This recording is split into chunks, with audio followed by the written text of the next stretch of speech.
Chapter 8 More than a mouse. They may have parted acrimoniously, but now, when something more important than either of the two of them was in jeopardy and neither of them could help, the Sarutobi clan was united once more in worry and determination. Though he said nothing as he sat comfortably in the hospital seat and tried to meditate to clear his mind and settled his nerves, Sarutobi was grateful that his youngest child had returned at his summons, resigning his position as one of the guardians of the fire daimyo temporarily to be here in time for the birth of his nephew or niece. Asuma had been the one who had burst into his office, bowling over several of the guardian Anbu en route in his haste and bellowed that his elder sister had gone prematurely into labor and he was needed at the hospital. Damn his position as Hokage. The elder Sarutobi had beaten him there, panic and steely determination galvanizing his ancient bones and sinews as he arrived at the hospital and was swiftly escorted to the delivery suite where he immediately took up residence. He wasn't going to be there for the birth itself. Biwakoheim had never let him live down the fact he'd passed out like a Nara faced with a day full of D-ranked missions when little Biwaka-chan had entered the world. Asuma had arrived moments later and hadn't stopped moving since then, continually moving around, pacing, restless and lighting one cigarette from another. It was a habit the Sandaime had hoped he'd break over time, but right now, missing his pipe, Sarutobi was hard-pressed to resist asking for a loan. The professor hated this feeling of helplessness, knowing that of all the myriad of jutsu he knew there was nothing he could personally do to help the situation, had hated it ever since he'd had to watch his sensei and predecessor sacrifice his own life to safeguard the lives of his original squad right after bequeathing the title of Hokage to him. What made it worse was this: it was his daughter, the little girl he had once held in his hands and sworn to protect to the detriment of all else, even his own life should the situation call for it. She was suffering and there was nothing he could do. At times like these, desperate for anything to take his mind of the ceaseless worry and the gnawing little sensation in the back of his mind that was imploring him to recall something important he'd either forgotten to do or had missed, the Sandaime let his head fall a little lower in reverence and regret as he recalled the charismatic shinobi who he had proudly promoted and then agonizingly replaced for his position. I truly marvel at your fortitude and mourn your loss, Minato-kun. To love Konoha enough to sacrifice your very soul and risk your son to misplaced wrath was something I don't know I'd have had the strength to do, even in my prime. Questions and doubts such as those were his only companion as the minutes and hours snailed by. Occasionally a nurse or medical ninja would scurry past, sometimes even into or out of the delivery room, and, though it often necessitated sitting on his hands, Sarutobi let them be, reasoning it would do no good for him to interrupt their, and possibly his daughter's, labors. Asuma, however, couldn't quite control himself as well, asking snappy questions to all and sundry who ventured too close and never satisfied with the answers, though the patriarch of the family couldn't find it within himself to ask his son to stop. There was enough bad blood between himself and Asuma-kun, blood that had festered between them since the tragic night of the Kyubi attack where dear Biwako had lost her life, leaving her children motherless and him with a hole in his heart that would never truly heal. It was the Sandaime's fondest wish that his youngest son would return to Konoha, the village of his birth, and serve her as the ninja he was, one of the 12 trusted guardians of the daimyo, and if Kami smiles over this foolish old monkey, perhaps the birth of his nephew will allow the old wounds to heal and scars to fade. The thought drew a smile to the venerable man's face, quite fortuitously as a moment late another medical ninja appeared, having come from the room where Biwaka-chan lay, looking tired but relatively pleased at something. Instincts of a father, long dormant now his children had grown but never fully gone, reared up, and the Sandaime stood just as his youngest son pushed himself off the wall, his obvious nerves making him look edgy and more dangerous than even his prodigious height and stature did normally, as the kunoichi bowed deeply to her village leader before straightening up with a pleased, professional grin. Congratulations, Hokage-sama, a healthy baby boy. Praise the ancestors. Just like that, the dead weight of worry and nervousness was lifted off his chest and blew away into smoke, much like one of Minato-kun's Rasengan techniques after the Yondaime had let it disperse on the wind, the lethal ball of chakra rendered completely harmless by its master's will. Asuma-kun, the much taller man, looked up, rather surprised as his father gestured him to proceed. Look after your sister, I'll be along in just a minute. But, Pop, he's the family head, surely he should go first. Hell, he's got to name the kid since Sis didn't want to finger who the father was. Probably just as well for him, though she was older than him. Asuma had always had a very soft spot for his sister and, after hearing about her falling in the family way in the line of duty, had been pretty much set to go on a one-man rampage through Kiri to strangle the stupid son of a bitch who'd curtailed Biwaka-chan's career until the other guardians had talked him out of it. Surely you. I've been sitting in this damned seat too long. Go to her, son. The cranky old man his father had become answered, making a show at trying to stand up as his ancient bones creaked in protest, beware the ravages of age my Sochi, assuming you don't get your fool head cut off before you get the chance, you've earned this by coming back to us. PFFF, I'll make it there you senile old ape, thanks Pop. Despite himself it was harder to act hard having realized what the Sandame was offering him, to be the first one to see the new Sarutobi, hold him in his arms, if only because Buika-chan will need some help feeding you mashed bananas when you go through your second childhood, it'll be hard enough having one kid in the house never mind two. I will find a way to repay you for this. The dig at his age ruffled the older Sarutobi's feathers, the Hokage waving a hand at his son as though threatening to clip and ear her could barely reach any more. You're a fine one to talk about apes. Perhaps a few remedial sessions with Enmadano would see you right again? Asuma didn't answer save to roll his eyes and disappear through the door to where his sister lay convalescent after the trauma of her labor, not quite able to keep the smile off his face as he turned away from his father and was lost from the older man's sight. He gave them 3 minutes before he allowed himself to approach, moving with the great caution and care one would expect from an old man but still retained a hint of his dignity and pride in his skills, the slow, graceful but slightly stiff walk of an ancient silverback slightly past his prime. The procession continued, the Hokage nodding left and right as worker and, on occasion, patients of the hospital out for walking and some exercise bowed to their leader as much as they were able to until, at last, he came to the right room number. He took a peek in through the plastic sheet at the top of the door but was unable to see anything beyond a vague smear so, taking a deep breath, he pushed the door open gently and stepped inside, allowing it to swing soundlessly closed beside him. Never before had he seen his eldest child so exhausted and spent but, as he beheld the tiny figure Asuma had just handed back to her arms as the fire guardian brushed a tear from his eye, never before had she looked more radiant. Stepping over quickly the Sandame had to bite back a sob in his throat as he placed one hand on her bedstead and leant down to kiss her softly but tenderly on the cheek, the young woman closing her eyes to avoid his scraggly beard accidentally getting caught into them.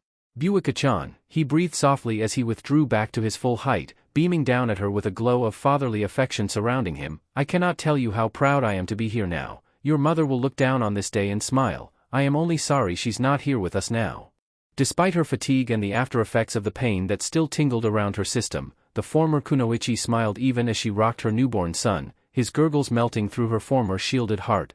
Me too, if only to see her whack you upside that oversized hat of yours for going off into wise old man mode again. Asuma looked away with a grin while the father of the two siblings merely held up a hand in acknowledgement of his flaws. But it's not my fault, I am old, damn it, that means I get to sound vague and mysterious once in a while, especially at a time like. Anyway, guess it's certainly true now. After today you really are a GG. Because of those words the Sandame's thoughts were never completed and both Buika and Asuma, along with the newest member of their family, though he was much too interesting in trying to put his thumb in his mouth to pay the monumental event much heed, were treated to one of the rarest sights in Konoha, the sight of the Hokage, the legendary god of shinobi, suddenly slapping a hand to his suddenly ashen face, transfixed into a horrified expression as he finally remembered exactly what that little voice in the back of his head had been trying to tell him he'd forgotten in his rush to be present at the birth of his grandson. XXX. Seeing the smoky figure before him pop and disperse like a burst balloon, Kotetsu simply shook his head and frowned. Sorry Chibi, he shrugged as the youngster looked up at him, expression torn between frustration and hopelessness as he looked up at one of his two temporary teachers. You've got the right seals, the right speed, I can't see a single thing you're doing wrong. And neither of us is perfect at this jutsu anyway, his brother chipped in, having looked up from the book he was reading with one hand while scribbling down notes on with the other, making a start on his homework now that the academy had ended for the day. Half the time mine ends up looking worse than yours do. Soon as I know what's causing it I'll let you know. Dropping his hands and flexing his slightly stiff fingers, Naruto sighed as he picked up his discarded rucksack. Thanks, he said shortly, smarting that while Henjin Kawarimi had come to him almost naturally after repeated practice, even if his henges were still sometimes a little off, usually by having one eye a different color to the other or the hint of his whisker marks still present, the last of the basic three was still beyond him for now, just have to practice more I think. Still, cheers for staying out here after weapon drills. I know you'd both rather be in the village, especially, 'cause you could tease the Ninken on the way back. The Jinchuriki's face was brightened by a smile for a minute before the expression curdled somewhat. The expression echoed on the faces of the other two as they jointly recalled exactly why, to complete their end of the bargain they'd made with the scavenging pre-academy student, both Izumo and Kotetsu could only meet him on the training fields. The one time they'd sought to introduce him to their combined families had ended in unequivocal disaster. XXX.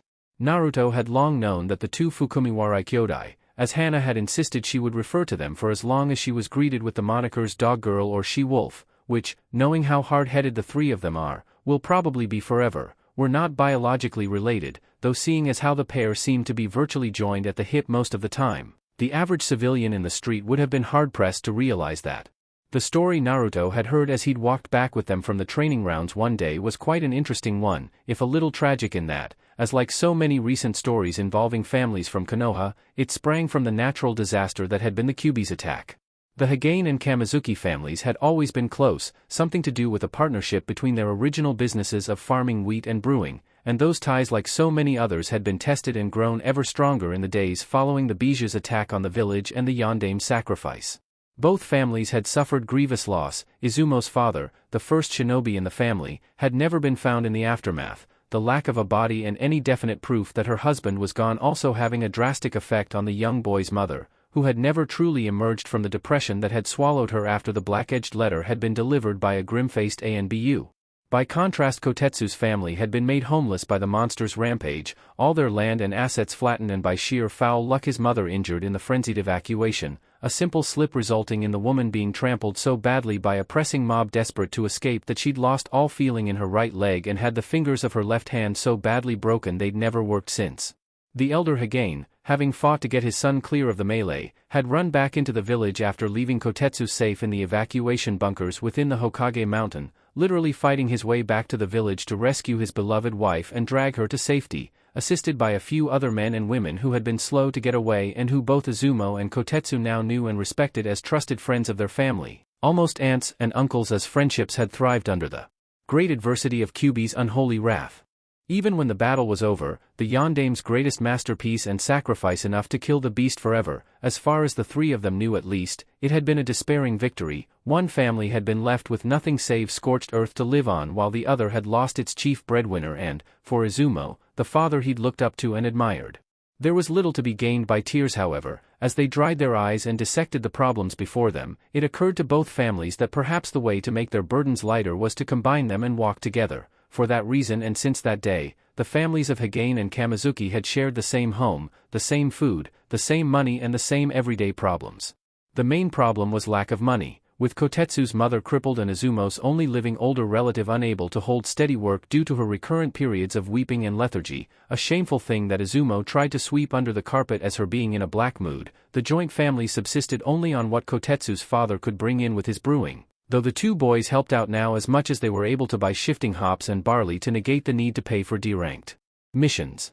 Lack of family funds, Naruto now knew, was one of the main reasons the pair wanted to be ninja in the first place, and it was one he'd been oddly humbled by once Izumo had shrugged and mentioned it when the rest of the class were gone, pausing and demonstrating the seals for the Bushin techniques at the mouse's innocuous question. Neither of them cared much for glory, for advancement, as far as both Kotetsu and Izumo were concerned. That could all go hang in favor of a quiet administrative post somewhere with a reasonably steady income, enough to see their parents comfortably through their twilight years at the same time as let them both build for the future. It was a humble dream, but it was what they both wanted and felt they needed, so for that Naruto wouldn't begrudge them a technique like the Bushin. They were doing their best to help him learn the damn thing. The least he could do was attempt to support their desires for a peaceful existence as much as he could, even if that means lessons out here in the middle of nowhere. In truth, even Naruto felt a little shamefaced about the scenario that had driven the trio out here. He of all people should have known that just because the three students accepted him, as did the Uchiha girl Mila to a lesser extent when her clan weren't around, not everyone was quite so charitable towards him. The paranoia that Anko-sensei had tried to drill into his head had let him down, and the only warning he'd had of the fact had been an ear-splitting scream of equal parts horror and hatred. As he'd leapt backwards with Slim in his hands, Izumo had thrown himself between the mouse and his mother's blind charge, the woman quite distraught and hopelessly lost in the past as she saw her husband's blood-stained ghost standing in the shadow of the demon vessel and sought to take vengeance. At Kotetsu's urging, he'd quickly made himself scarce, the shame and fear pounding in his ears as the woman's shrieks faded away. Though the pain didn't lessen so quickly, he was unwelcome there. He would never be fully accepted. Though Izumo had all but prostrated himself before Naruto's feet in apology the next time the two had hooked up and explained that his mother suffered fevers in her mind that could never be blamed on him, Naruto still could sometimes close his eyes and see the pained, pale face that pinned him to the ground with accusing eyes and the immutable message behind them: "You're not welcome, you are not one of us. XXX." It was a message that Naruto still had trouble banishing even now. though he now took pains to keep out the way of both sides of the Kamizuki and Higane families, as much for the traumatized woman's sake as his own. The scars of such abandonment by the villagers he hoped to one day protect still ached feebly from time to time. Still, no time to mope now. With a determined effort he thrust that skeleton back into the closet of his mind and locked the door with an almost audible click. There's work to be done and these two need to get home. Yeah, all I gotta do is keep working at it, he assured them breezily, slipping his rucksack over his shoulders again as he looked towards the gates of Konoha, just visible in the fading twilight. Still, getting late and there's a bowl of ramen just calling my name right now. Izumo chuckled, falling into step slightly behind him as Kotetsu picked up his own school things and hurried after them. Ma, it's a shame you're not in our class at the academy. I need something to keep me awake during the lectures and you'd probably be questioning the senseis every chance you got. If nothing else that'd keep me up. You can never do too much trainin', Naruto said seriously before a cheeky grin split his lips, but if you're having trouble staying up why don't you ask Hana-san if one of her Haimaru? They'd keep you awake. The older boy shuddered. Yeah, but I kind of like having all my toes and fingers where they are. Those dogs nip, you know. I swear she tells them to take chunks out of me on purpose. Obviously nothing to do with the fact you keep trying to tie ribbons around their necks or slip goat's cheese into their owners' bentos, his brother commented drolly, goat's cheese being well known as a major irritant to most Inuzuka due to its pungent aroma. You're both as bad as each other. I fully expect the two of you to be Maarg. He was cut off by a heavy sandal impacting on his left big toe. Naruto left to do his best to hide his snickering laughter as Kotetsu hobbled around like a drunken duck, swearing profusely under his breath as his brother shook his fist with a vindicated expression. Do not even go there, Ko. I'd rather stick kibble down my shorts and let the Haimaru go nuts, or even go for the nuts. Only Naruto's hand stopped him laughing out loud at that image as sudden visions of the Kamizuki scion speaking in a high, squeaky voice for the rest of his life bloomed up in his mind. Then invite that wolf in girl's clothing over to meet and greet the family. Straightening up with tears of agony glimmering in his eyes as he glared at his brother, Ko eventually straightened his leg and began to walk without too much of a limp as the trio plodded towards home.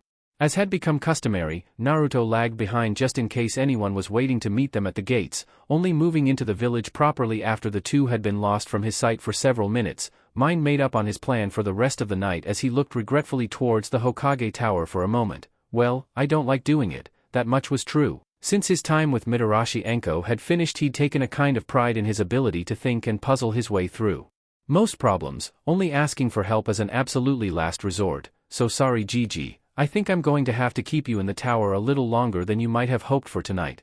XXX. As he dismissed his latest secretary, one he hadn't quite got the name of yet as the Chunin had just rotated up to manning the front desk by his office, early for the day so he could concentrate on the upcoming tasks ahead of him. The first warning Sarutobi had of his unexpected guest had been the seals on his desk burning a faint red, indicating a chakra presence was incoming. Quickly stashing a few of his items away, the Hokage straightened his hat and was half stood from his desk when he heard a quiet knock on his office door, a slight smile spreading over his face as he immediately recognized his visitor. Come in Naruto-kun, I must admit this is a pleasant surprise to see you in the office so late. As the door to the large office opened at the second time of asking, Naruto still having to stretch to reach it properly, it swung open to reveal the Jinchuriki in all his diminutive glory, recently glutted upon the heavenly bounty that was Ichiraku ramen and with a bag of prawn crackers in his hand, something he knew his Gigi was quite partial to. How'd you know it was me, Gigi? Were you usin' that crystal ball of yours again? The Hokage chuckled and shook his head, gesturing for the boy to take a seat as he finished standing from his own. No Naruto-kun, nothing as technical as that. I merely recognized your knock at the door. Much as you're improving you don't have the strength of a full-grown genin, so it was much quieter. The boy looked from the old man to the door and back again, eyebrows raised as Sarutobi had to bite back on a second smile. Oh, to be young and so easily amazed again. Observation and rational thought Naruto-kun, a skill more precious than any jutsu taught in Konoha, especially if applied correctly in battle. Now then, what brings you here at this hour? Is the business still going well?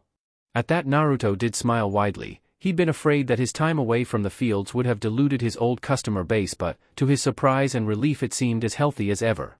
Indeed, his week-long absence appeared to have let the training grounds grow a new crop of iron for him to harvest, and Maruta-san had never been more pleased. Also his training had, though not decreased at all, had become slightly more specified and a little more physical, and I've got the bruises to prove it. Yeah, it's all good. The Nin were glad to see me again and the training's going well. Trappin's great fun, and one of the Inuzuka said they'd teach me how to skin and cook rabbits next time we traded. The boy broke off from his reminiscing for a moment to fix the Hokage with a direct gaze. But I get feeling you had something to do with that, Gigi? And where is everyone? Naruto-kun, for his part the aged Kage did his best to look affronted while hoping to avoid answering the second question, as he just knew any answer he gave would just unleash a further torrent of queries. Would I abuse my position and power, brief the ninja I command to do such a thing?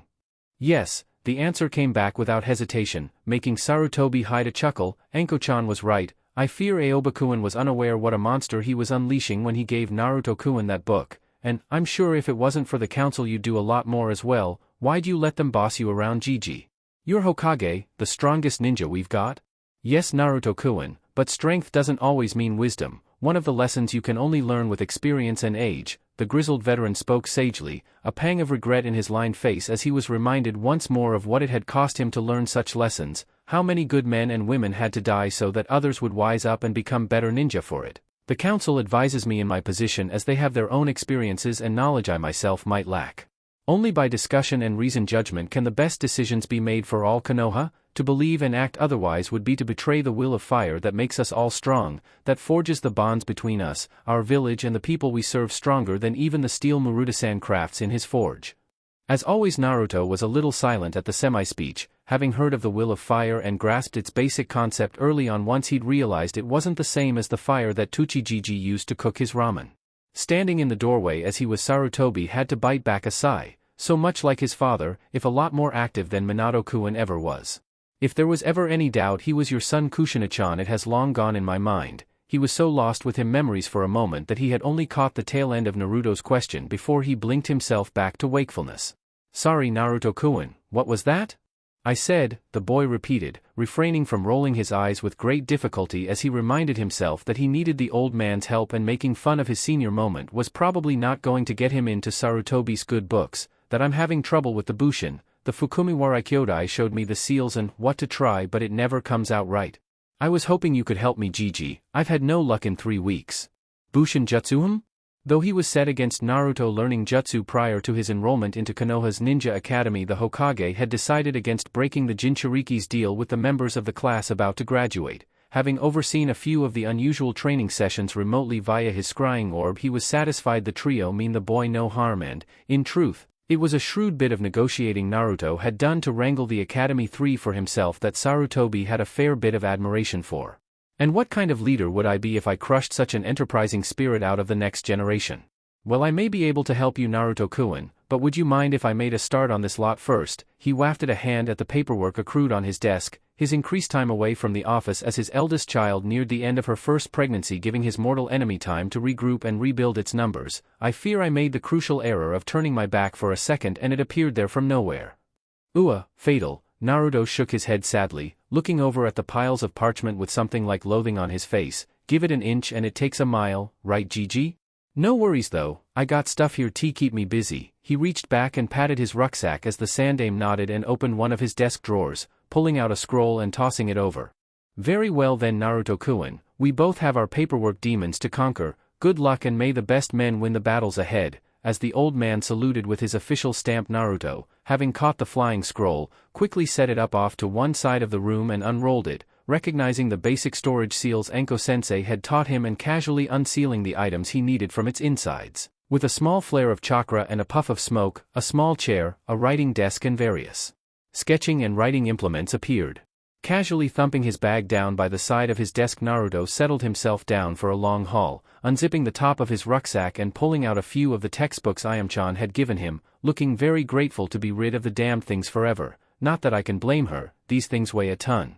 Still, complaining would get him nowhere but bored and frustrated. Flipping the maths book over to where the page marker was stuck out the top of it like a little flag, the blonde picked up a pen and began glancing over the diagrams before him while his free hand picked up a rough sheaf of note paper. Find angle X. Well, isn't it obvious, genius? You've drawn it on the bloody page, so you should know where it is. Honestly, holding in a sigh, Naruto found himself once again grateful that he didn't have to listen to someone actually talk about this boring stuff in a staid box of bricks and mortar. If they're asking questions like this and expecting kids to actually use mathematics rather than their brains, I'm grateful I don't go to school. griping aside and once more making a mental note that once he went into the ninja academy he was going to fulfill his pledge to Enko-sensei and drive at least one of his teachers up the wall using both fair means and foul. Naruto nevertheless looked up the relevant theories and equations to puzzle out what the theory was and how it could be applied both to practical life and a ninja battle. Though he didn't like maths, the book did offer examples of angles and trigonometry using thrown shuriken and how rapid calculation of angles would let a ninja figure out how to throw their own weapons to deflect or ricochet correctly off their enemy's tools.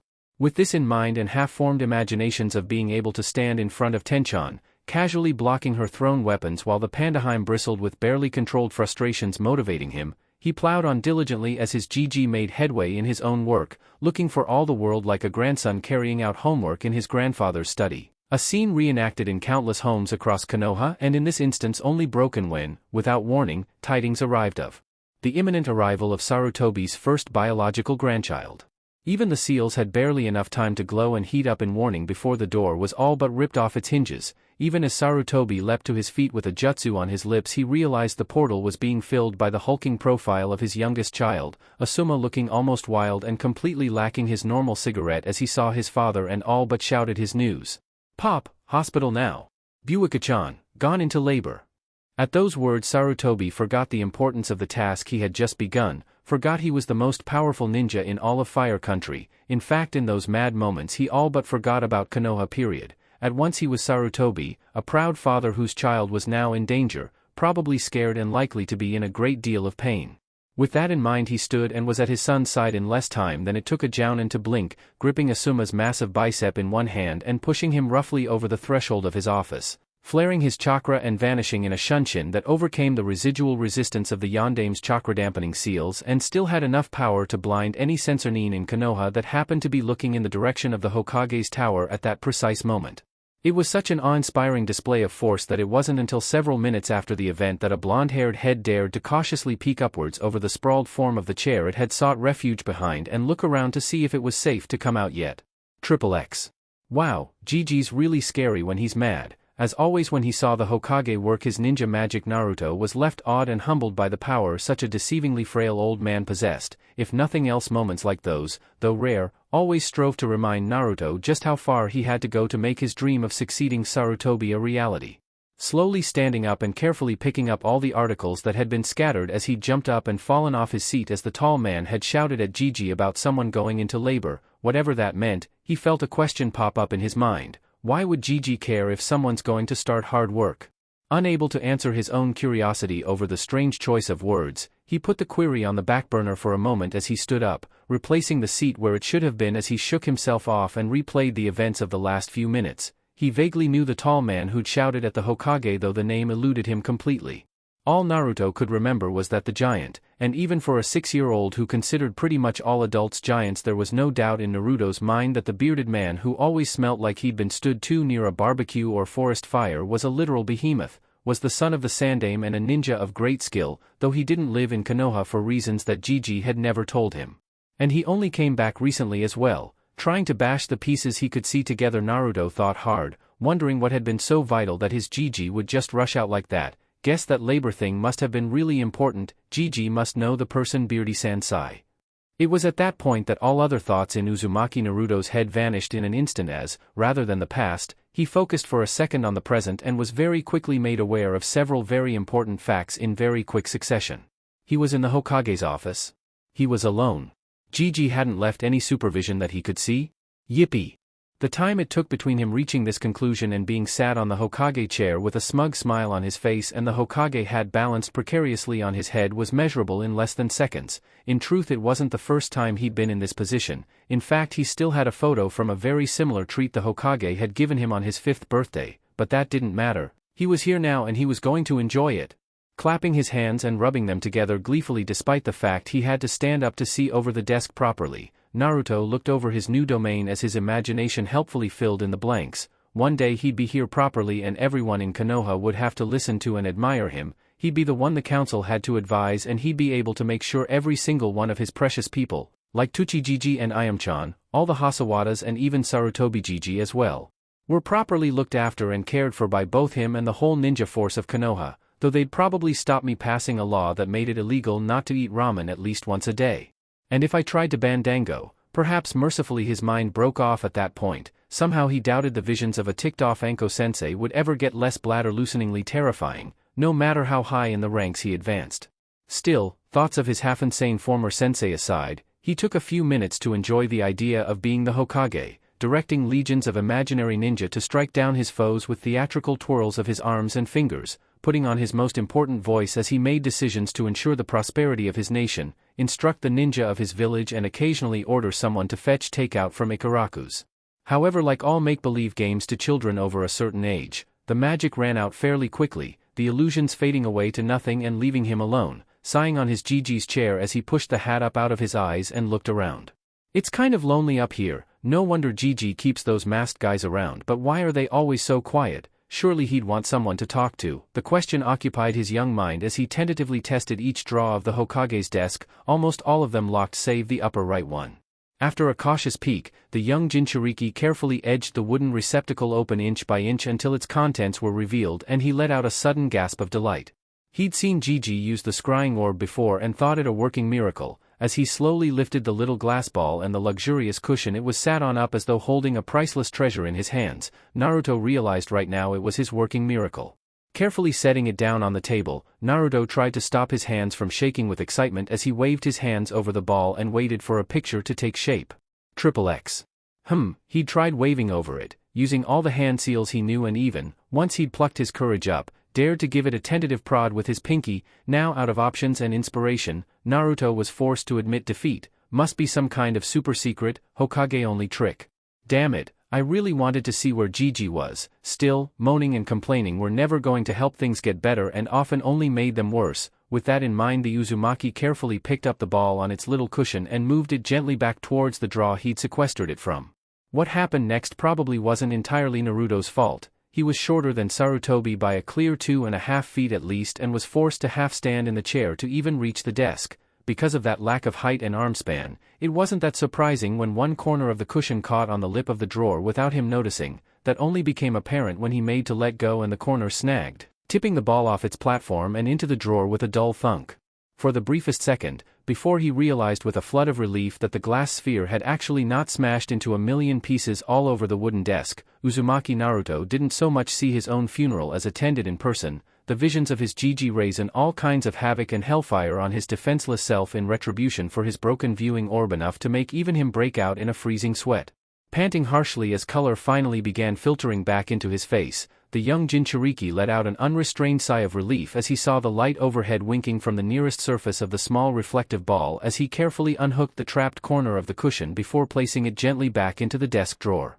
Trying hard not to quite literally get his fingerprints all over the crime, Naruto carefully tried to guide the orb back onto its platform. It was a difficult job as the seeing stone had an irksome tendency to roll away from the incline of the cushion, especially as he was using only the tips of his fingers to guide it, but eventually he was able to claw it upwards enough to leave it resting where he'd found it.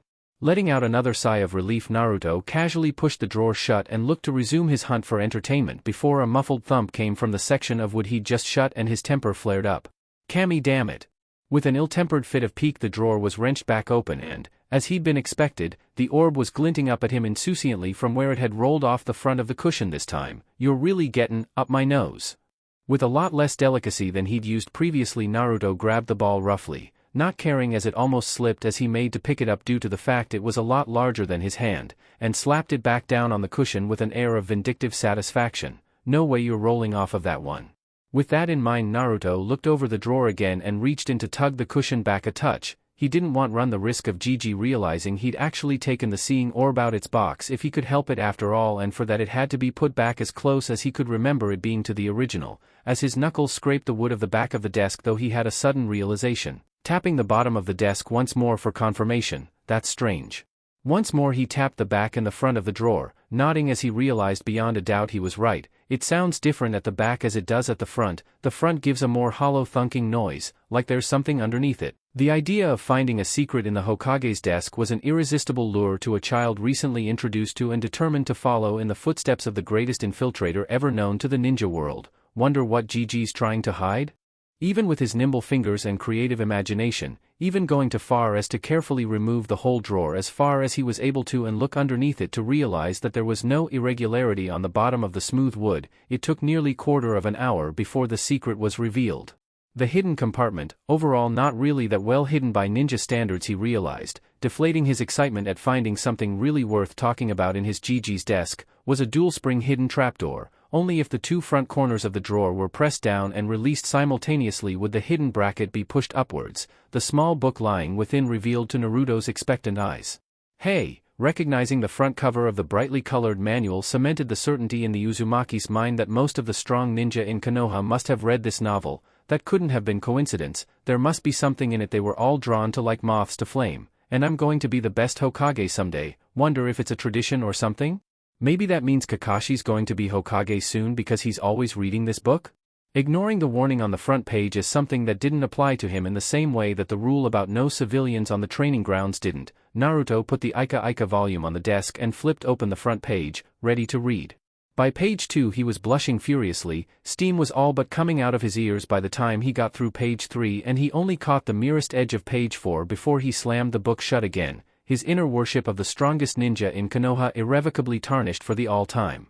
Erogigi, Naruto whispered under his breath, almost shaking as he reviewed the Ika volume as though it was one of Enko-sensei's more dangerous and short-tempered snake summons, and Ero Kakashi-san as well. In fact, with the force of a sledgehammer he remembered with crystal clarity the first time he'd been introduced to this what he now knew was little more than smut captured by ink and parchment. No wonder Ebisu-san asked me not to tell Kurenai-san about him reading it. For a few seconds a sly smirk crossed Naruto's face, a metaphorical pair of devil horns sprouting from his forehead before he chuckled and shook himself down. It was in the past. Ebisu-san seemed to be very happy with Kurenai-san. What would dredging up that unsavory episode do apart from possibly get Ebisu-san grief from his girlfriend and him in trouble with both of them? It's in the past, and actually, compared to some of the ninja out there, visions of Anko-sensei and her insatiable appetite for dango, or the Aburame clan and where they had to keep their insects was enough to make him shiver. Was reading a little book like this really that bad? Every ninja had a vice after all, and much as he didn't know much about Sarutobi's personal life, he did know that the Sandame's wife had been unfortunately passed away for a good number of years, and it was lonely in the office as he himself had decided earlier. Who was he to judge that what the Hokage was doing was wrong? Well, I could, as long it was obvious I'm making a joke. Most of the guys on the fields call me Shorty or Squirt every time I see them, heck even Hana-san and the Baka brothers do. Such reasoning and knowledge mitigating his earlier instinctive revulsion as the sight of the pornography, Naruto looked down at the cover and chuckled dryly to himself as he tapped the warning on the cover, remembering he'd have to actually take notice of age restrictions on books in the future, before picking it up to put it back where he'd found it. Unfortunately the springs on the trapdoor were a little stiffer going down than they were going up. Because of that, Naruto had to half stand and put some of his body weight down onto the trapdoor to get it to shut. Because of that and the rocking motion he made to get the secret compartment closed, the Jinchuriki made the chair he was stood on shift from side to side minutely. Due to that movement, the scroll that had been lent up by the right side of the Hokage's chair was dislodged and fell to the floor with a thump that made Naruto look over, concerned that he'd done something wrong by accidentally breaking something else. XXX. Though the Jinchuriki had no way of knowing it, the scroll he was currently picking up and trying to examine for signs of damage was the reason the Hokage's tower was all but deserted. Since the time of the Shodaime, one of the principles of Konoha had always been that knowledge was power and should be guarded as such. As the village that contained the Uchiha clan, masters of breaking down and learning nin and genjutsu techniques, it was agreed by both the Senju and the Uchiha during Konoha's founding that any jutsu created or stolen in such a manner was the sole property of the jutsu inventor or acquirer, except in cases where an Uchiha had stolen a jutsu created by a Konoha nin, which the first Hokage ruled as being illegal unless written permission for the copying was obtained either prior to or, in the event of an accidental copying in the event of a battle, post the Sharingan observing the technique. As a result of this provision in the law, the ninja of Konoha were amongst the most inventive in all of Fire Country. As each jutsu created was property, it could and usually was sold to the village as a whole at a handsome profit for the jutsu creator. It was well known throughout Konoha that selling the jutsu their active ninja acquired throughout the course of their duties was one of the main reasons the Uchiha could afford to maintain their separate district within the village's walls. However, not even Kages were immune to the law of unintended consequences. Though the Shodaime system for obtaining new jutsu for the village was very effective and surprised even him with its yield of techniques, the downside was that each new jutsu had to be catalogued, classified, and above all else guarded correctly by the Hokage himself. Though simple on paper, this was actually one of the hardest roles of the post due to the delicate balancing act between ensuring the security for each level of jutsu was strong enough that there was a minimal risk of it falling into the wrong hands but not so paranoid that the scrolls of jutsu would prove impossible to open or decipher should the Hokage die without naming a successor or educating him in how to open each type of scroll. It was a conundrum that each of Sarutobi's predecessors had wrestled with, the Yondaime sadly not being in the job long enough to grasp the intricacies of such in-depth skills, much to Sarutobi's annoyance, as he was certain the Fuinjutsu master would have been more than capable of keeping such delicate scales balanced with ease due to his craft, but now the duty was back with the venerable third Hokage. Upon his reinstatement, Sarutobi had kept the system he had found worked for him during his earlier stint in the post, a series of seal-linked theoretical problems that varied in number and complexity depending on the skill needed to remove them from storage and unseal them. Most genin-level scrolls, usually the master copies from which the scrolls in the Academy library were updated, were often guarded by scenarios any competent Academy student should have been able to solve over a few days' hard work, while the scroll of forbidden techniques could only be broken by someone possessing the raw brains of Nara Shikaku and the experience of Sarutobi himself, that most precious of scrolls being the only one in Konoha's arsenal kept locked away by a problem devised by such a potent mental combination of ninja. It was a fine system, even strengthened now as he often took the liberty of running his problems through the Nara clan and either accepting or altering them depending on how long it took the shadow-using clan of geniuses to break his codes, but it did have a slight drawback in that the seal and ink used to draw the problems on the scroll did eventually degrade over time, usually over 5 or so years. True to his title of professor, Sarutobi thought this a boon as it meant that even if he should die unexpectedly none of Konoha's documented knowledge would be lost with him as the sacred jutsu scrolls would eventually unseal themselves over time. Until that point however, he had a rota in his mind of which scrolls needed updating and when, his timetable and a reliable secretary always ensuring he had absolute privacy when reapplying the relevant protection to the jutsu scrolls that were coming to the end of their life. Naruto, for all his dreams and talk of becoming Hokage, had no idea that this intricate system existed and was balanced by his GG alone, nor that the only reason he was able to unseal and unroll a scroll designed to teach newly promoted ANBU all the new jutsu they were meant to at least have a working knowledge of was due to the fact that the security problem Sarutobi had inked on it had faded to the point where it took little more than a sharp tug to pull the seal off completely. Instead his eyes flicked across the top of the page, noticed the first jutsu title and he let out an exclamation of delight. Cool, a Bushin jutsu. Hopping off the desk he unrolled the scroll across the floor a little way, enough to read the whole of the jutsu description. Maybe this'll show me how to get the stupid technique down. He craned his neck to read before a pang of conscience struck him, gnawing like a tick bite at the back of his neck. Should he really be reading this? He'd found it by accident after all, and he was sure Gigi had said before he didn't want him learning any jutsu before he started the academy, and it's B-ranked, that means high chunin, low jounin level, that much Enko-sensei had taught him, though as always there was some degree of overlap between each ranking and the equivalent ninja ranks. So it was a high-ranking technique, one that Gigi probably wouldn't want him to know, so the question was, should he read what was written and try to learn this? He glanced at the scroll again. Kage Bushin no Jutsu? He sat back on his haunches for a minute, turning the facts over in his head until, after some thought, he came up with a couple of relevant facts.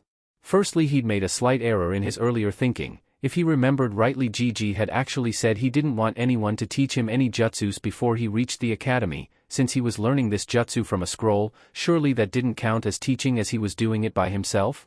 Such a conclusion was irrefutable by the logical processes of a 6-year-old, and Naruto felt the pangs of his conscience easing as he came to a second conclusion.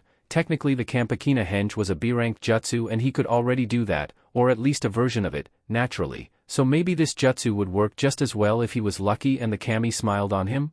And it's only the Bushin jutsu I'm having trouble with. If it wasn't a Bushin I wouldn't learn it. In fact, with a nod the decision was made and the compromise completed, Naruto shifting to read over the jutsu instructions as he finished the thought in his head. This is the only jutsu off the scroll I'll try and learn, though seeing this, as he tilted his head at the kanji written on the parchment that he couldn't decipher, he realized he was missing something he needed to make anything from this opportunity. I'm probably going to have to take notes. XXX. Honestly, what is it with some people and big words? Naruto mentally questioned the world in general as he carefully rolled up the scroll and positioned it back where it had fallen from. He'd been tempted to try and sneak a peek at the next jutsu in the list after scribbling down a brief but relevant explanation of the Kagebushin, but After forcibly reminding himself of his earlier promise that he'd only read up on this one because he was having trouble with Bushin, he resolutely rolled up the parchment and resealed it. He knew for a fact Gigi would notice it had been tampered with, but he had a plan, or at least the edge of a plan, of how to deal with that. It would probably need some polishing before the old man returned and started asking awkward questions. Right now though, as he leant the thin film of paper he'd cribbed off against the side of his Gigi's chair, he had more important work to be getting on with, starting with scanning the notes he'd made on the technique. With that in mind, the Jinchuriki finished cleaning up the scene of the crime and put the dictionary he'd been forced to unseal from his scroll of school supplies back on his desk. Even though his vocabulary had improved somewhat, a lot of the words in the jutsu's description had been beyond him. Because of this lack of understanding, Naruto had simply fallen back on one of his favorite ninja training sayings, told to him by a chunin explaining the best way to prepare and set up traps in the field: kiss, keep it simple, stupid. Well, if nothing else, he snorted a little as he looked down at the notes he'd translated from the scroll and rewritten into language he could understand. This is simple enough for even me to understand. Kagebushin no Jutsu, B rank. Make solid clones from chakra. Each clone made gets equal amount of user's chakra, e.g. you make one clone, you and clone get half chakra, make 3 and you each get a quarter, etc. Good for training chakra control. Enko-sensei said I had too much? One hand sign, see sketch below, force chakra through the seal? Have to practice this. When clone dies, user gets clone's memories. Below these hastily scribbled and often corrected instructions was a crude drawing of the crossfinger seal used in this technique. That had been one of the things that had made Naruto open his eyes about the shadow clone jutsu. As far as he could tell, it should work well for him for a number of reasons. Everyone he'd ever bumped into on the training fields had said he had too much chakra, so if this jutsu was able to split the amount he had down into smaller parts, surely that would make chakra control training easier, right? Not only that, but he was intrigued about the notes on the sharing of memories. Though he had no idea at all about how this would work in principle, he was keen to test the theory, though not tonight. Heeding caution, he knew he'd been pushing the boat out to get this far, and he'd have bet Rio to ramen noodles that trying to practice his new jutsu now in the Hokage's office would get him caught and in front of a very irate old man quicker than he could blink. Konoha wasn't built in a day. The thought consoled him as he carefully folded up the paper and tucked it into a secure pocket on the inside of his jumpsuit. I've got time and I'd better take this slowly anyway. The scroll said it's possible to die from this jutsu if you try to make too many clones at once. Yes, slow and steady was definitely the way to go with this one. With that in mind, regardless of his excitement and eagerness to tackle a new jutsu, he decided instead to retake his seat and get started on a few extra maths problems. Even as he tried to wrap his mind around trigonometry and, later, the history of the elemental nations, however, he couldn't quite stop his mind from wandering back to the proverbial sheaf of gold leaf nestled securely in his pocket. XXX. Kuop! There was something in his ear, a fly buzzing maybe, pressure on his shoulder, a hand gripping him. Really realistic Dre. The thought hadn't even finished before he found himself suddenly shaken back to wakefulness, peering around blearily and trying to make sense of the large blob of darkness in the shadow around him. Wake up! He scrunched his eyes up and opened them again, feebly swatting away the grip that swallowed most of his shoulder as he sat up, groaning as his back protested at the motion, having been draped over his little desk after his tiredness had overwhelmed him due to the late hour. Moi? Understandably quite confused by the rude awakening, Naruto noticed the face peering down at him and his tongue acted before his brain could control it, putting a name to the distinctive hairstyle, Beardy-san. The giant man snorted, standing back to his full, formidable height as the child his father had sent him to retrieve slowly came to, obviously passed out after having been left alone in the office for too long and no doubt dreaming of the history books he'd used as an impromptu pillow. Yeah, I get that a lot. Name's Asuma kid, Sarutobi Asuma, the fire guardian informed him, the Jinchuriki half stifling a yawn as he rolled an eye up and nodded to show he'd heard the name. You didn't half give my old man a scare just now. Sorry about leaving you here, but, well, Asuma looked away, as always itching for a smoke to ease the tension and guilt that he and the Hokage had pretty much abandoned Konoha's Jinchuriki to his fate in their mad stampede to be at Buikachan's side in the hospital. Something came up, you'll see when we get home. Rubbing his hands over his face and whiskers, Naruto stood up and made to move before apparently remembering something and looking down at his desk. Just better tidy this up, he explained, Asuma giving no comment as he casually shuffled paper around on the desk and, hang on. Was that a seal, kid? As a second item, a thick hardback book this time, disappeared in a puff of smoke. Naruto looked up and nodded casually. Yeah, Enko-sensei taught me how to draw basic storing seals. Can't do weapons yet though. Enko-sensei, obviously there was a story here he hadn't heard yet, but before he could think about the implications of the special jounin teaching too much, the Jinchuriki had carried on, keeps ripping the scroll as soon as I throw the chakra into the matrix. Right. Standing up from the desk, he cast a professional eye about and nodded, mostly to himself. That should do it. Gigi always said messy paperwork breeds faster than the neat stuff. Oh, paper. A sudden jolt ran through the boy, disturbing Asuma's thoughts and craving for another nicotine fix as Naruto turned a suddenly guilt-stricken expression his way. Yeah, this should work. Might be easier to fool someone who doesn't know me rather than the old man who does. It was a calculated gamble. But one he was definitely going to take here and now. He might not get another chance. I suppose I'd better say this now, but it was an accident. I was playing on Gigi's chair and there was a scroll there. Really? Raising an eyebrow, the Hokage's son paced around the desk in 3 strides and immediately saw what had happened, looking over at the boy with sternness grafted onto his visage. Naruto, did you open this scroll? Hi, I knocked it over and it unrolled a bit, the Jinchuriki admitted meekly, making Asuma regret his harsh tone a little as he carried on. I tried to get it to stick back together, but nothing I could do worked, and I didn't want to use glue, 'cause I didn't know what the scroll was. Don't tell Gigi, it was an accident. Well, Asuma placed a finger on his chin, rubbing through his prickly beard as he flicked his eyes between Jinchuriki and scroll. I really should report this to Pop. He should know if anything happens to the scrolls from Konoha's library. Unfortunately for the big man, even years in a daimyo's court didn't prepare him for the force of the Jinchuriki's puppy eyes unleashed at full strength, instantly breaking through his supposed tough guy act like a fist through a rice cracker. But I guess it was our fault for leaving you here in the first place, so I reckon what the Hokage doesn't know won't hurt him until I've had a chance to explain what happened. The look of relief on Naruto's face was enough to convince Asuma that he'd made the right decision, though as the boy beckoned towards him, he felt his curiosity piqued. Thanks Asuma-san. Look at what else I found while I was here. Ambling over, the taller man watched on as he pulled the drawer out and clambered onto his father's seat. Pressing down the twin release catches, Naruto spoke the second part of the escape strategy he'd come up with to take his Gigi's mind off the open scroll. See, I do know why the book's supposed to be, but why's Gigi high, huh? Only half in surprise, he looked around to see Asuma hunched over, one hand on his thigh and the other clamped over his mouth as he took in the title of the Ika volume and immediately put 2 and 2 together. Perfect. Oh, this is just too good. I knew you couldn't be whiter than white all the time, Dad. Now I know this, you better believe me. Mischievous light caught fire in the Jounin's eyes, assimilating this knowledge, and with myriad plots already in place to make his father regret this secret coming to light, get ready to feel the burn.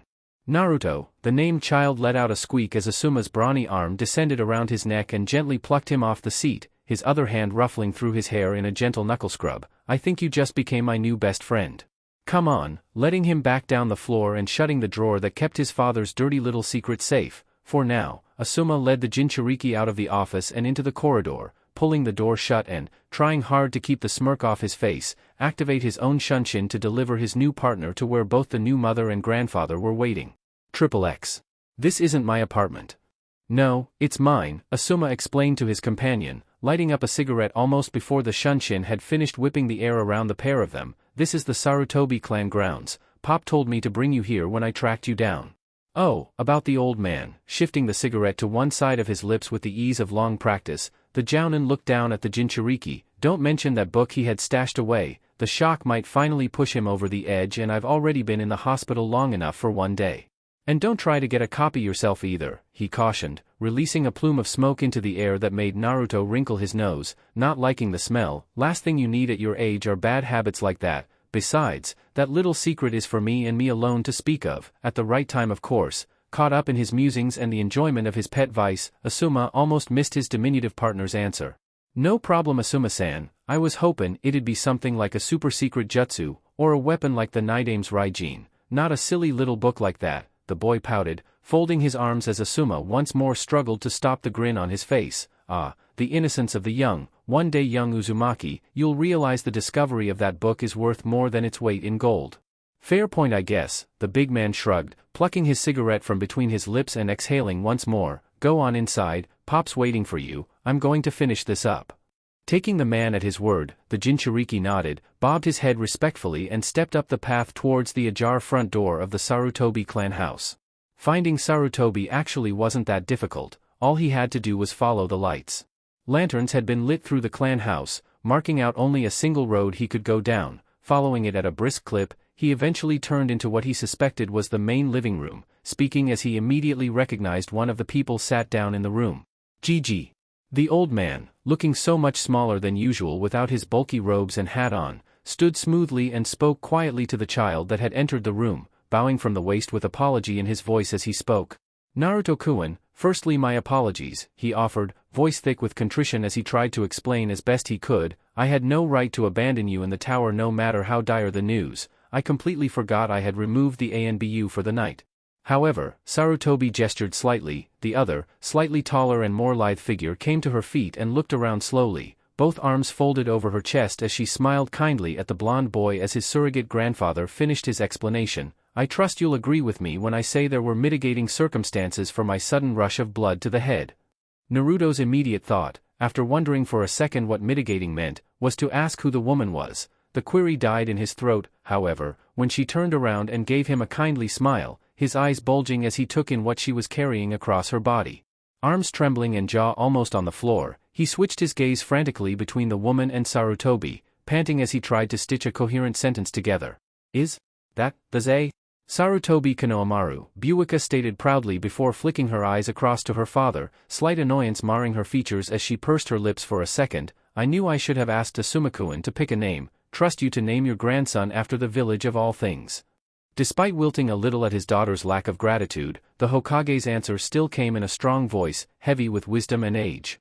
It's a fine name, one every ninja and villager is proud to uphold, he explained, half to Buika and half to Naruto, who was still staring at the baby slack-jawed, though Konohamaru was fast asleep by this time. But this is the reason I was forced to dash off Naruto-kun. My son Asuma burst in to tell me Buika-chan was giving birth and, well, it all went from there. Thankfully he was delivered without a problem, it just took a little longer than any of us were expecting. Well, excuse me for not being able to hurry along a natural miracle, his daughter snorted, though there was no malice in her tone as, free from the hospital she'd spent the past 12 or so hours in, she decided against antagonizing her father just this once. Instead, seeing the boy in front of her still barely able to comprehend what he was seeing, she moved to loosen one of the straps on her shoulder that now held the most precious thing in her life to her chest. Let's see if I can't explain a few things to the prospective future Hokage. Naruto-kun, finally able to tear his eyes away from the tiny form before him, Naruto looked upwards in time to see the brown eyes of the mother crinkle in a smile as she unbuckled the front strap of the baby carrier and held her son in her arms. You want to hold him for a minute?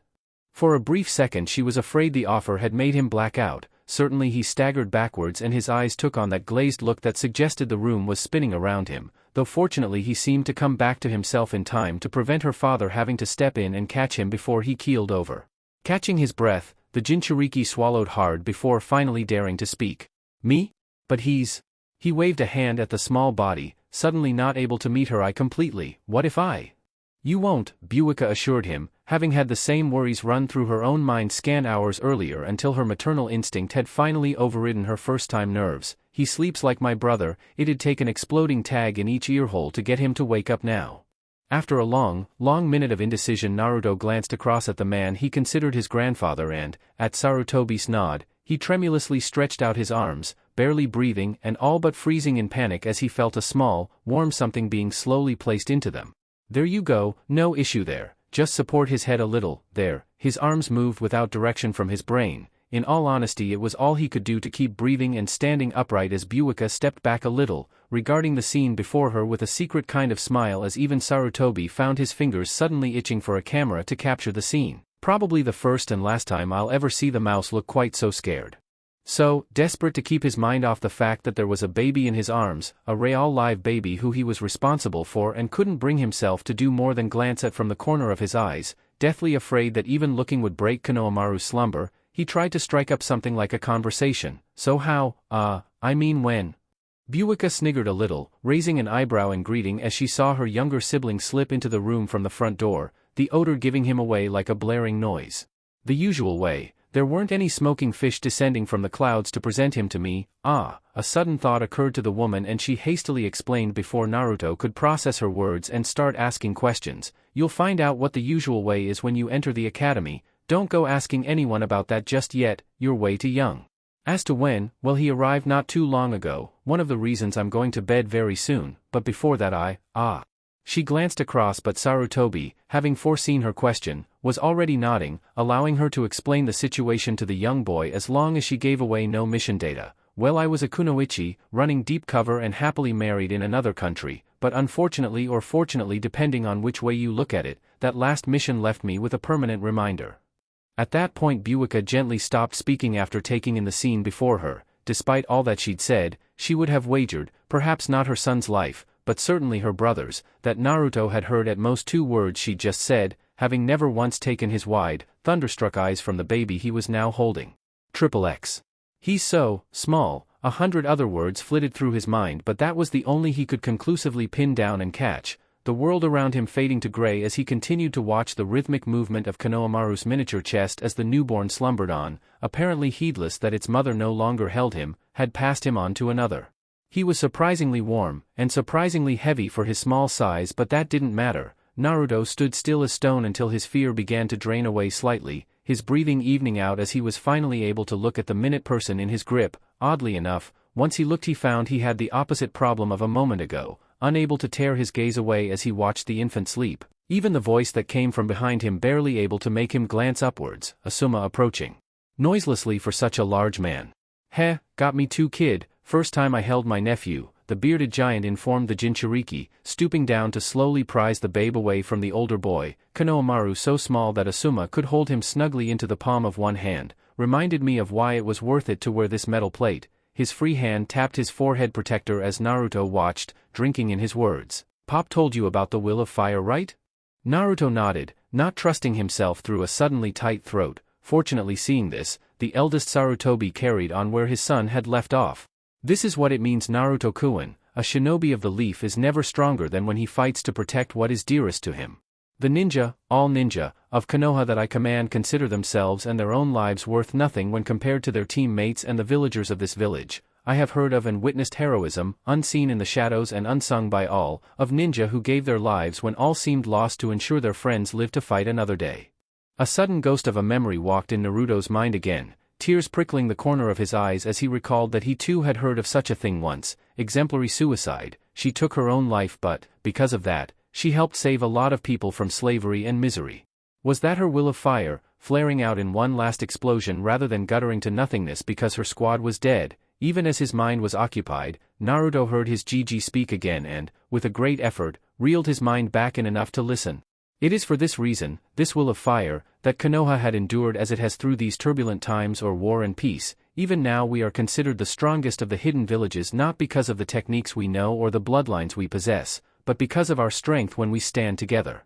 Alone a ninja may die when faced with a stronger opponent, but together, even genin can topple a Kage. Remember that, Naruto-kun. The boy blinked, looking up at the old man as the Kage finished his Suda lecture, seeing that the moment of closeness between the Jinchuriki and his newly born grandson had resonated deeply with a youngster who had never known a family of his own. Minato-kun, forgive me. I should have fought harder to have taken him and myself years ago, banishing such thoughts as. He ended his lesson. United a tree will stand until the end of days, divided, the old man shook his head sadly, it will fall within a day. It was another lesson Naruto would never forget, even as he allowed Buika to take back her son as Konohamaru began to mumble nonsensically and thrash about a bit in his arms, and he allowed himself to be led away to one of the Sarutobi compound's guest bedrooms. His mind lingered on what Gigi had said. As he drew the covers up around himself and bade Asuma a good night, before sleep claimed him, he thought hard to himself. The leaf is only as strong as its shinobi, as its Hokage. The Hokage is only as strong as the other shinobi around him. Reflexively his right hand moved up to press into the jacket pocket that contained his earlier notes. As he heard the parchment crinkle softly under his fingers, he felt new steel forge itself into the core of his being. When I become Hokage, I'll need good ninjas with me. I'll need to look after little ones like Konohamaru. I'd be useless if I didn't or couldn't protect them. I'll need to be as strong as I can be to take Gigi's place, though with a bit of luck. He gave a final press and allowed himself a gleeful smile as he heard the paper crunch softly one more time before his eyes drifted shut and he allowed himself to fall into slumber. This'll help me get there double quick, believe it. XXX. Because of those words still ringing in his ears and the will of fire they had ignited within him, the desire to train and better himself, not for himself, but for the rest of the leaf. Some 9 weeks later 3 academy students found themselves doing swift double takes when they heard their unofficial student give a call and, as the cloud of smoke dispersed, found themselves looking at 2 mice where before there was only one. Obviously this development had taken Naruto as much by surprise as it had them if the way the boy was gawking at his doppelganger was anything to go by. Hey, Abushin, I did it. Did ya see, I can do it, I did bush, rats. His celebration had been, while not premature, at least a little too exuberant. With all his mad cappering he had accidentally landed squarely on one of the Bushin's feet and the impact had burst the chakra construct to smoke, leaving the all but 7-year-old to fume as he folded his arms. And I had it right as well. You did, Ko told him in no uncertain terms. While the Bushin hadn't existed long enough for him to get a good look at, he was almost certain it had been passable, even for Mizun-sensei, and he was a harsh taskmaster even at the best of times. So then, that's your 3 off of us, damn, he swore softly, looking over at his 2 companions as he broke into a crooked, slightly abashed smile. I just realized, pretty much everyone in our class has just been owned by someone who's not even in the academy yet. But he's got pretty much the whole ninja corps on his side, Izumo pointed out, breaking off from his glaring contest with one of the Haimaru as their owner gave a disdainful sniff at his reasoning. Can't get much better tutors than all of them put together. Rate he's going, I doubt he'll even go to the academy. Sarutobi-sama will probably just plunk the hat on his head as soon as he's old enough. Rather him than anyone else I could mention or name, Hana cut in frostily, matching Izumo's glare with her own as she continued to speak. At least the mouse has some manners and a decent head on his shoulders. And how would you know that she beast? What are you comparing him against? The rest of your clan, everyone known they're all combat nutters at the best of times. There's a reason people don't go into the woods on a full moon, you know. The Inuzuka scion snarled, baring her teeth at the insult to her family as she stood to her full height and took a menacing step forwards.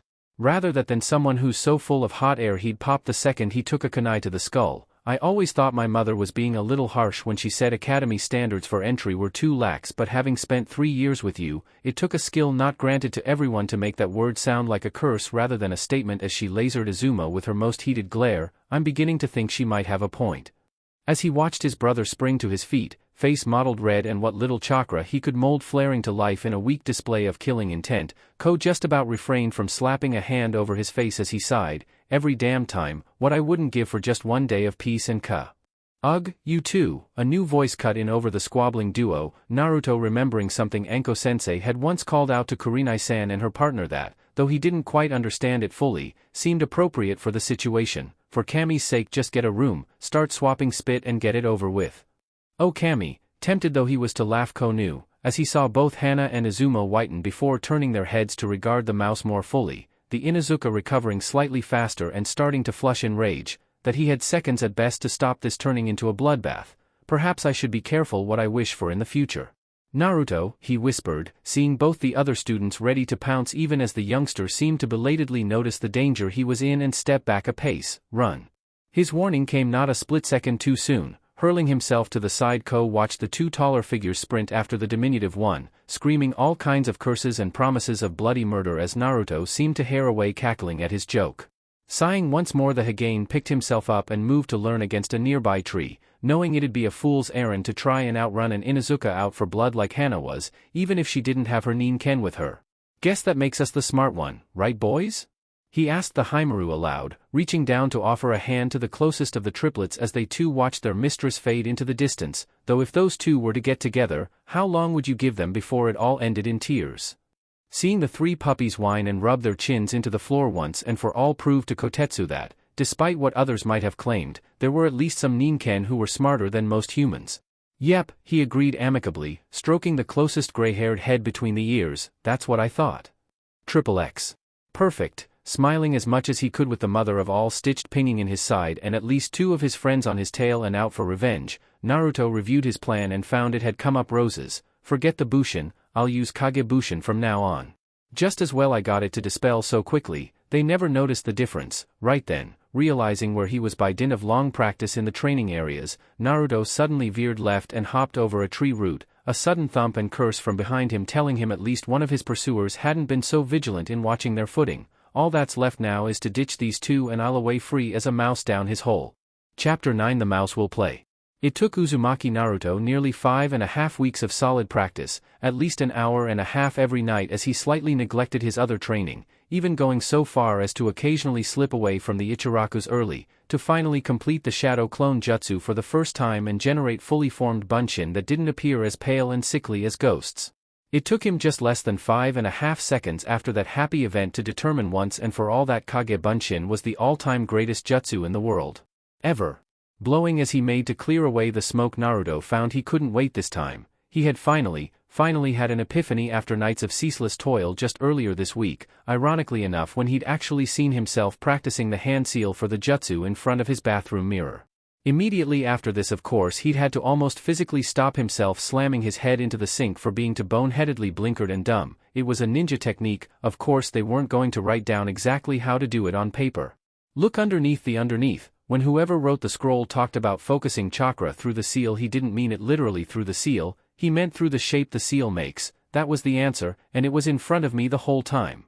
I just didn't see it. Still, the blonde couldn't believe it had taken him so long to crack the code after nights of simply sitting there, trying to force the jutsu to work as he threw attempt after attempt at the wall fruitlessly, saying the words with his hands in the right place, only to be met with smoke or, more recently, ethereal-looking sickly things that might have been clones but looked more like diseased ghosts that, perhaps, mercifully, dispersed into vapor at the merest edge of wind.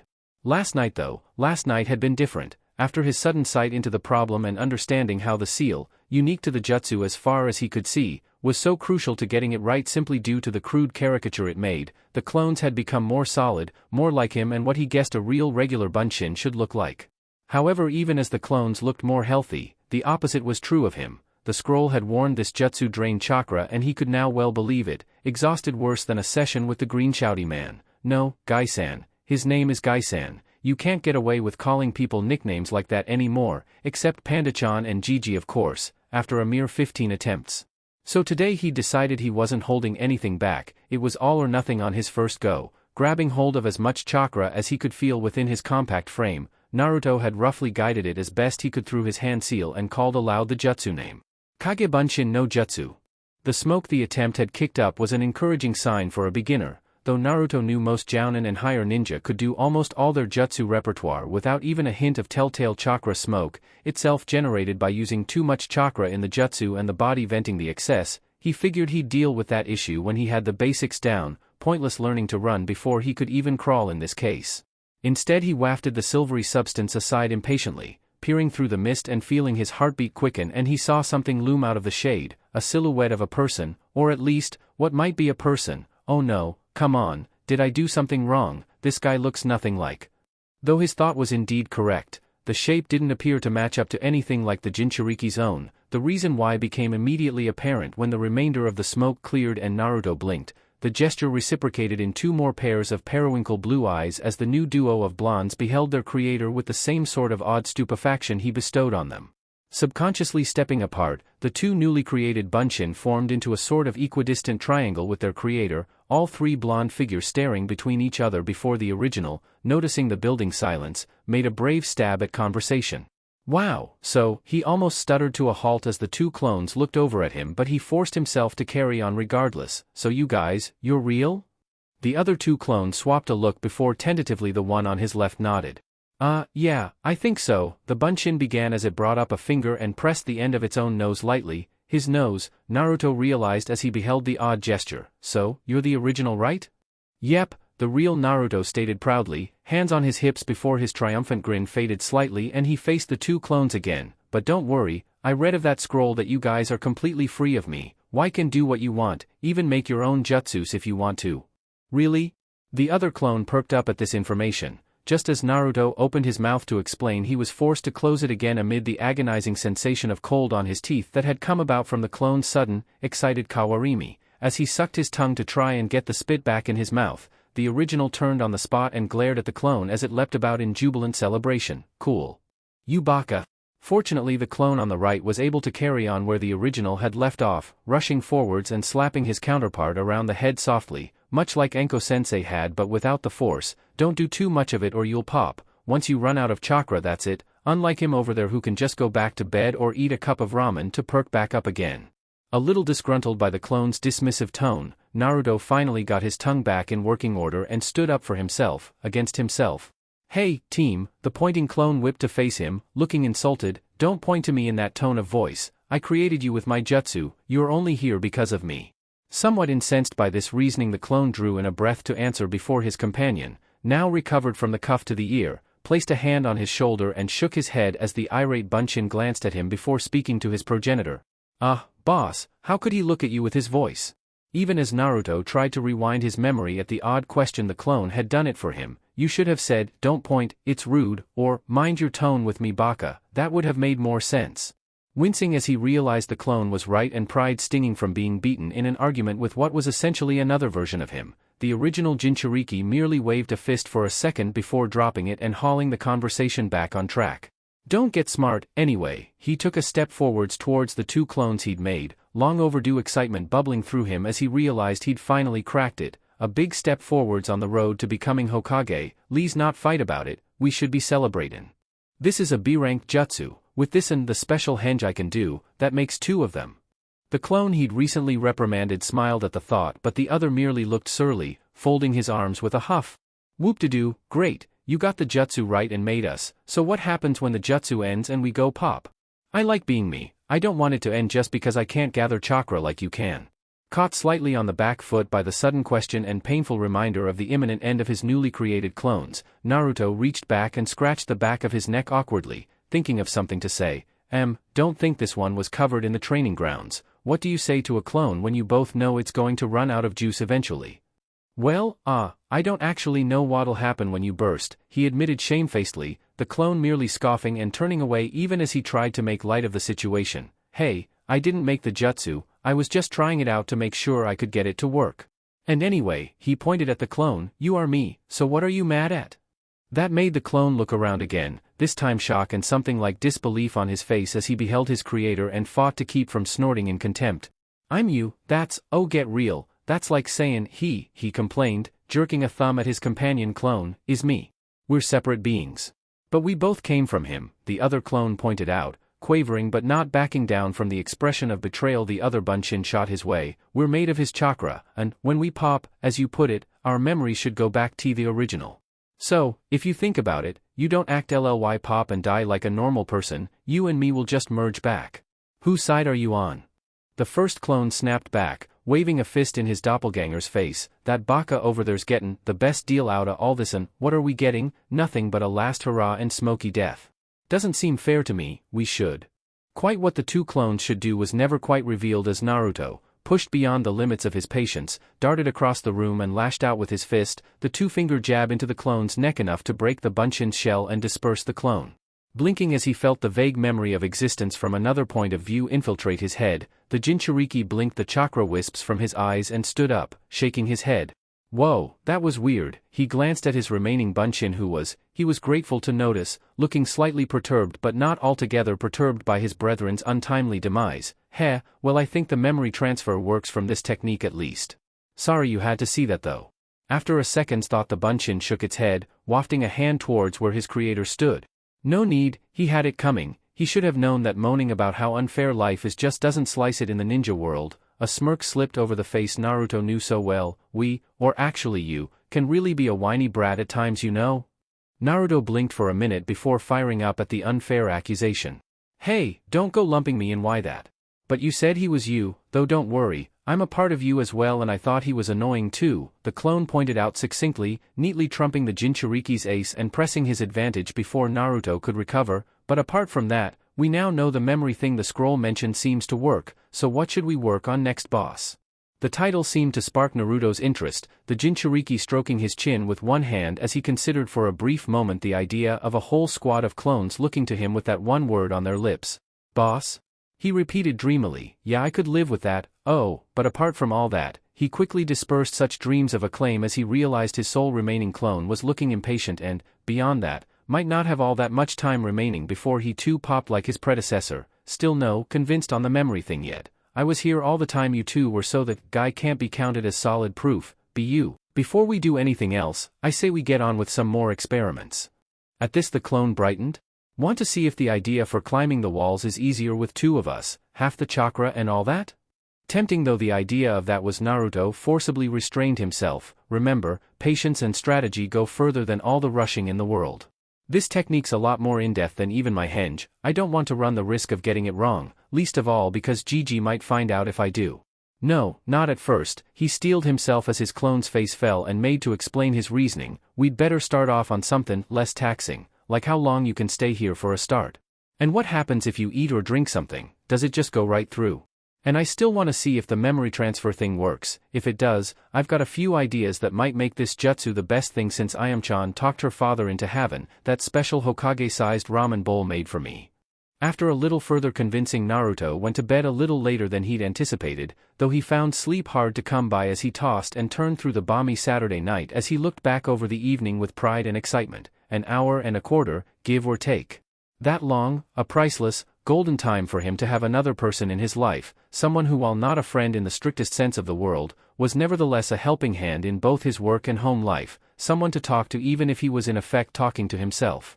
Wrapping himself up in his covers, the mouse looked out to the moon he could see through a crack in his curtains and fought hard to stop a smile emerging. I did it, I really did it all on my own. Because of that I can start doing all kinds of things I could never dream of doing when it was just me. I can't wait until tomorrow. As impatient as he was for the next day to dawn, however, not even Jinchuriki were immune to the soft, insistent caress of sleep, and, eventually, even Naruto was lulled away, though even as his eyelids fluttered closed for the last time that night, nothing would wipe the gleeful smile from his face. XXX. The next morning was, to the majority of Konoha, a complete and utter washout. Thick black clouds had let droplets of water like shiny coins fall to the dusty streets in a glittering rain and swiftly turn them to miniature rivers. The summer thunderstorm, unexpected in violence if not timing, as the last few weeks had been dry, arid and balmy, perfect conditions for cooking up a storm such as this, threatening to overwhelm the village's storm drainage systems at times. Only the swift action of a nearby, and very soggy, ANBU unit with a member affiliated with Suetun Chakra was able to stop the contents of several shops in the lower end of town quite literally floating away down the river. It was a day when people stayed inside, children huffed that Kami had stopped them enjoying the day off school in the great outdoors, and every ninja on the patrol roster cursed their bad luck at having to be outside right in the thick of it. For one particular resident of the village, however, already marked apart as much by his impact on many of the villagers' minds as well as the 6 marks on his cheeks, the rain streaking down his window and thunder booming overhead were quite welcome, in fact almost soothing, as he sat at his table and scribbled another thing down on the list he'd spent most of the morning writing. There was just something soothing about candlelight that Naruto had never really been able to explain, even to himself, having had a bad experience in his first year of owning his own apartment in a storm similar to this, when the power had gone out due to a lightning strike in the mountains at Konoha's back and left him at home suddenly in the dark. He now always kept a well-hidden stock of thick white wax candles under the kitchen sink, with 1 or 2 stashed in other odd locations in case unexpected visitors showed up to crash the party and smash anything he owned. Having woken later than usual to hear thunder growling above him, the Uzumaki had quickly rolled out of bed and darted into the kitchen, flashing a glance out his bedroom window and seeing the spots of rain present, allowing him to determine he had about an hour at most before it really starting coming down and he'd have to sit in the dark to avoid the risk of his lights blowing out. He'd quickly boiled enough water for several cups of his cheapest ramen, gulped them down quickly, then systematically gone around his home and unplugged everything that could feasibly be damaged by an untimely thunderbolt before settling himself back on the kitchen table with a block of paper and striking a match to light his first candle.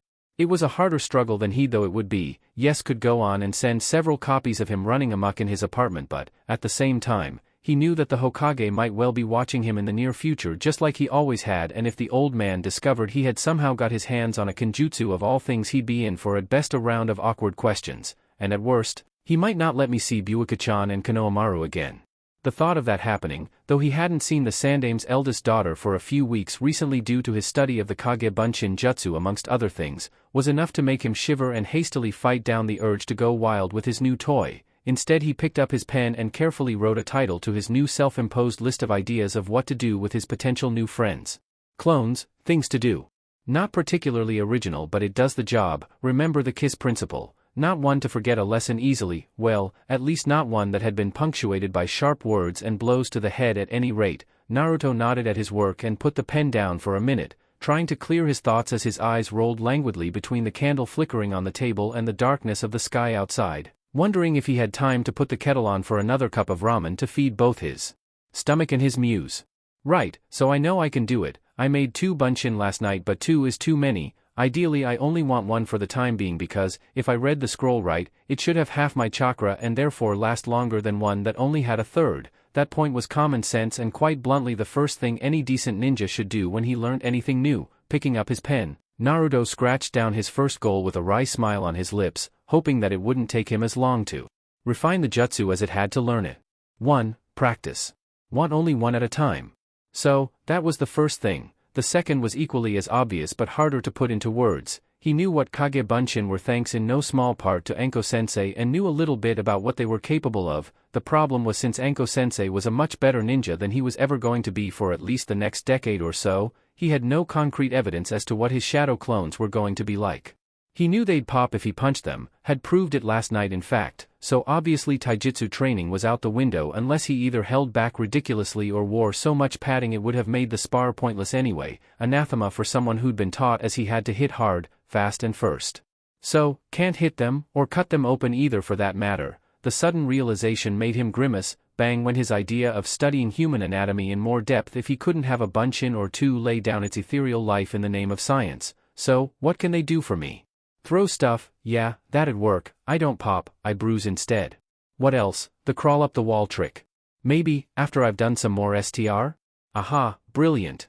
As always finding comfort in his routine, he hastily scribbled down the second and third items on the list. 2. Use for dodging practice and stretching.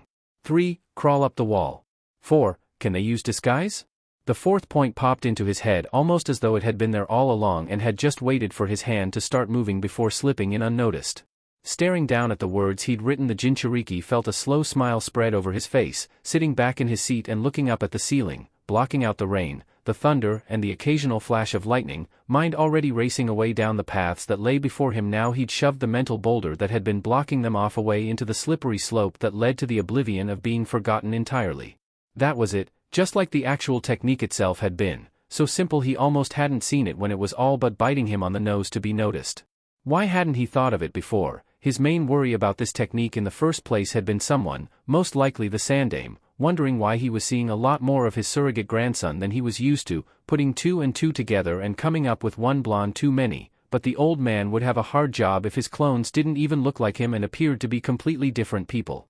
It was perfect, almost too perfect. He knew he woke up before pretty much anyone else in Konoha who wasn't obsessed with youth and spandex. He had to suddenly bite back a shudder. Somehow that just sounded so very, very wrong. Ugh. No, come on, remembers the mission here, no getting distracted by the green, Gai-san, get his name right. Unfortunately it seemed the image of the eccentric ninja was as boisterous and hard to ignore as the real thing. It took a long minute of concentrated mental thought and doodling on the corner of the page to banish the unwanted figment from his imagination, and even when he thought the battle was won he could almost swear he heard a faint cry of "Yash" from somewhere in the distance.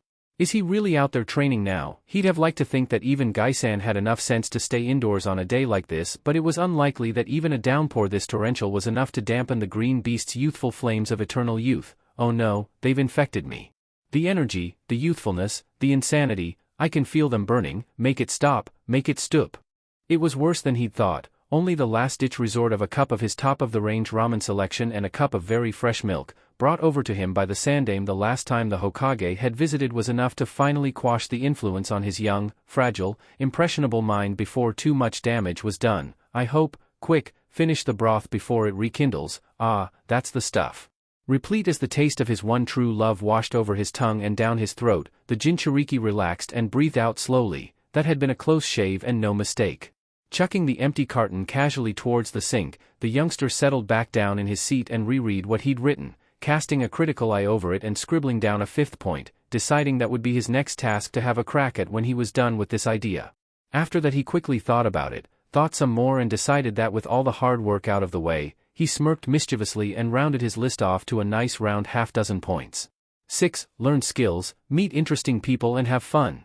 An essential ingredient for all young children to have, regardless of whether they want to be Hokage or not. Naruto nodded sagely as he heard Buika say those words at the same time as dangle a gaudy blue toy over the table Konohamaru was laid on, the 6-week-old child gurgling happily as he tried to catch the waving plastic toy with his short, podgy arms. And we'll start that one. With his typical foxy smirk back in place, he turned the page and started the engine on his already overactive imagination, putting realistic names to unfamiliar faces just as Enko-sensei had taught him, by coming up with a few extra masks for my bunshin to wear while they're out and about. How does Totoro sound? XXX. Deftly tucking the latest novel back on the shelf it had come from and tucking her long hair back behind her ear, Shiho sighed with a touch of annoyance as she placed her hands at the small of her back and pushed hard, wincing at the sudden popping noise. She'd never been the most athletic kunoichi to graduate from the ninja academy, nor one of the most gifted academically, come to that, but what she did have was a good, firm head on her shoulders, a logical and ordered mind, diligence, patience, and above all else, a knack for remembering all the tiny little things that most other people tended to dismiss as unimportant. The latter of these she was convinced came from her father's side of the family, the man having been a librarian for the better part of the 50 years he'd been blessed with on Kami-sama's earth, with a solitary mention of serving above and beyond the call of duty during the Kyubi assault, where he'd risked his life staying in the library and checking the seals that held the precious ninjutsu scrolls weren't damaged by the malevolent chakra that radiated from the beast-like warmth from a fire. His only distinction for all those years of toil. Shiho had been helping him in the quiet, dusty place almost since before she could remember, and was now convinced her talent for noticing patterns in blocks of texts and cipher streams had stemmed from the necessity of memorizing the layout the library and being able to identify and replace a scroll in its proper location years before she'd even set foot in the civilian school.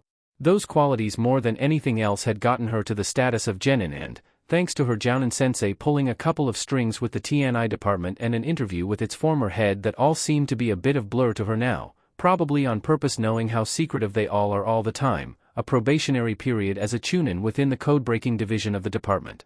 She'd been as surprised as anyone when she'd actually tested high enough to even attend the Shinobi Academy, absolutely shocked when she somehow scraped through both the genin exams and, though her team had failed the past 2 chunin exams as the first and second phases respectively, her modest talents had been noticed by someone higher up the food chain, and because of that she'd been uprooted out of this musty old tomb of scrolls and parchment and replaced in a slightly newer, more expensive-looking building surrounded by ciphers and code.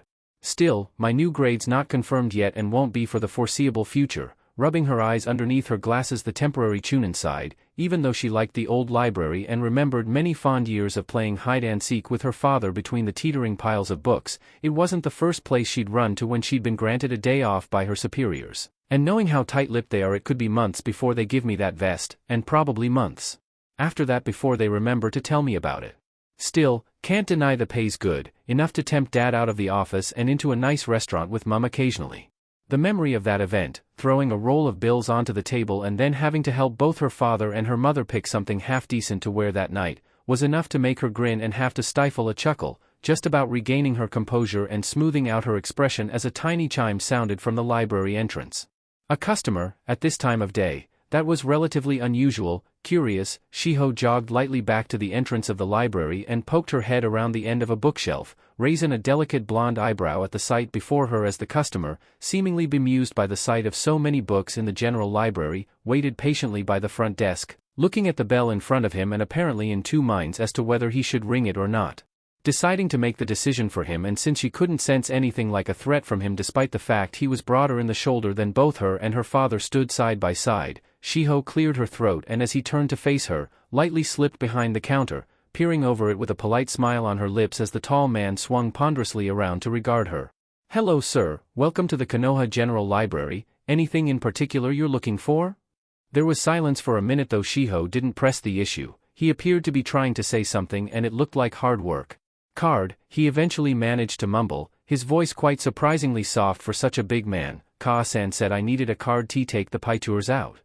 "Pictures?" Oh, the sudden realization forced her to stifle a sudden gasp. "That's what he means."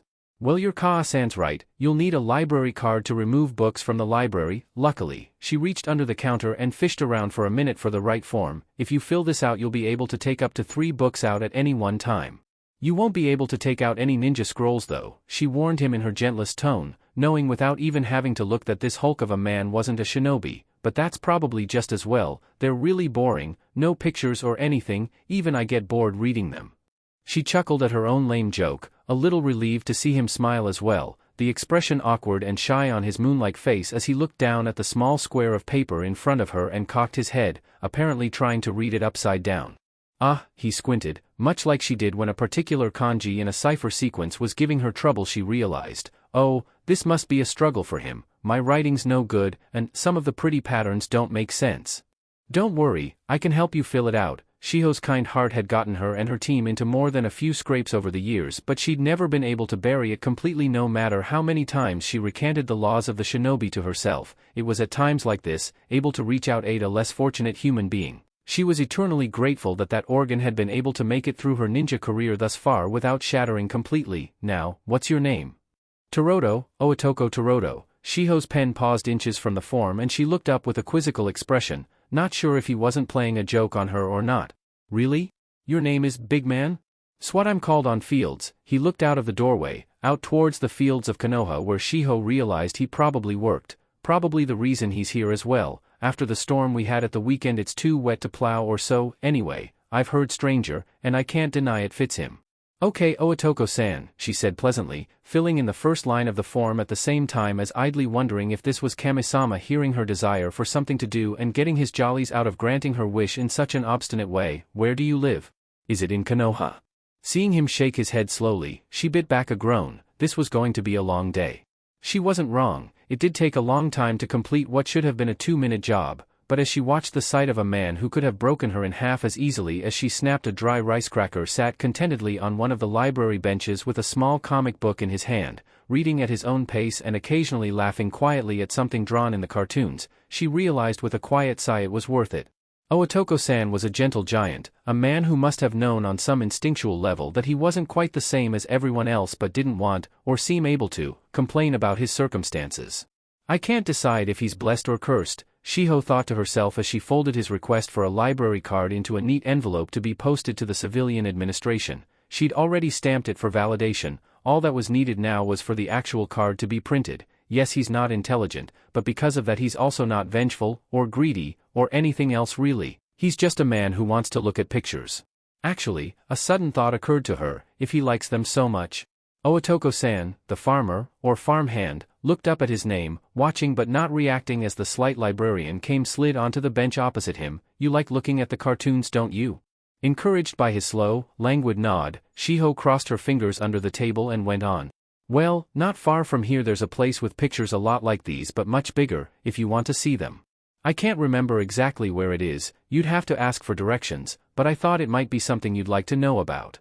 His massive face brightened and he leant forwards, as eager to hear as a puppy was for a chocolate drop, and Shiho, after fighting down the sudden irrational urge to pat him on the head, a thick thatch of brown hair covering the crown of the mighty skull, spoke again, giving the outline of directions towards the painting and art suppliers some 7 or 8 streets away. A few minutes later when this was done, she could quite happily say, as she bowed the massive worker out of her and her father's domain after reminding him that his library card would be available from the next week or so, that she'd done her good deed for the day.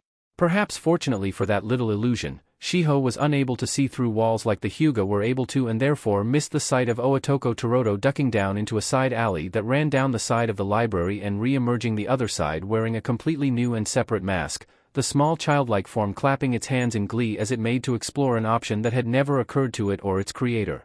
"Arts, huh? Well, nothing ventured, nothing gained, and while I'm undercover, if I say my mask has some hobbies he should at least be sort of good at them," the bunchin mused as it lingered in the mouth of the alleyway for a minute, grateful that the street was mostly deserted as the skies above still threatened rain, as it mused on the issue and wondered idly if its creator was having as much luck on the fields as he was in the village. Getting hold of the library card Naruto had declared as being his first major goal, as knowledge is power, had gone relatively smoothly. "You never know, I could be a wandering artist, just moving into town to set up store and, on the side, start feeding information back to the leaf. Possibly a bit far-fetched, but I've heard worse, or at least, Sensei told me about worse." Now then, decision made and problem solved, the bunchin started to think as it meandered down the street, Shiho's directions clear in its mind as it started to clamber over the next mental wall in its path. "What's my name this time?" Later that night, when Naruto returned with a big, triumphant grin on his face as he realized and proved without a shadow clone of a doubt that he would remember everything his clones did, why else would he have suddenly received a memory of someone filling out a form for him in Konoha while he was halfway up a tree in training ground 17? Otherwise, he was completely unsurprised to see that on his kitchen table, the notepad of his masks had been turned over one page, hiding Ootoko Torodo from view and showing the bare bones of another character, a new mask one of his bunchin had used to hold a conversation with the artists of the Ink Swirl store.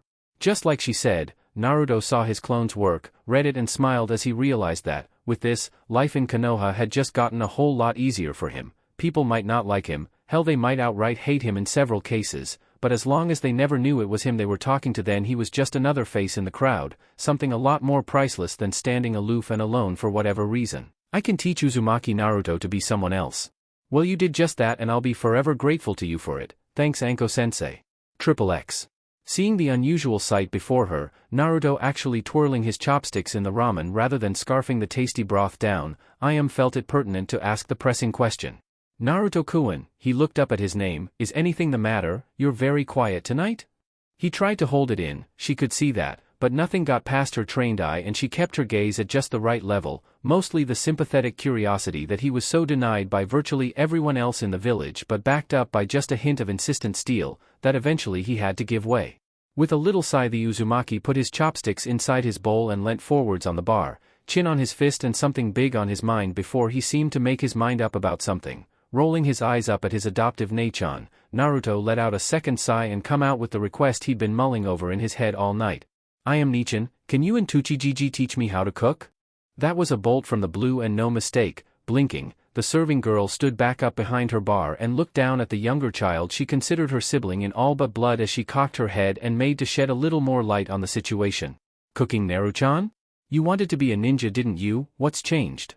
Oh no, Ayam-chan. I want to be a ninja still, but one of my senseis said a ninja should have loads of skills, like if I was in an enemy country I could pretend to be a chef, till I could get out of there. I never thought of that, though she could only vaguely remember the woman, a chunin if she remembered right, who had been around the young would-be ninja some months ago. From what she could remember, that sort of thing sounded like something she'd say, and Gigi said he didn't want me to learn any jutsu until I was in the academy, so I thought I could learn some other skills like cooking.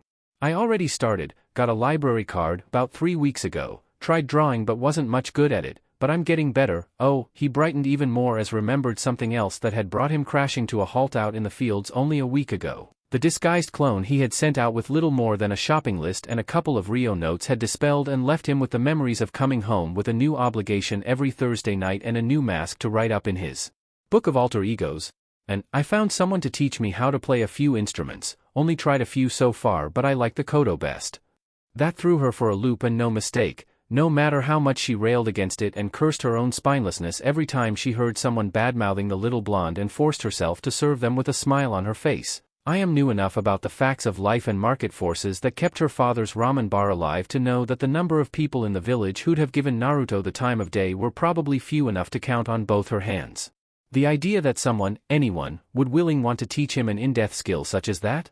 How, I mean, she hastily caught herself, not realizing she'd been speaking out loud until she saw her customer's curious gaze. That's great, Naruto-kun, but who's teaching you, and why?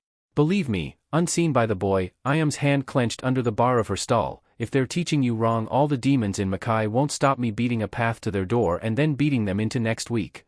Oh, I learn at the music shop about 4 or 5 streets that way, he explained freely, wafting a hand over his shoulder in a vague display of directions as he went on, down a little back street, called Bells and Whistles. Imaginative, huh? Ayam duly failed to wrestle down a smirk and, emboldened, Naruto went on. But yeah, the old guy who runs it's a bit cranky, kept rapping my fingers every time I played a wrong note, but he's good and I'm learning a lot from him. Before you say anything, I'm pretty sure he doesn't like me. Well, he glared when I walked past anyway, but he looked around furtively before beckoning her closer. I am leaning over the bar to listen as he whispered the last words of his explanation. When I go for lessons, I make sure he doesn't know it's me he's teaching. The confusion must have shown on her face because before she could even ask, Naruto had begun his explanation, glancing over his shoulder towards the street as he spoke with a strange, almost regretful voice that appeared far too old for a child his age to speak with.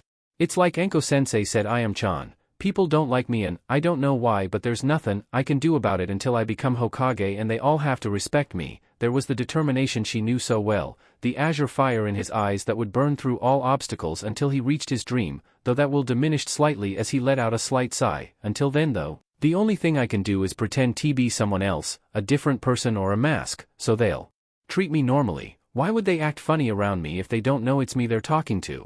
Like the old man at the shop, Yudazuka-san, if I'm remembering right, he just about recalled the name of the gruff old musician before the more familiar knowledge of that particular mask came back to him and he reeled off the false persona his bunshin had scribbled down some weeks previously and he had refined since then. He thinks he's teaching Barakuero Hashi. A higher student at the civilian academy who just failed shinobi selection and wants to impress his parents because he feels guilty about it, to play the kodo, and his student is paying him using some of his pocket money. Reasoning this through with wide eyes and a nearly slack jaw, Ayam rationalized the situation against her own moral code and found one immediate flaw in her little Nii-chan's logic. But Naru-chan, that's deceitful. Yep. To her horror, he even looked a little smug as he nodded and took a long draught of the cooled ramen broth before continuing, his massive grin only increasing in size as he went on. That's what being a ninja's all about. Sensei said something like the way of the shinobi is to lie, or be deceit, that word you just said, so I'm just getting the practice in when I can. And if I learn something else out of the bargain, that's just a bonus. If I was in an enemy country, I'd be learning a lot more than how to pluck a few strings to play a tune, I can tell you. Ayam opened her mouth to answer this, then closed it again as she thought hard for a minute. Overall, was Naruto doing anything really wrong in the grand scheme of things? Yes, he was lying after a fashion and pretending to be someone who didn't really exist, but overall, was that any worse than what the vast majority of the villagers put him through? No, in fact, in a lot of cases what he's doing is nothing compared to some of the stories I've heard, and they're just the ones Dad told me about. Though she knew some of Naruto's plight, Ayam was aware that her father sought to protect her from as much of it as he could, his body the shield between her and the unpleasant face of Konoha as a whole, but he couldn't hide the full scale of the truth. More than once Tucci had shifted his entire supply chain despite the costs of the ingredients rising, and Ayam would have staked her apron that such a dramatic shift in policy had come from stories the chef had heard about how those stores he had abandoned had treated Naruto in the past. Realizing she had a pair of curious blue eyes on her, the waitress broke off her introspection and smiled, leaning over the counter to ruffle the boy's sunshine hair. Well, then you just carry on. It's a neat way of thumbing your nose at those old sticks in the mud who can't see you like me and Tucson do. Just promise me one thing, Naru-chan. Hi? Ayam giggled at his sudden expression of what he must have thought was complete seriousness. No matter how hard he tried, there was no way any face he made was ever going to be anything other than cute in her eyes. Even when he's pouting, I still want to hug him to death. Promise me you'll never try to use a fake face around here. Naruto all but reeling in shock as his older Nei-chan went on. Tucson and I know you all too well for that, Naru-chan. You'll never have to wear a mask around us, got it? It took him a moment to reply, trying hard to swallow down the lump in his throat as he couldn't quite meet Ayam's chocolate eyes before, somehow dredging up a smile that hopefully dazzled her into missing just quite how much her words actually meant. He scratched the back of his neck and beamed. Yeah, I know, Ayam-chan, you and Gigi have always been good to me. Anyway, he sniffed as though trying to track down his next bowl of ramen by scent alone, quite by coincidence making sure his nose wasn't going to run with sudden unshed tears as he looked around. Mind if I talk to Gigi about learning to cook? Thanks, Nei-chan. When you say that, I know it's not a lie. Sure, the waitress laughed as she cleared her customer's bowl out from under him before heading to the back of the stand, speaking over her shoulder as she did so. Wait there, Naru-chan, I'll go get the old man and see what he's got to say about the whole thing. No need to thank me, Nii-san, it's nothing but the truth. XXX. So then, up to his elbows in soapy water, Naruto looked over as best he could, seeing Tucci lifting some of his ingredient tins up to the top shelves of the cramped backroom of the ramen store. The ones he couldn't even reach unless he stood on the countertop, something that neither of the Ichirakus wanted in case he fell and did himself a mischief. What's this my little girl tells me about you wanting to cut up vegetables rather than enemy ninja Naruto-kun? Huffing a sigh of annoyance as Ayam merely smirked slightly under his sardonic eye, the Jinchuriki answered slowly as he pulled another scuffed pot into the sink he was working at. Not like that, Gigi. I just want you to show me how to cook things, not anything fancy or pricey, just things I can live on when I can't get ramen. Nascent proximity alarm bells starting pinging in his mind, and he ducked just in time to avoid his Nei-chan swiping her hand gently through his thick blonde hair. Ayam chuckling as she flipped her washcloth over her shoulder and started to dry the well-scrubbed pots he had piling on the side of the sink and washboard. You little blonde kappa, you'd live on ramen if you had the chance, wouldn't you? Naruto didn't even miss a beat. Of course, wouldn't everyone? Recognizing he was a truly hopeless case, the chef's daughter simply sighed and shook her head, letting her father take over as Tucci finished cataloging everything and realized all the stock was present and accounted for, just as well. Last thing I felt like doing after a rush day like today was running to the late-night markets. Kami-sama must have been tipping me a wink today when Naru-chan showed up for pot cleaning duty. Well, as glad as my business is to hear that, Naruto, I'm afraid I can't teach you how to make ramen. It's an old recipe, he explained hastily as the boy looked over, thunderstruck at this announcement, one that's been in the family a very long time, and, let's face it, Naruto-kun, it's all that keeps this old shack from falling down around me and Ayam-chan's ears, and even then only just. Only, 'cause you're too stingy to pay for proper repairs and keep doing it yourself, Ayam muttered under her breath, once more reliving the worry she always felt when she saw her father taking his life in his hands and clambering around on the restaurant roof trying to track down and fix another minor leak before it flooded them out again. Fortunately, not hearing his daughter's grumbles, Tucci carried on his explanation. So I'm afraid I can't part with that little secret, Naruto-kun, but don't worry, there's lots of other things I can make that taste just as good as ramen.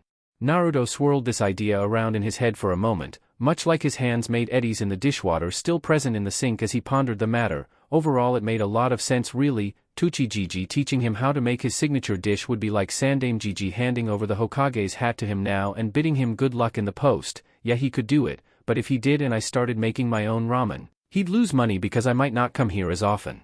One of the benefits of his little business and its associated training, itself only begun due to the sage advice of the ramen chef some years ago, he remembered with a start, was that he was a lot more perceptive to the impact of decisions on all parties concerned.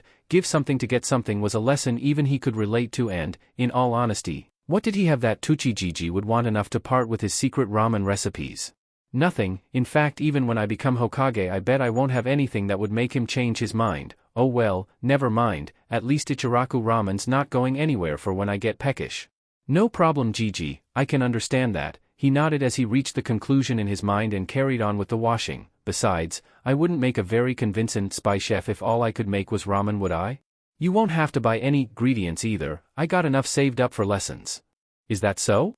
Tucci mused, one eye still on the back of the smallest person in the back room of his stand as he considered the matter. Naruto had grown up so much, even in some ways growing old before his time, that he wasn't all that surprised he'd so quickly gotten over the disappointment of not being able to learn how to make his favorite meal, but to offer to pay for it all. Just as long as you're not selling yourself short, Naruto-kun, it'd be pointless for you to learn how to cook if you can't afford to feed yourself afterwards, wouldn't it?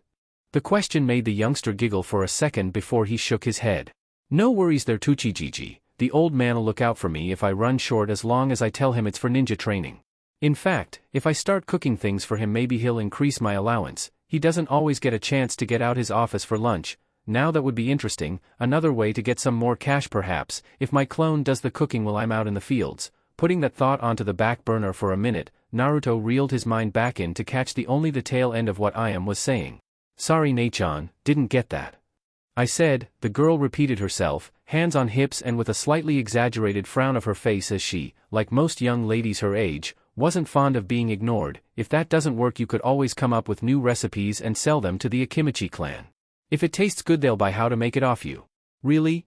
Yep, Ayam assured him, giving a knowledgeable nod as her father had let her sit in on the last time a representative of the Rotund clan had petitioned the ramen chef to part with his recipes for a very respectable price. Tucci had politely refused, of course, but offered the Akimichi a discount should they ever request his services at a function or clan gathering. A bonus that sweetened the pot for the large man, who departed with a respectful bow and the rent money Tucci owed on the stand. They love their food, do the Akimichi, even more than you do your ramen. Impossible, the Jinchuriki thought, but decided not to speak, instead hearing his older sister figure out. So if you cook something that impresses them, they'll buy the recipe and add it to their clan cookbook. If it's really good, they might give you a yearly stipend to keep it. Really? Naruto repeated himself, fantastical imaginations of him sitting on a pile of money coins as he stirred a pot full of delicious treats that the Akimichi were stampeding over each other to get hold of. Wow, okay then, let's get crackin' on that and make some money.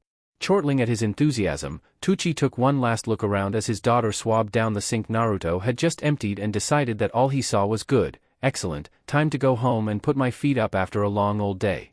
Hold your horses, Naruto-kun. Glad as I am that you're raring to go, you can't just jump into cookery feet first and hope for the best, not unless you want to end up scraping soot and tar off the bottom of your cooking woks at least, he advised, holding up a finger as Ayam locked the back door of their stand. Unlike the Hasawadas who lived above their property, the Ichiraku father and daughter merely rented their stand and lived about a 10-minute walk from it, in one of the less expensive but still comfortable regions of Konoha's residential areas. I'll try and come up with a timetable or something like that, but it'll be likely to change and chances are you'll have to do most of your cooking at the weekend. That all right for you?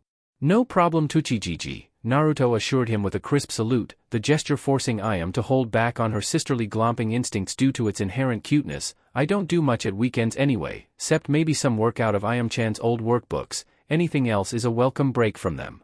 Very true, Naru-chan. the waitress assured him with a shudder as she too remembered the long hours of drudgery that homework represented before brightening up. Still, while you're slipping away from them, we'll be able to get you initiated in the holy order of ordained ninja chefs. You won't have any trouble shopping for ingredients, right? That question made Naruto have to hide a sudden smirk. While originally it had been a problem, he now found slipping on a minute mask before he went outside as easy and as natural as a normal person did pulling on a pair of shoes. With this in mind, he looked his adoptive sister square in the face with his wide, guileless eyes and shook his head appealingly. Nope, not an issue for me, Ayam-chan. They'll never see me coming. That assurance and confidence, together with the victory symbol he flashed up in time with his brilliant grin, was enough to break through the ramen girl's self-control, and in an eye blink Naruto found himself caught in the most dreaded technique of the school of ramen fu, the inescapable feminine glomp of doom. The sight of the little mouse flailing around in Ayam's arms as he clawed desperately at the air in his thrashings to be free was enough to make Tucci roar with laughter, his mirth seeming only to tighten his daughter's hold as she nuzzled her cheek into the younger child's hair. You are so cute, we could grate you up and use you as the sprinkles they put on ice cream, it'd be a bestseller and we'd make a fortune. How much do you reckon he'd be worth, Dad? Just about smothering his mirth, Tucci managed to shake his head and place his finger on his chin, looking serious as he gave a measured answer. Alive or dead? Seeing his daughter's raised eyebrow, he nodded at where Naruto's struggles for freedom were noticeably slackening off due to her constricting grip. Ayam leapt back with a gasp as Naruto heaved down a breath of sorely needed air and stood up, panting after coming so close to being crushed by kindness. Ordained ninja chef, he managed to rasp as Ayam looked at the floor abashed, but I can't help it, he's too adorable when he makes a face like that. Feeling his ribs start to expand back to their normal position, he gave a shaky thumbs up and smiled again, the ramen waitress brightening as she realized he didn't hold the hug against her. Well, if that's the sort of thing I'll be learning. He stood to his full height and stretched off, just about holding off a wince as he slipped an arm around his adopted sister's shoulders and gave her father a victory pose. Bring on my first lesson in shinobi cooking and the art of ramen fu. XXX. It was true what Anko-sensei had said, he realized as he struggled vainly against the sudden vice grip that had seized him around the middle and made sure he couldn't get away. In the field, almost making it out the way of an attack usually meant that you were simply bleeding out rather than immediately dead. Not that the situation here was quite this serious, luckily for him. His suspicions had been aroused by the slight look of expectation on Maruta's face after the weaponsmith had gestured for him to go upstairs, had only gotten stronger as he'd realized he couldn't hear the rhythmic thunks of steel against wood that would have indicated Tenon-chan being outside practicing with her beloved weapons, and had blown into full life just as he'd stepped into the Hasawada's apartment above their shop, and heard the quick, light patter of feet running towards him from the back. He'd leapt to the side out of instinct but not fast enough. Tenten had been able to get half a grip on his closest arm and from there, due to him being off balance, had yanked him into a constrictive grip that she didn't look to be releasing any time soon, instead looking over his shoulder at where Kishi was regarding the pair of children with amusement. Look, Kaa-san, I caught a mouse, the girl stated proudly before carrying on. Now I can take him to school tomorrow and chop him to bits. Rather unsurprisingly, this idea didn't find much favor with the aforementioned mouse as Naruto redoubled his efforts to break her hold. I don't want to be chopped to bits, he declared, grabbing both her hands with his own and trying to prise them apart at the same time as pleading for Kishi's help with his eyes. I like all my bits where they are, I want to keep them all attached to me. Sorry mouse, sensei's order. Finally giving up on breaking her strong grip, Naruto instead fell back on his old standby of fighting filthy, and a second later Tenten stumbled backwards, giggling from where he'd reached over his shoulder and tickled the sides of her neck, the only place on her body that attack affected her apart from her feet. As she reeled, Naruto managed to wrestle down a breath of air and recollect himself enough to ask the burgeoning question. Now I'm out of range for the imminent dicing. He favored his former orphan with a nasty glare, though true to form Tenten merely stuck her tongue out at him, able to act like a bit more of a brat than her 8 years would have had people believe, as the younger child being present was a convenient excuse for such immature behavior. Why's your sensei got against mice? We're doing a dissection tomorrow, the bun-haired girl replied with a knowing smile, Kishi looking up from setting the table and recalling that part of her own school days with a slight smirk. Oh, what Maruta-kun wouldn't give to take back that day. He had to be excused from the lesson for crying after tapping his mouse on the back of the head. Then again, he's always loved animals, so sensei's bringing in loads of mice and we get to chop them up. You, thinking of this for a minute made Naruto feel slightly queasy. Why'd you want to do that? Tenten opened her mouth to answer, then closed it as she realized she didn't have an immediately convincing reason before. Thankfully, her father came to the rescue. 2 reasons Naruto, the thick-set Smith grated heavily as he pushed the door shut behind him at the same time as ruffled Tenten's hair buns with his free hand. Though she was a little too big for him to pick up as easily as he had in earlier years, nothing he said or would ever want to say would stop her greeting him with a hug every time his working day was done. Firstly, it's important to see how different things are in real life compared to what you read in books, and second, the former. Ninja caught himself for a minute before, after seeing his wife's permissive nod, he sighed and walked over to the settee. Both children followed him with intense curiosity in their gaze, Tenten jumping onto her father's knee as the older man sat down heavily and smiled at her, slipping an arm around his daughter's shoulder. Well, the second reason is one you're not supposed to know until after you try out for the Ninja Academy, but since I know you're both going to end up there anyway, it can't hurt to tip you off a little, he assured them with a cheerful smile, Naruto nodding as he knew that his friend would be eligible for selection next year while he himself would have to wait until the year after that. Still, at least I get 3 or so years with Panda-chan in the academy before she passes out. This little exercise, as well as lots of others the teachers will spring on you Tenchan, is designed to see if you're got what it takes to be a ninja. I've never sugarcoated it for you Haim, or you either Naruto-kun, however much I've wanted to, ninja kill, it's the main, or one of the main tenets of the job you sign up for when you put on that headband. What'll happen tomorrow will probably be your first exposure to death or, if not, certainly your first in killing a living thing. The sensei will give you live mice, it's up to you to pinch the life out of them before you start carving them up. As he'd expected, a little silence fell over the 2 assembled children after this admission, Naruto in particular looking pensive as Tenten looked up at him, brown, expressive eyes worried as she chewed her lip before speaking. But, we don't have to hurt the mice, do we, Daddy?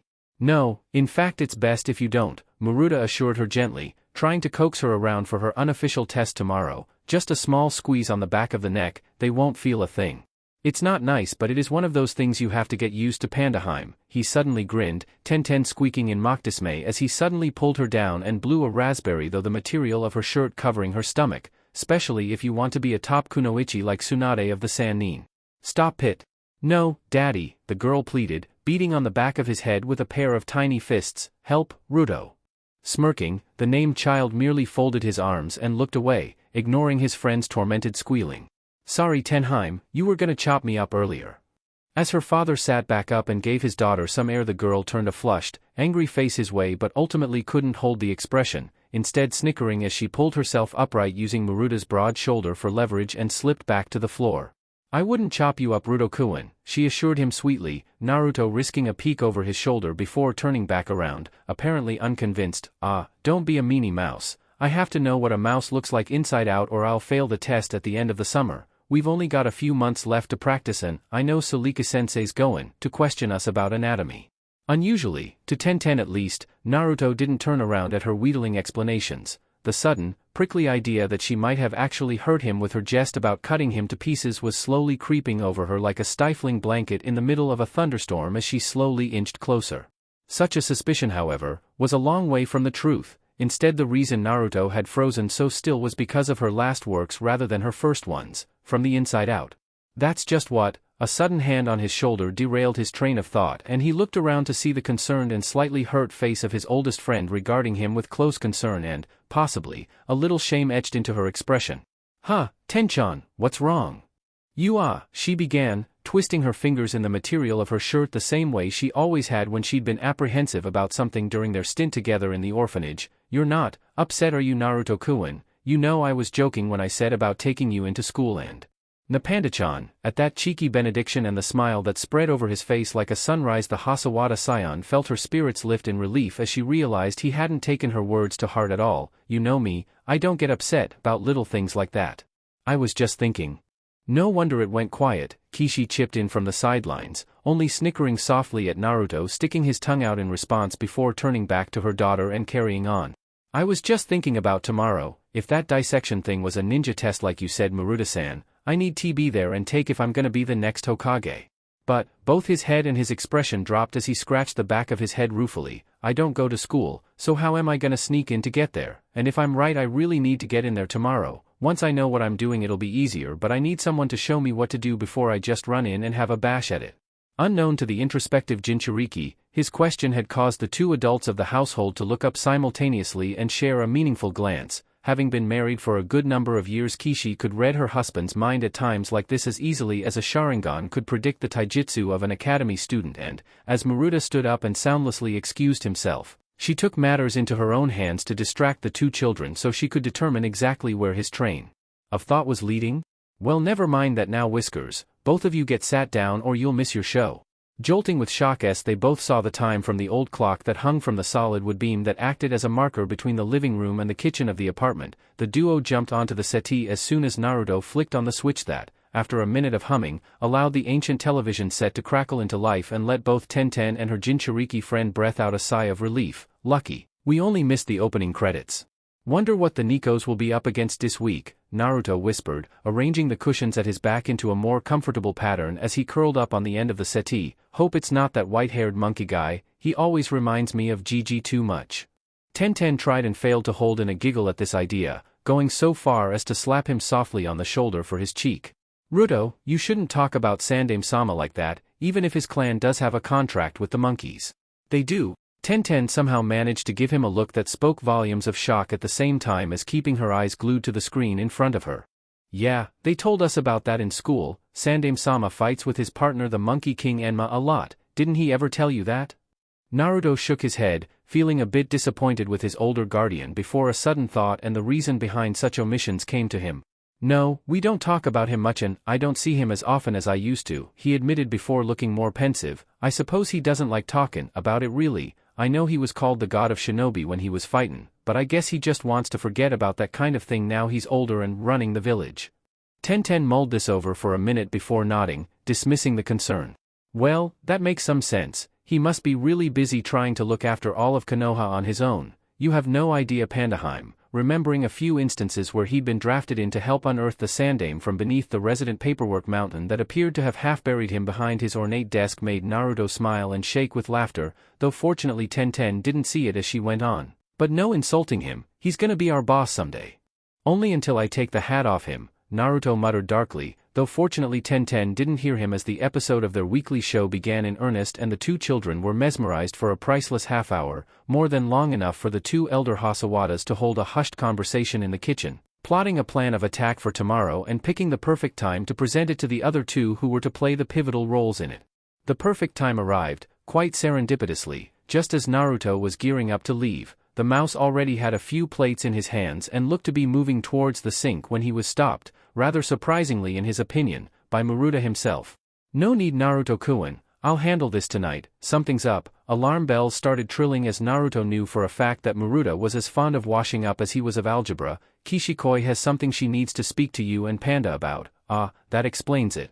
Letting out a silent breath of relief as he realized he wasn't in trouble at all, the Jinchuriki allowed the smith to take away the plates he'd collected and sat back down at the table, as always swinging his legs and eagerly awaiting the day when he'd be tall enough to sit in one of the chairs Maruta-san's own father had carved and have his feet still touching the floor.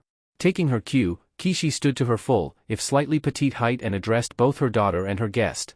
Okay, Naruto-kun, Tenchan-wi, your daddy and I, that is. Kishi favored her adopted daughter with a graceful motherly smile as the budding weapon master beamed in gratitude. Had a bit of a head-to-head while you two were watching your little cartoons. And what we decided was this, Naruto-kun, your idea that you shouldn't miss tomorrow's little experiment just because you don't attend the academy is very true, so luckily for you I have some family in a little village towards the borders of the Land of Fire, and their middle son is about your age and wanted to be a ninja at one time. A semi-devious smirk flitted across Kishi's lips as Naruto, having leapt to a slight guess about what was coming next due to his training with the ninja of Konoha, felt his eyes bulge in astonishment. No way, they'd never.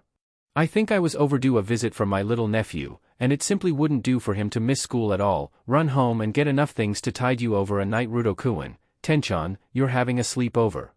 A few seconds after this bombshell announcement was dropped and detonated, the fallout was easily seen in the form of two hyperactively excited youngsters all but bouncing off the walls and each other in unadulterated glee. Smile almost bisecting her head, Tenten managed to recollect herself enough to reach out and snag her smaller friend the same way she had at the start of the afternoon, clinging on like a ninken on a bone as Naruto's momentum all but spanned the pair of the off their feet. Naruto, this is the best, she shrieked. She'd wanted a sleepover for Aegis, having heard what one was off some of the other girls from her class, for her mother to make one up on the spot just proved beyond a doubt that she was the best mother in the world. We're gonna have so much fun, and even school in the morning's not so much of a hassle now. I sure hope not. Pandaheim, such was his ecstatic vindication in one of his schemes coming up trumps not only without a hitch, but also with an added bonus for once, was enough to make him forget the taboo and address Tenten by the pet name she hated above all others. Just wait there a second, I gotta run home and get a few things.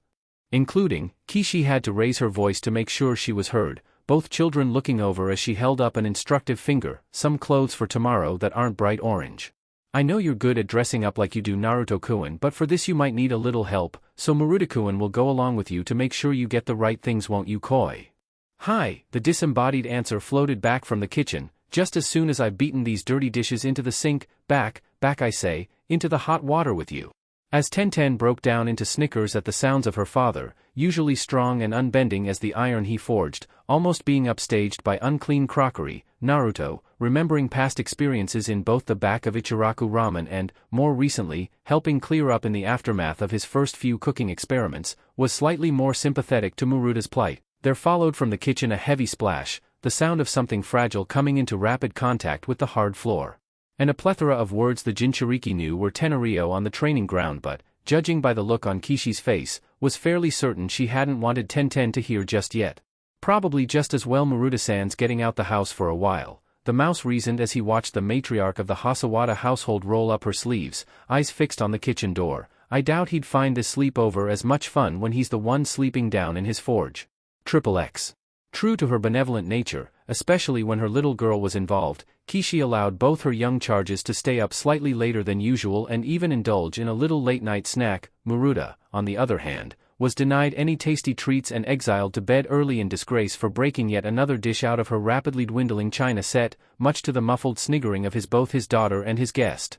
However, all times, even the most fun ones, must come to an end, and to that end, just before the clock struck 9 and Naruto had demonstrated his nightly stretching regime to both Tenten and her mother, both children were scrubbed clean with teeth brushed, pajamas on and, in Naruto's case, cute little sleeping cap pressing down his unruly hair and presented with a final problem.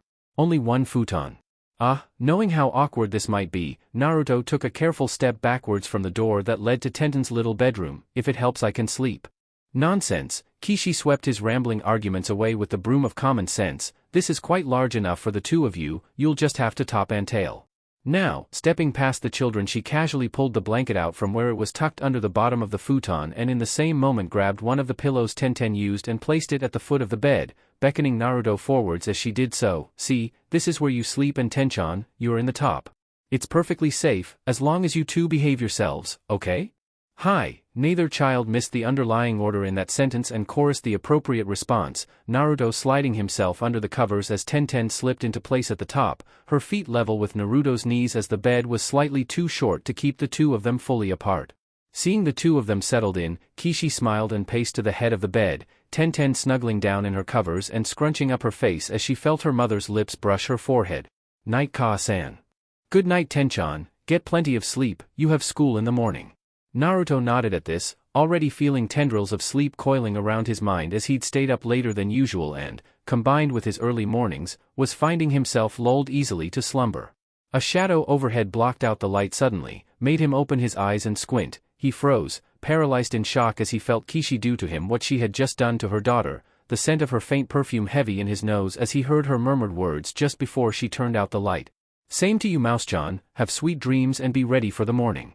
He didn't answer, or nod, or even blink. His rictus paralysis was unbroken as the contact of her lips, completely alien to him, replayed over and over again in his mind, each repeat stirring up a hot, wet, sloshing feeling in the pit of his stomach as he relived, just for the briefest, most glorious of instants, what it must have felt like to have a mother's love. It was a sensation so overwhelmingly powerful, so basically required by all functioning human beings, that it nearly drove him to tears and broke him as no amount of hate or disrespect had ever been able to. In the darkness, Tenten hadn't been able to see the expressions that were writ large on her younger friend's face, nor the fact he was having to swallow hard to keep his unpleasant tummy flutterings below the esophagus and out of his eyes. She was concerned, however, that he hadn't spoken immediately after her mother had left. Usually he was a complete chatterbox who had to be gagged to stop himself talking when he had the chance as far as she knew, so this silence in the dark room was quite disturbing for her. Wetting dry lips, she decided to venture forth into the unknown and have a stab at conversation herself. "Rudo? What's up, Whiskers?" There was silence for a moment and she began to believe he'd drifted off to sleep almost immediately before, in a voice that sounded almost tremulous to her, she heard him speak. "You know," he swallowed thickly, unable to carry on without a brief pause, "you're really lucky, Tenten-chan, you know that?" Knowing what he was driving at and feeling a sudden cold bite of guilt from deep inside her because of it, Tenten answered as best she could at the same time as making the offer that she had before in the past more than once. "Hi, I know I'm real lucky, but, you see this place isn't that small, Whiskers, and you could stay in my room till." No, his voice wasn't hurried, or a shriek of denial, but it was a lot flatter than she remembered and for some reason that hurt just as much as outright denial. "I'm grateful for you, Skin, but I can't say yes. There's not enough room up here. Tenchan, Maruta-san and Kishio-basin couldn't look after me and you at the same time."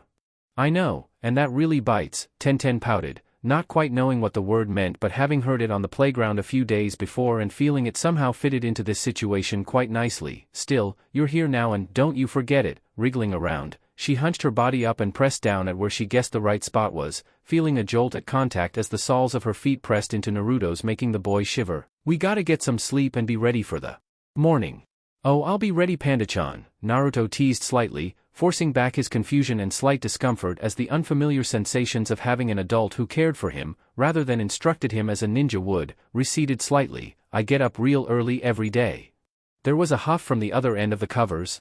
"Well, you better not get me up in the morning, I need my beauty sleep." Presented with a gift like that, Naruto just couldn't help himself. "You're telling me, uff." A soft, squashy something beamed him full in the face and he hastily rolled over and grabbed for his own weapon and Tenten, having sat up and swung with all the might her 8-year-old frame possessed, recocked her makeshift missile for a second swing. "Ugh, you asked for it, Mouse," she hissed venomously, lashing out again at where she guessed the smaller form was now cowering under the covers using his own pillow for protection against her clubbing blows. Pillow fight. XXX. It was quite astonishing to watch in a way, Tenten mused as she watched her supposed cousin hand in the slip her Kaa-san had drafted to their class tutor. Naruto's performance had been all but flawless as far as any of her family could see. Had she not seen him enter the bathroom looking like Naruto, she might have attacked Masashi when he strolled out of there some 15 minutes later, disguise in place and almost able to see eye to eye with her due to the special shoes Naruto had brought with him sealed in his scroll. He hadn't so much absorbed the tidbits of information her mother had told him about the boy Tenten could only vaguely remember being introduced to as her cousin over a year ago as devoured them alive, spitting out the bits he needed as and when he needed to repeat them.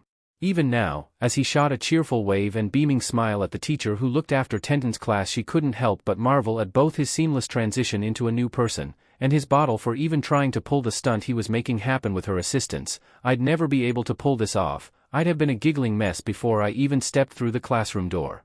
"Very well, class," the firm tones of the middle-aged woman, herself a former chunin who liked to occasionally pepper up a boring lesson by doing ninja-type things such as throw a flash tag onto the floor and give lines to any students who didn't hit the deck quickly enough. "Higuri Masashi will be joining us for today and today only. Make sure you treat him with the respect he's due as a guest of Konoha."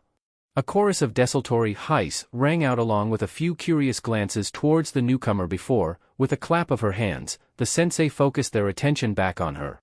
"Well, now the excitement's over. Bad news, I'm afraid, Kittywinks. Durso-sensei's off ill, so your taijutsu lessons are put off until tomorrow, so you've got me all day," she declared with a cheerful wink, the sight of their little faces falling to the floor enough to invoke hilarity and pride equally. "Sensei always said if you can make them hate you more than they hate the enemy, you're halfway to having a decent team." "Ah, how the will of fire spreads." "So, apart from the little treat we've got coming up for you this afternoon, this morning will be a revision class to get you up to speed for next month's final exam.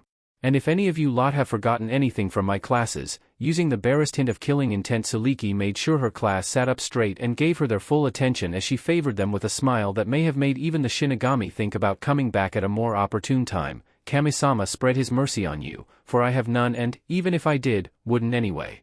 Contrary to his original belief, Naruto actually found the school environment relatively interesting, though he guessed a lot of that was due to the novelty value and he could feel some of that wearing away as the morning wore on.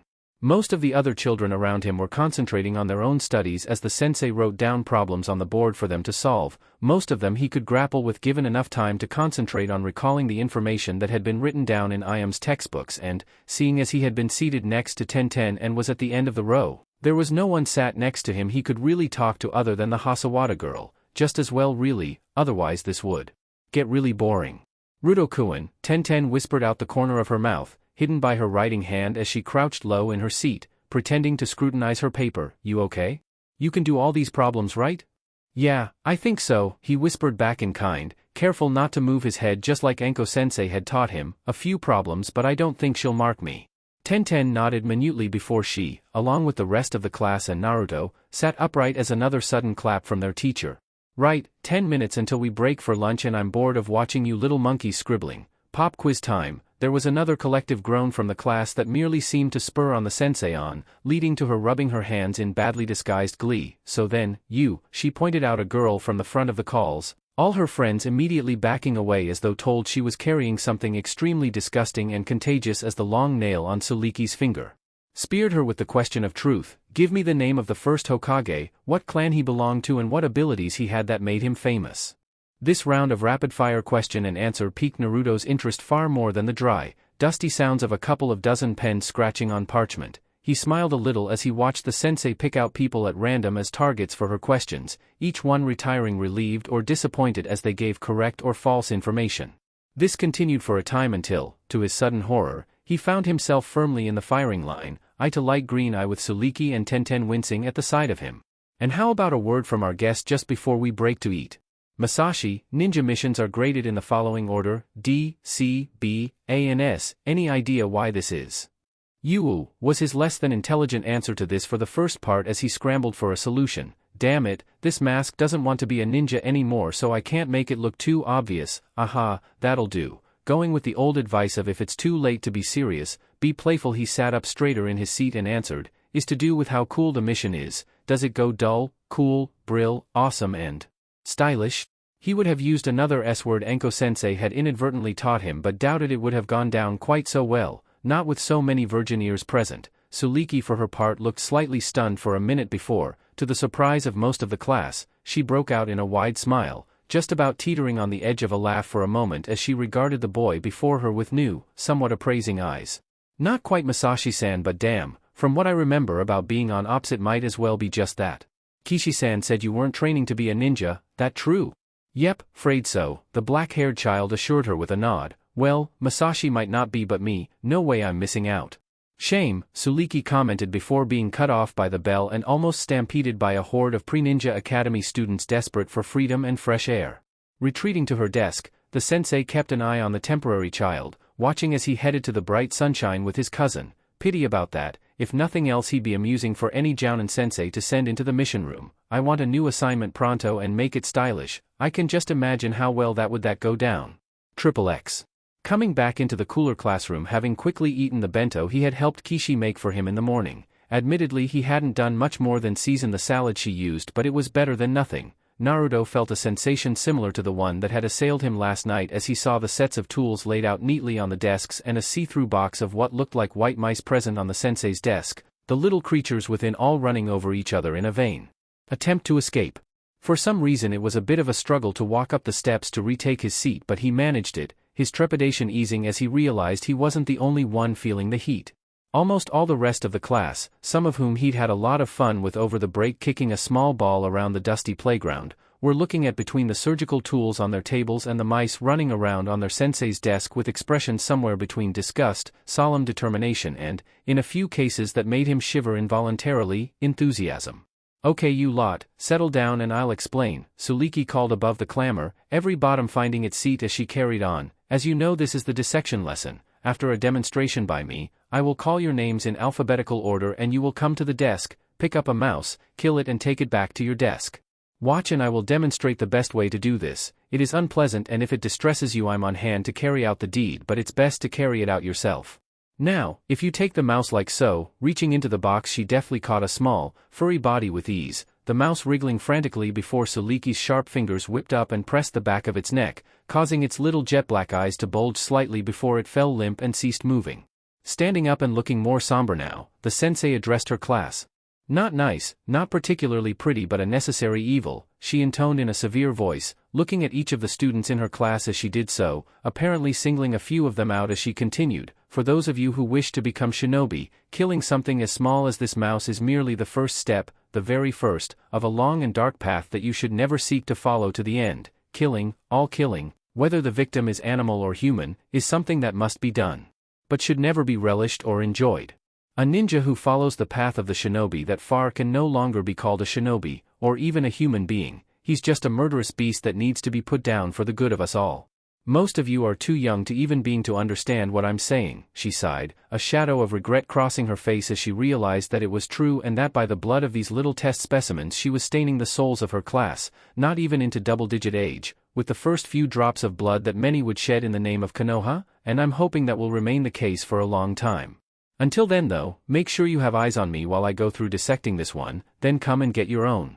As the class leant forwards to observe, Suliki banished the last of her own concerns and cleared her mind, laying the flaccid corpse out on the small tile before her before reaching for a scalpel and explaining what the children should do as she made the first incision.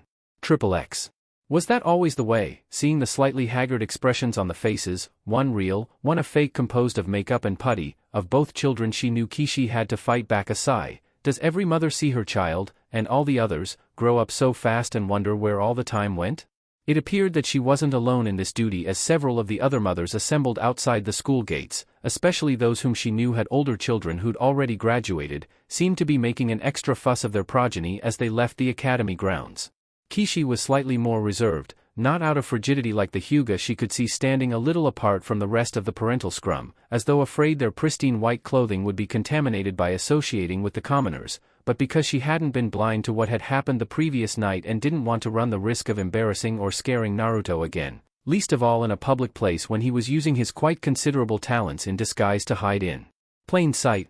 Hi Kaa-san, as she'd expected. Tenden's voice was slightly more subdued than usual, as she'd been expecting. It wasn't as, I didn't like it much. Good, Kishi replied, surprising not just her daughter but also, from the way he jumped slightly, Naruto as well. Murudakoi told me that his sensei once said the day killing is easy is the day a shinobi should hand in his headband and call it a day.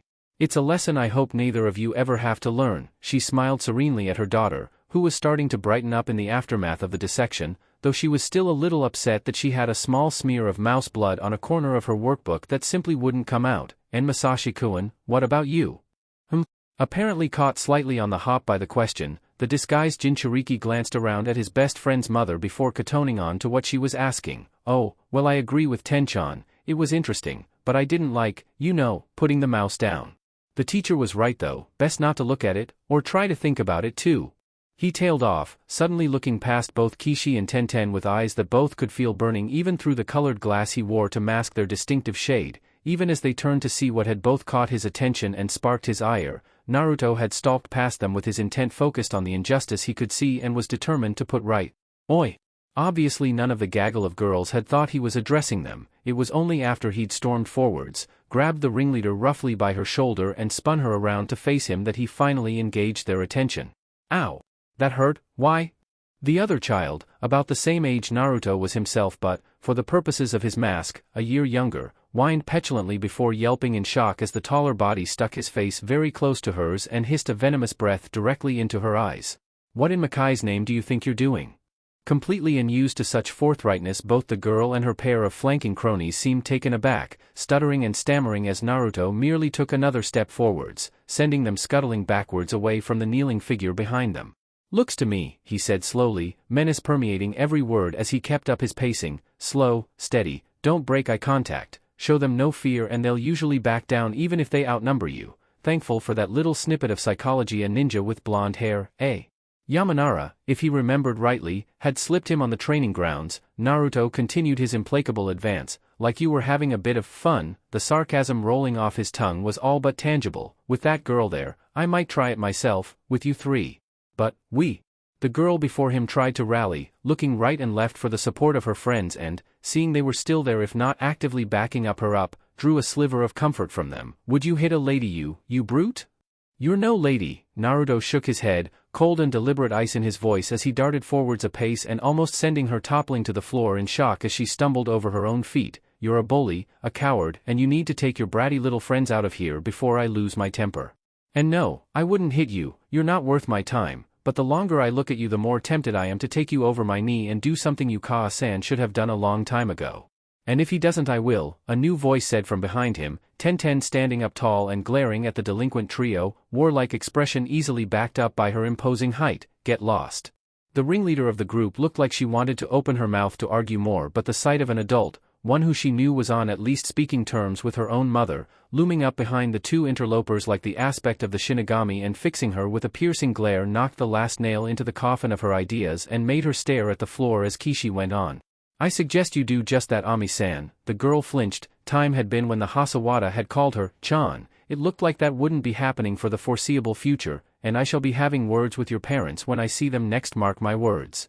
With that promise swirling around in her ears, Ami had no choice. With the other two girls who'd said they'd help her get her own back on the stupid brat whose bag she'd tripped over at lunch, making her spill her homemade rice balls, she ducked her head submissively and departed as silently as she could, feeling a trio of hard eyes on her back all the way until she was lost from sight. As the last of the three shorter figures disappeared out of the academy gates, Naruto let out a breath he hadn't known he'd been holding, grateful that none of the three bullies had taken him up on his offer. Despite his talk, he wasn't sure that he could have followed up on his boasts that he could have hit a girl, even an obnoxious one like that Ami had been. Well, that's that then. A hand touched him on the shoulder and he looked around to see Tenten smiling at him. Yeah, way to tell, cousin, she exclaimed enthusiastically, having gotten into the habit of calling the disguised boy her cousin rather than his adopted name in case she forgot it. That was a good thing you did. Maybe, but there's no reason it should have got that far. As a victim of negligence, Naruto was loath to see it displayed to other people. In fact, how is? With that question in mind he turned on his heel to see Kishi helping the harried child pick up her scattered things. Are you okay? The girl flinched, a sight that made Naruto's heart contract painfully before she mustered the courage to glance up and look into his camouflaged eyes, green eyes peeking out from a curtain of unusual pink hair. The smaller girl managed to meet his gaze and give a shy sort of smile. Hi, thank you senpai. Heart clenching again, though not out of pain this time, Naruto had to fight the urge to scratch at the back of his neck, instead shrugging awkwardly as Kishi, noticing the rising tension as Naruto was unused to positive attention of any description, simply smiled at the girl as she answered the Uzumaki's question. I think she'll any right as rain. You spotted them early enough. Good eyes, Masashi-kun. I'll tell your mother you might well make a ninja yet.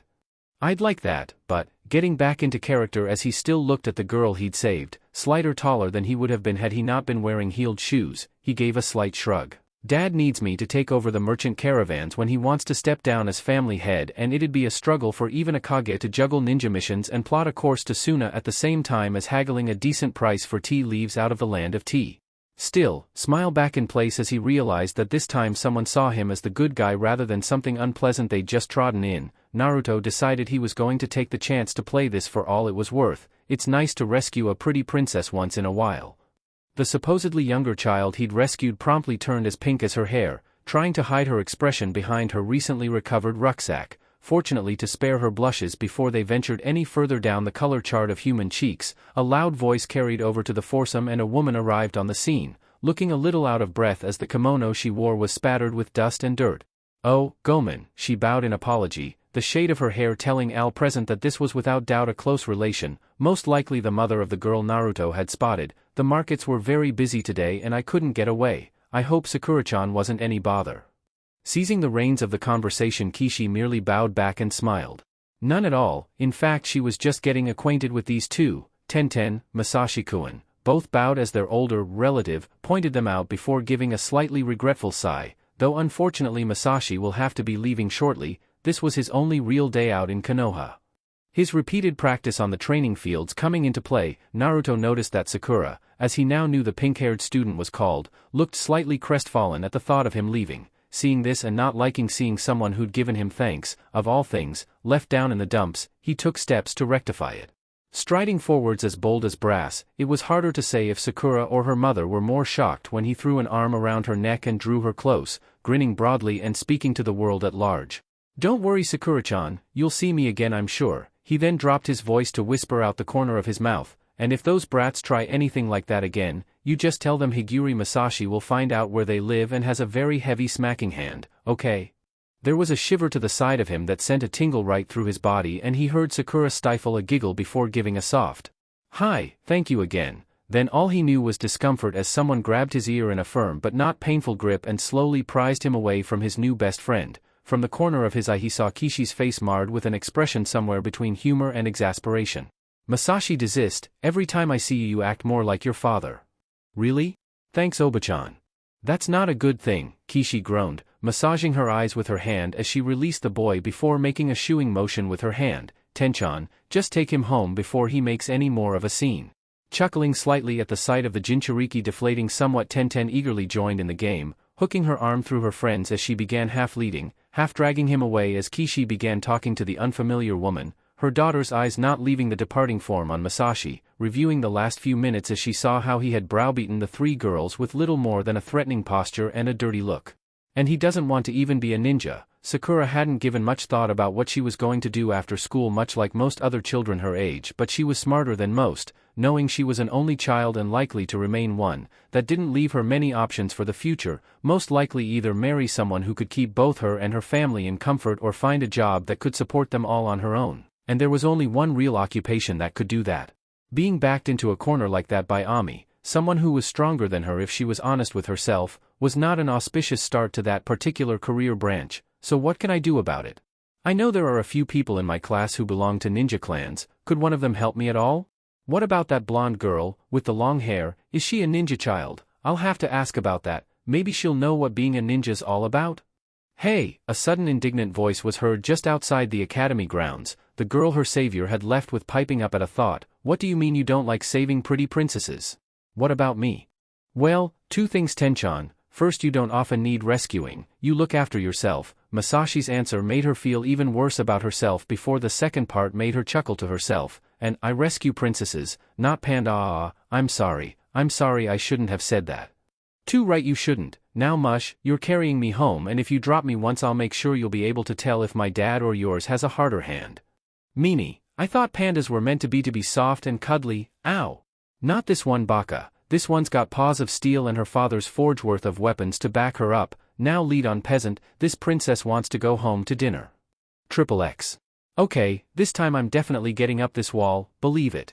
Looking up from where he was carefully bundling up the latest mouse carcass in the stained newspaper he'd scavenged from a bin near his apartment and wondering just how much the local pet shop had taken from his accrued funds over the past 6 weeks as he purchased a steady supply of dissection subjects through a variety of aliases, Naruto sighed. Despite it being necessary, he still didn't find it any easier to actually euthanize the mice he brought prior to repeating the lesson he'd had at the academy so month and a half ago. Due to his talk with the Sandame and Enko-sensei, to say nothing of his own experimental transformation and its painful results, he knew that this gruesome method was the only safe way he would ever be able to use his henge to its full potential. Just as well I don't have the same problems with humans as I do animals. Suppressing a shiver at the macabre thought, the real Naruto looked down at the result of his work, getting slowly more confident that he could at some point in the near future attempt the transformation and actually become his namesake. After all, takes a mouse to become a mouse, even if it's risky. No one ever got to be Hokage without taking a few gambles. With that in mind and knowing he'd done all he could with this particular mouse, his experience with the creatures now so great that he could almost visualize what he was going to see before he started cutting with his improvised tools, in this case a sheared kunai and a few broken or malformed sanbon needles. Naruto made to place the little ball of paper into his bin when yet another soft thump issued from the living room and his voice echoed through to him. Right, this time for sure. Shaking his head, the original raised his voice and called out some advice to his hard-headed creation. For Kami's sake, just use your hands and knees, too many falls and you'll pop. No way, the clone argued back, fighting its corner, I'm going up this wall on my hands and feet if it's the last thing I ever do. You carry on like that and it will be the last thing you ever do, Naruto reasoned, pushing the embalmed mouse body to the bottom of the bin and standing up to wash his hands, and if you break a leg falling off that wall don't come running to me. The clone didn't answer, something Naruto was quite grateful for as he flicked on the switch for his kettle, ready for some tea. In the length of time he'd had his new jutsu, almost a third of a year as Konohamaru as nearing 4 months old now, the oblivious Jinchuriki was certain that due to one of its unforeseen side effects, there was no one in his village with more experience than him in arguing with himself. The basic reason for this experience was that, though every clone he produced looked exactly like him physically, each one seemed to have a slightly different personality, and that personality was influenced by whatever emotions he'd been feeling at the exact moment he made the clone. That was the reason the first duo of clones he'd ever made had turned out so radically different. One had inherited his fear at trying the technique, the other his excitement at hopefully getting it right this time. So far he'd had angry clones, a memory of a villager spitting at him just as he got home, happy clones, just got back from Ichiraku's, yum, depressed clones, raining too much to go onto the training fields, Gigi never liked it if he went out in a storm, and, as the soft thumps from the lounge continued and were punctuated by repeated declarations of his intent to succeed, the most common type, the hard-headed clone, usually created due to his excitement at using a jutsu that should have been far beyond him. Though, truth be told, if these guys are the most common mood I'm in, that's not a bad thing, and really it wasn't overall. Okay, the clones that inherited this particular mindset were loud and had a tendency to dive right in rather than trying to think something through, but on the other hand they either did what they were determined to do or dispelled themselves trying. Unless he was actively using them for some purpose or other, often his flexibility training or to double-check his disguise was up to par prior to slipping out for the day. Naruto generally just let them get on with what they wanted to do, as long as, seeing another blonde head poke itself around the door and sniff deeply, the original growled softly as he curled an arm protectively around the item he just added the boiled water to, "They're not wanting to eat my ramen. Something smells good." "Yes it does, and it's mine," Naruto assured his clone forcibly, turning the other cheek to its miffed pout and folded arms. "You can't eat it anyway, when you dispel it'll just land on the floor in a squidgy mess, and last time that happened it took me hours to get the stains out the settee cushions." "I can still taste it though," the clone pointed out before noticing the still unclean dissection tools on the table. "Ugh, shouldn't you have washed up first?" "I was hungry," the creator shrugged, stirring the noodles around in their cup before shrugging. "Still, I'll get them washed as soon as I've had this." Not able to stomach the sight of someone else, even it was in reality him, scoffing down precious ramen he himself was forbidden from, the clone looked away as Naruto sat down and snapped a pair of chopsticks, ready to eat. So, trying to block out the smell of the heavenly ramen, the clone tried a different conversation track. "Got any further with that transformation thingy yet, or are you going to have to do a bit more slicing first?"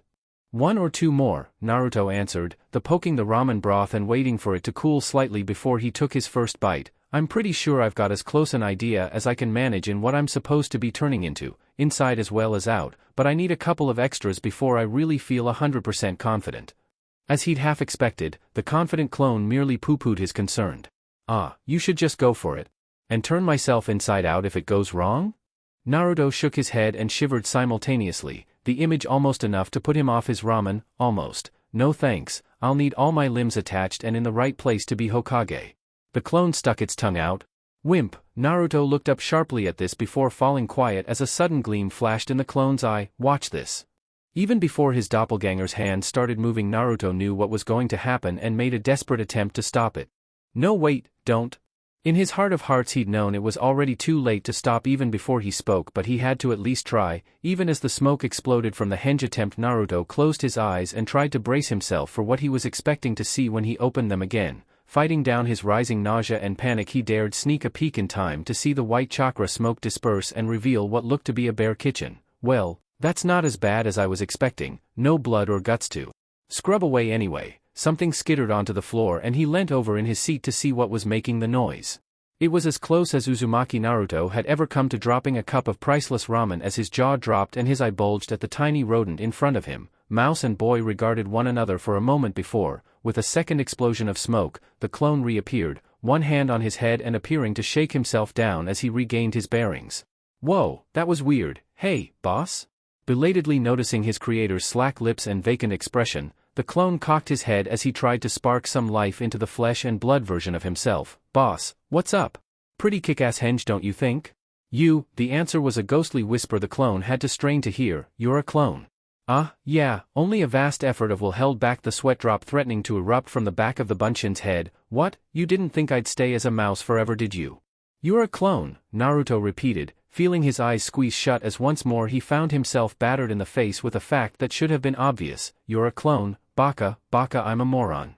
You're made of chakra, that means you don't have bones, you don't have organs, nothing to rearrange. Of course you can use henge easier than I can, there's nothing for you to have to think about reforming when you're in the mouse form. Dear Kami-sama, this is it, this is what I need." Suddenly frenetic, Naruto all but leapt from his table to grab the startled Bunshin by the shoulders. "Quick, I need you to dispel, I need to know what the transformation actually felt like for you. What was it like at that height?" Anko-sensei said the Campakina henge was easier with practice. The first few times were always the hardest, but I don't have the luxury of messing it up. If it's not right first time I turn into a puddle of goo. This could be it. I can't transform, but if you guys do and I get you memories of doing it.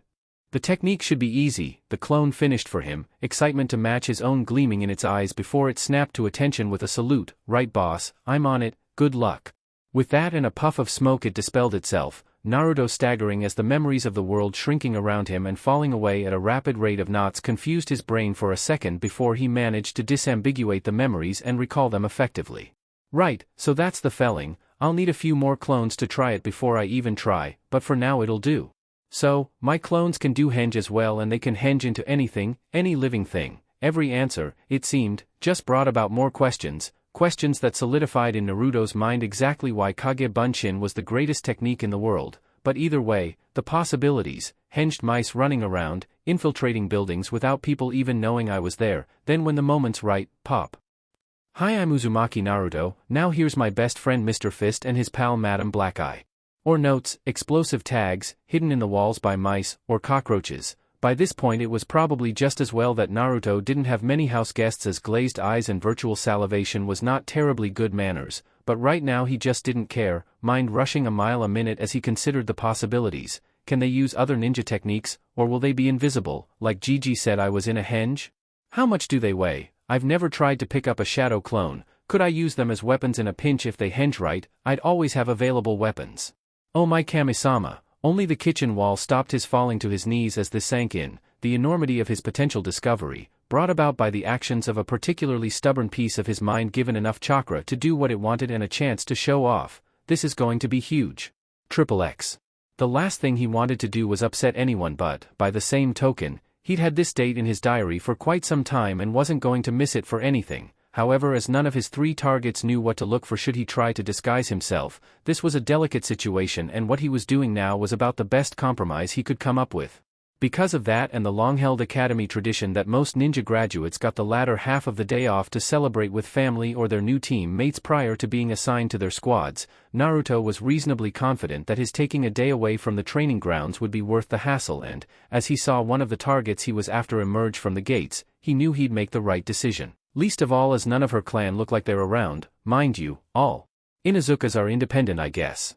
Hana-san, the voice came just before a concerto of whines from her partners, though before she could question why the Haimaru appeared to be mugging a kid she'd never seen before she caught a whiff of his scent herself and felt her eyebrows rise. Nice going.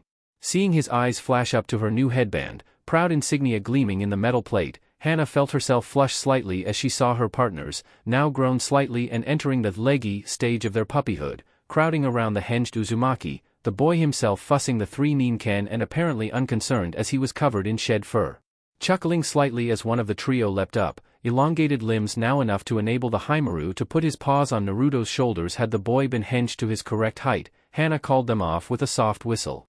Okay, playtime's over, and who looks more disappointed, him or the ninken? Thanks for the support Naruto-chan, but graduation was yesterday. I know, but there was a big crowd then, and some of the others on the fields told me that you guys only got a half day when you were put into teams, so I thought I'd be best off seeing you three. So, who was? He tailed off, hardly daring to believe what he was seeing on the Inuzuka's face. As far as he knew, Hana only ever looked down like that with a frown pulling down on her cheek tattoos when one, or at most two, other people were involved. They didn't. He breathed, starting to grin despite himself as her scowl only deepened. The Fukumiwarai? Yes, both of them, she hissed venomously, the Haimaru also whimpering as they caught onto their mistress's depression. Why me? What did I do to offend the kami enough to be lumbered with that pair? We could be asking the same thing, another voice cut in from behind her, Ko emerging from the school looking disgruntled as he scratched behind his headband, his brother just behind him waving off another girl who looked to have also graduated and was receiving a congratulatory hug from the new genin. You weren't our first pick either. Hana scowled, but before she could speak it was actually Izumo, hurrying to catch up, who made the next point, even if he looked bewildered as he said it. Apparently the teachers said we had excellent teamwork, proof as any were needed that they don't take their job seriously. Good teamwork, he scoffed even as he raised a hand in greeting to Naruto, recognizing the disguised boy as in all honesty who else did Hana know that age who wasn't her brother, while the other hand, apparently without him realizing it, went down to fuss the closest ninken behind the ears. The closest we've ever come to teamwork was being in detention together, usually. Because of something you did. Oh, of course, blame me for everything, Baka. Yeah, saves time overall. Hana snarled at this before a sudden call from Naruto made both quarrelsome teens look over. Well, it looks to me like he instructors had it bang on the money. You three have perfect teamwork, don't you boys? Yes you do. As always the Haimaru all but fell into his hands, whining softly as Naruto simultaneously fussed them and grinned at their owner. Hana attempted to look disappointed in their abject capitulation but, seeing the contentment on her partners' faces, simply couldn't hold it, instead giving a gruff snort as she turned to her new teammates and, reluctantly, spoke again. Where do you want to eat? Huh? Sighing in disgust at this less-than-intellectual answer, Hana produced a roll of bills from one of her pockets as she elaborated. Old Inuzuka tradition, a new pack always comes together over a meal. I don't particularly like either of you but I'll be damned before I break tradition. So, where are we eating? Apparently taken quite aback by this forthright display of trust, Naruto had to conceal a snicker as he watched his two older male friends look at each other. It was quite funny really, seeing how this slight change to their normal pattern of fallout, argue and make up somewhat threw 2/3 of the trio completely for a loop. He was half afraid Hana wouldn't get an answer, a fear she seemed to share as well as after a few seconds she dropped her arm and made to put the money away before Izumo, seizing the initiative and not wanting to let a free meal slip away, blurted out. Sushi, recollecting himself, he tried to sound casual. I mean, I'm partial to sushi every now and then, and it's raw so you can't complain too much, carnivore. Hana glowered at the insult but, seeing as there hadn't been any real malice behind it, instead shrugged and nodded. Fine, not really tried it myself but I'll give anything a go once, you know? The perfect place, Kotetsu intervened. Why did he say that? He knows I hate most sushi but, it's for the team I guess. Ready for once to simply put up and shut up for the sake of preserving both team unity and his sanity, he made to lead on. It's a small place by the guy there's like an uncle to us, likes animals as well now I think about it. You and Mo? You and Kid? Naruto was tempted to say yes but, seeing the three before him and realizing this was a chance for them to get to know each other better and get used to being in a squad together, he gently shook his head, a faint voice in his ears as he spoke. Protect the pack, Kid. That must mean all packs, even those who've only just started out. Sorry, can't, love to but can't. Gigi needs to see me about something and I don't want to be late. He might ban me from going to the training grounds. Where else am I going to find a new lot of gullible academy students to mug for simple jutsu if he does that? Bah, get out of here you little rat. Never one to enjoy being needled on his former follies, Izumo swatted at the younger child's hair though Naruto easily skipped out of range. I'd even take being on a team with Hana-chan if it means I never have to see your ugly little face again. Who are you trying to kid? You'd want to be with her anyway. Naruto's words were tossed over his shoulder as he ran away, his last move released before Izumo could counterattack. Why else would you call her Hana-chan? With that and a last fleeting snicker, he vanished around a corner and was gone. Oh crap, I did not just say that. He dared sneak a glance from the corner of his eye and, judging by the looks he saw on both faces there, he was forced to swallow a bitter pill. Guess I must have done. Right, damage control, play it cool and never mention this ever happened ever again. Plan set and in motion, the Kamizuki scion merely stood up and brushed himself down before turning to his new teammates and acting as though nothing had happened. Pesky little pest, he only says things to wind people up I'm sure, he muttered before slapping on a friendly grin and pointing down the road. So then, we were getting sushi right? Receiving the required nods Izumo took the lead and set off, trailed by the others and silently grateful that Hana hadn't mentioned anything about or taken offense at his slip of the tongue at the same time as wonder why the Inuzuka had remained silent about such things. XXX. Oh man, rushing over yet another small clearing and plunging into the trees Naruto cast half a glance behind him and shuddered. If anything the blackened sky seemed to be spreading faster than spilt oil, the thunderheads that made up the mighty storm that was coming already rumbling out a warning to all that stood in their path. If I'm not back in the village before that lot breaks I'm gonna be a drowned mouse. In all honesty it was his fault he was in this predicament, having been tipped off by Kurenai-sensei that the preliminary training sessions for Jounin selection were being carried out on Training Ground 29 over the whole of this week. The last time he'd crossed paths with the red-eyed Genjutsu mistress, Naruto had let the trials continue and resolved to plunder the assorted scrap from the place on the Friday of that week. It had worked up to a point. There was so much scrap in his backpack that he was almost certain Maruta-san could outfit half of Konoha's shinobi force, but the downside of finding himself ankle-deep in such a treasure trove was that he'd not kept an eye on the sky and therefore had been caught out when the few gray clouds he'd seen in the morning had turned ominous and black towards the mid-afternoon. Even then he'd stayed as long as he'd dared, not wanting to run the risk of losing anything that might rust in a storm and sealing away what he could, before turning on his heels and tearing back to the village, cutting across other training areas and cursing that he didn't know this section of the training grounds as well as he did the others, least of all when he was running through them pell-mell as he was now. Naruto knew, had been briefed by the gate guards in fact, that all training ground eventually led to Konoha. No matter which direction a ninja took in any of them, he was eventually bound to stumble across one of the dirt paths that linked them all and could easily follow that back to Konoha if he read the signs present along the path. Though not obvious to the naked eye, the signs could be read by any ninja, or would-be ninja, native to Konoha, and Naruto was making the most of them, sprinting as fast as he could back to the village to try and outrun the wind and the rain. Go, just keep going, even as sweat, warm, irritating and itchy, clung to his scalp and his breath came in fits and pants. He forced his legs to work harder. I can nearly, in fact no I can see that walls. The sight of the massive wooden monoliths made his heart soar and seemed to drop 10 stone from his legs, allowing him another burst of speed. That's nearly home. Worst come to worst, just crawl up the damn thing and apologize to the ANBU at the top. This was a good plan in theory, and had he had slightly better chakra control and more time it would have worked. As things stood however, due to his rush to claw his way to safety, only the fortuitous arrival of a curious ANBU who casually tossed him over a shoulder and ran up the solid oak beams with no issue saved him from a potential soaking. After thanking the ninja elite with a smile, a salute and promise for free trading any time, Naruto turned on the wall and made to move against the wind that was now howling in from the west before something caught his eye from his elevated perch. Delaying for just a minute, the Jinchuriki squinted and watched as the light flickered, disappeared and then came back on. Looks like someone sending a signal, but from inside the village? Who'd see it? Whoa, an exceptionally powerful gust almost launched him off the parapet and he quickly dashed down the stairs, his eyes still on the erratic light until he was sure he had a decent fix on it, all the time making up his mind. On the one hand it was unusual, and in a ninja village unusual meant a potential risk that should be checked out. On the other it was going to bucket down with rain pretty soon and he wanted to avoid getting wet if he could help it, so he could just let it slide.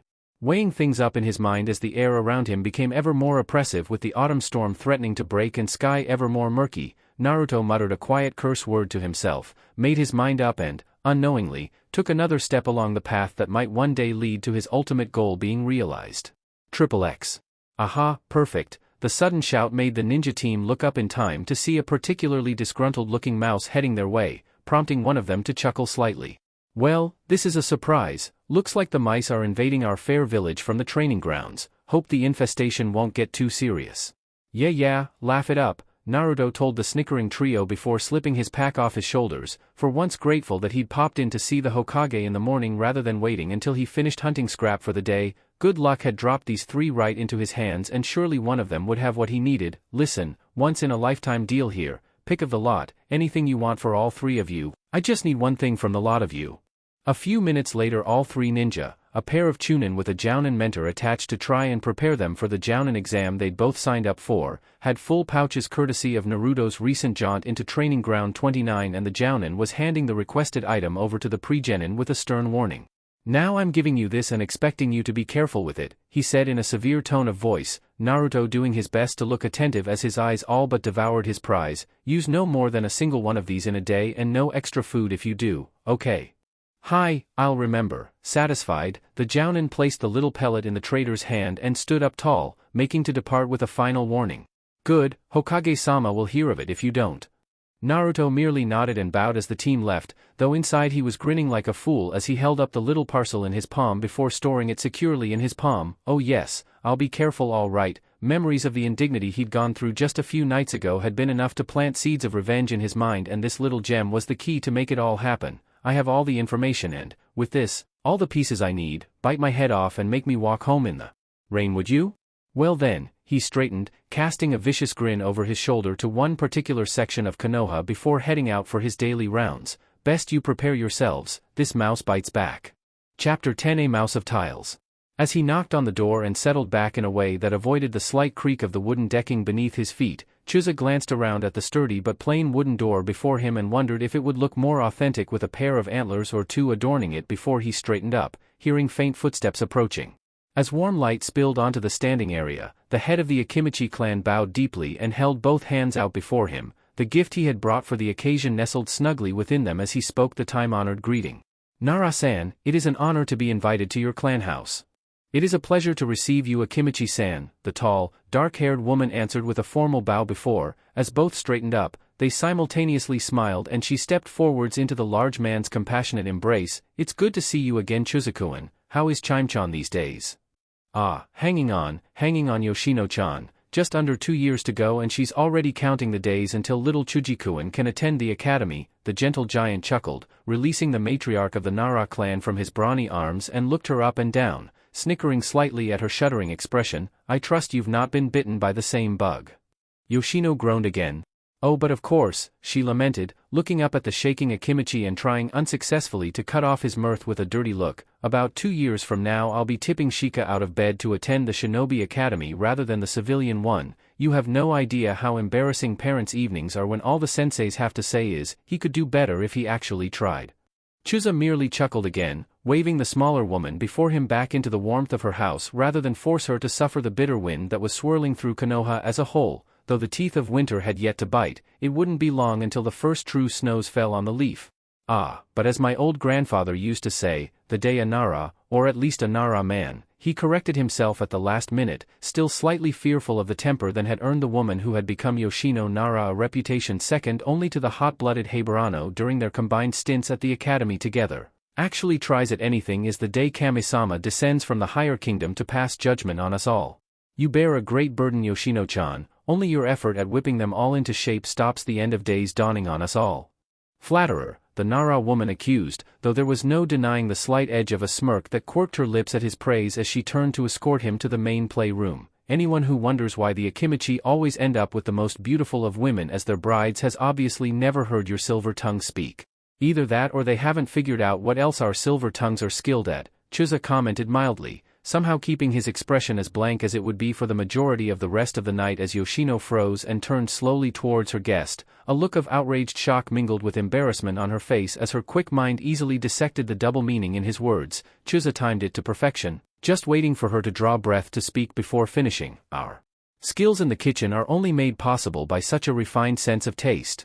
Why Yoshino-chan, not even he could keep his face straight that long. Not at the sight of the Nara matriarch's face slowly mottling to puce as she realized she'd been taken for a ride by the deceptively quick-witted Akimichi. You're looking quite flushed, a little too much coal on the fire this evening.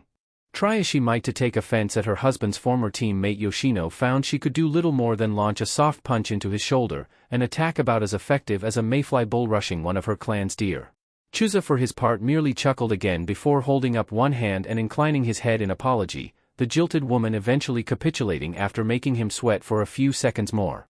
Bah, any more remarks like that it'll be you on that fire Akimichi Chuza and no one in your clan would condemn me, Chime-chan least of all. No, she wouldn't, in fact if anything she'd probably give you a hand, thinking about his own dearly beloved wife, left alone for the evening with his son and the other youngsters of the clan while he attended the most importantly monthly gathering of the 6 noble clans of Konoha. A soft, slow smile of fondness crept over the huge man's face as he looked up again and almost superimposed the image of his own Chimeheim over the woman who had claimed Shikaku Nara as her own, and despite how much he might curse you as a troublesome woman, Inoichi and I both know he'd walk barefoot through Makai if it would make you smile. True, but don't you go giving her any ideas now Yoshino-heim, she's already looking for ways to cut down on our heating costs and the last thing I need is her trying to find out if it's possible to literally burn calories, Chuza warned half-jokingly. Still, am I the last one to arrive? If so I'm sorry but some important clan business came up, renegotiating some of the licenses for our stall stands took a lot longer than I was expecting. Yoshino nodded at this, a world-weary sigh escaping her lips as she stepped into the alcove of a nearby doorway, allowing the rotund ninja to pass by unimpeded on his way to the meeting room. Hi, it's always the way, I think Shikaku was up for all of, 3 extra minutes trying to wrangle a decent sum out of the hospital for our dear antlers.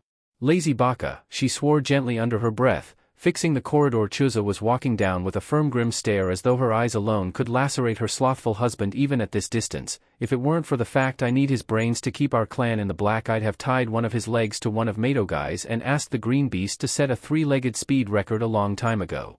Such a thought, and such a mental image, made the Akimichi patriarch snort out loud in mirth, stopping in the hallway and sniggering helplessly. Priceless, oh that was a classic, Marino Ibiki himself could learn new tricks from you Yoshino-chan.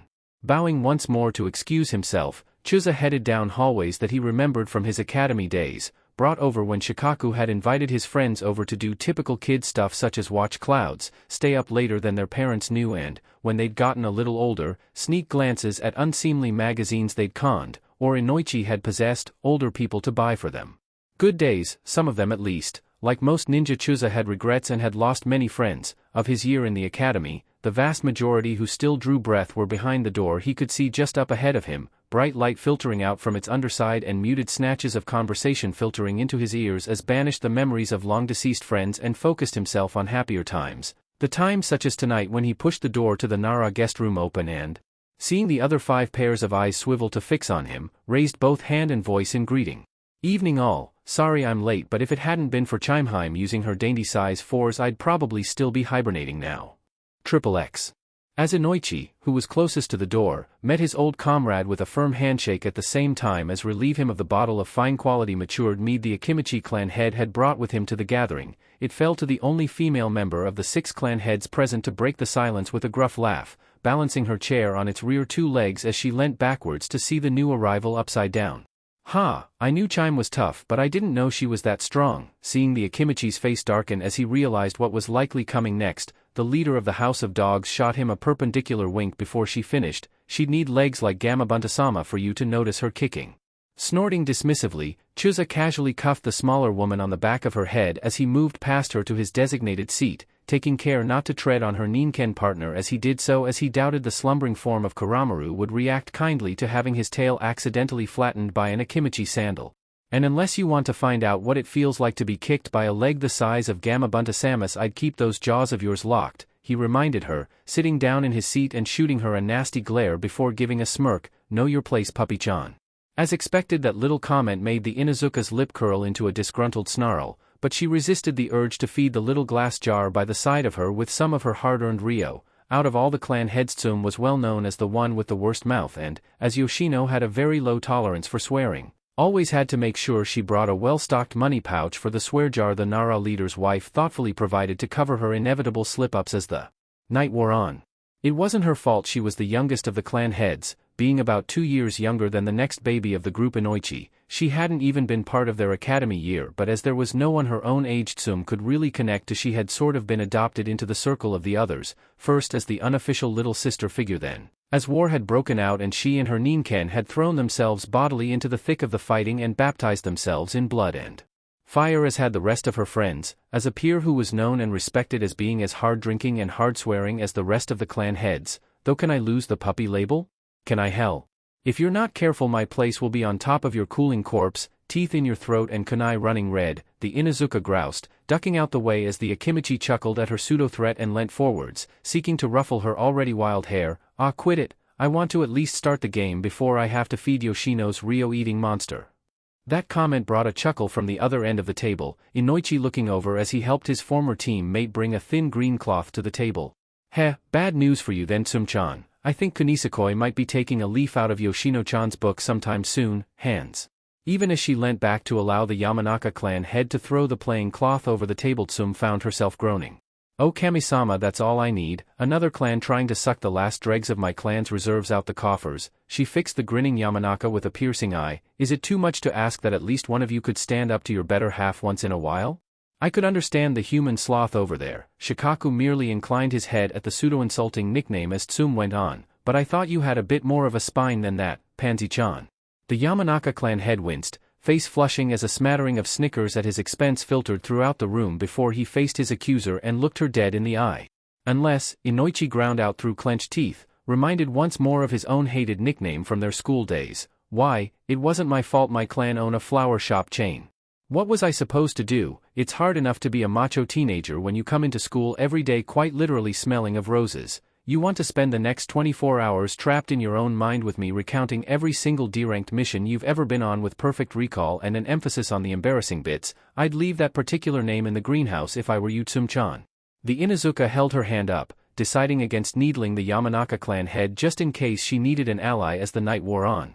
Hi, no offense meant Ino-kun." Memory of the Yamanaka's other nickname brought another, safer avenue of conversation to Tsum's mind. "Speaking of which, how is that little blonde harridan of yours? Still raising the dead at all hours of the morning, or has she grown out of that phase yet? I'm only lucky I've got Hana-chan to thrash Kibakuin around if he wants a bit of exercise. Chuckling, Inoichi nodded gratefully. She has, praise the kami, he sighed, shaking his head as he remembered the apple of his eye, now hopefully wrapped up in a bundle of nice warm blankets at home with her mother before looking across and casting an envious glance at their host for the evening, something I doubt you've ever had a problem with, Shika. The elder Nara nodded, opening the drawer at the side of the table he was sat at. True, one thing Yoshinohime's grateful for is that the children in this household don't tend to wake up early. Well, not the Nara children at least, stifling that line of thought before anyone could see it being drawn on his face and give away the plans he had for later in the night. Shikaku moved on. We were more likely to be worried that Shikamaru had passed away in his sleep rather than being woken up by him demanding to watch the early morning cartoons. That made Chuza snort with mirth, the Akimichi turning in his seat to regard the other two guests to the evening's events. Very true, little Chuji is getting rather partial to a weekend breakfast in front of the television set. What about you, Shibi-san, any luck with that electrical problems you were having? Dark glasses flashing as he turned in his seat, the Aburame clan head merely shook his head before speaking in his quiet but still forceful voice. No, there has been no progress. The electromagnetic field generated by the device is uncomfortable for the Kikeichu and it is therefore not possible for members of my clan to abide prolonged exposure to such devices. For that reason our shinobi children will never know the power of this new technology. There was the slightest hint of a pause, a movement so delicate none but an Aburame could have made it and still remained innocuous as Shibi shifted the entire axis of the conversation to the man sat one seat to his right, much like your own will not, am I correct, Hayashi-san? The Hyuga lord for his part merely nodded slightly, the enlarged veins around his eyes glittering slightly in the overhead light as he skillfully poured fine rice wine from a crystal decanter into a selection of half a dozen dishes. They will not, the elders and I will not permit it, the most traditional and straight-laced of the clan heads intoned, as always so serious and mature that it was virtually impossible for most of his peers to remember that he was younger than both Shibi and Chuza, though only by a few months. There is nothing on this new medium that can't be taught from scrolls and ink. Added to the fact that to install more electrical supplies to the entire Hyuga compound would be a serious expense that would take months to recoup. For once I am in agreement with the elder advisors, having finally ensured that each of the saucers were filled with precisely identical amounts of alcohol, Hayashi stood and reached over the table to distribute them over the table with little respect for correct decorum, this being the singular night a month where he, perhaps more so than the other clan heads, was able to shuck off the responsibilities of his household and wear a friendlier face than the one he was usually forced to don around Konoha. There's little point in anyway, we couldn't really afford it if we wanted to. As if by magic Shikaku's eyes were drawn to the face of Hayashi's long-term sparring partner and the fraction of his mind not involved in contemplating how best to bring up the most important piece of business he had to discuss with his friends this evening simultaneously chuckled and braced itself. 3, 2, 1.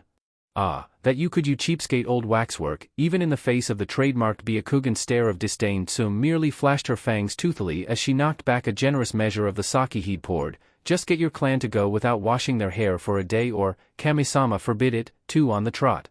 The saving in water alone would be enough to install a telly in every house in Konoha? Heck, add to that how much you'd save in cosmetics and you could probably hire a full kabuki show anytime you felt like it. Bristling at the shot to his clan's collective pride, and with more than a few choice words about the Inuzuka's rumored bathing habits already on his lips, Hayashi studiously ignored the sight of most of the other clan heads suppressing smirks at Tsum's jibe and opened his mouth to deliver a cutting riposte before he was cut off by the kitchen door opening. Glancing up, he saw Yoshino enter the main room and stand to the side with her head bowed. He glimpsed the figure appearing in the doorway behind her and, even before the traditional requirement was halfway out of the Nara woman's mouth, he and the rest of the ninja present had stood to attention in the presence of their leader. All rise for Hokage-sama. XXX. Glancing around the table before him as he pulled the ornate hat off his head, Sarutobi didn't even try to stop the smile that wormed its way over his face. I see you all here now, and in you do I see your fathers and mothers, and their fathers and mothers too in some cases. Truly age is the double-edged sword that cuts all ninja, even as our bodies wither our memories remain, Kami-sama willing, to nourish us in our twilight years. Quitting his thought before he could get too deep into his contemplations and ruin the atmosphere, Sarutobi merely inclined his head politely at his escort, held in his mirth at the small blush that appeared on Yoshino's cheeks, still got it, there's life in this old monkey yet, and beckoned to the other half-dozen ninja at the table, favoring them with an expression of almost grandfatherly affection. My thanks, please, be seated. He waited until they had all done so before bowing to Shikaku, grateful for the entry into his clan house. My apologies to drop in like this uninvited Shikaku-kun, but I couldn't get a message sent at any time, paperwork, you know how it is? Nodding even as he stood to provide easy access to the 7th chair at the table, Shikaku answered the village's leader. Very true, Hokage-sama, nothing could be worse than getting your wife to write it all down while you dictate, Yoshino finished for him, her expression almost toxically sweet as she smirked at her husband at the same time as one of his baskets of dirty laundry in front of his friends. There I am hunched over by candlelight scribbling like a possessed librarian while you're up on the roof with a glass of deer's milk in your hand, watching the clouds and shouting down the figures to me. There was a smattering of general hilarity at this admission, even the scars on the side of the Nara patriarch's face going crimson as he cringed under the harsh reminder and put a mental note in his diary that his beloved wife was owed some pampering the next time he had some time free in his diary. Sarutobi for his part merely shook his head while smiling, remembering Yoshino from when she'd been an academy student and grateful to see that marriage to the laid-back Nara hadn't dampened her will of fire at all as he settled at the table seat, graciously accepted a saucer of sake from Hayashi and turned to look over the other 6 players of the game tonight. How the monthly meeting of the clan heads quite came about no one was really that sure. Even Sarutobi, with his long memory, would never have been able to quite put his finger on the date the first meeting was called with any degree of certainty. All that was known now, even by the venerable Hokage himself, was that this night, held in rotation throughout the 6 of the 7 major clan houses throughout Konoha, served 2 very important purposes. It allowed free discussion of strictly ninja or clan-affiliated business without any civilians around to overhear what could be sensitive information and, perhaps more importantly, it was night where the clan heads could, as much as they were able to, let off a bit of steam, remember old comrades and friends, and generally have a small celebration over a few rounds of whatever game they all felt like playing and several cups of sake. Of course, like all ninja meetings and habits, the attendance roll had waxed and waned over the years as clans rose or fell in prominence, and even Konoha herself had been called to war, negating the hosting of such potentially frivolous and high-priority target events while battles raged far from the home front. But for the past few years the standard 6 clan heads had mostly heeded the call, helped by the fact that all had known, fought, and bled alongside each other in the trenched, heck. 3 of the current clan heads together made up one of Konoha's most successful 3-man teams. Regardless that only 6 usually attended, however, there was always an extra chair put out at the table. This tradition Sarutobi did remember the start of. Both he and the other 2 members of his genin squad reduced to tears of laughter at the mental image of their sensei, the great Nidaime Hokage, sitting on a large upturned flower pot in the Yamanaka clan house until a more suitable alternative could be found after he dropped in unexpectedly and the mind-walking clan found themselves caught uncomfortably short for seating. The peripheral 7th chair was therefore always present around the table, primarily in case any unexpected guest showed up for the night, but also as a show of, if not solidarity, then at least acceptance that the one noble clan who never graced the meeting was present in spirit if not in body. The Uchiha clan, as decreed by the tenets laid down during the formation of Konoha itself, lived by their own volition alone and isolated within their compound, and not a single one of their clan heads had ever attended an informal meeting such as this one, preferring instead to state their business officially in the timetabled council meetings.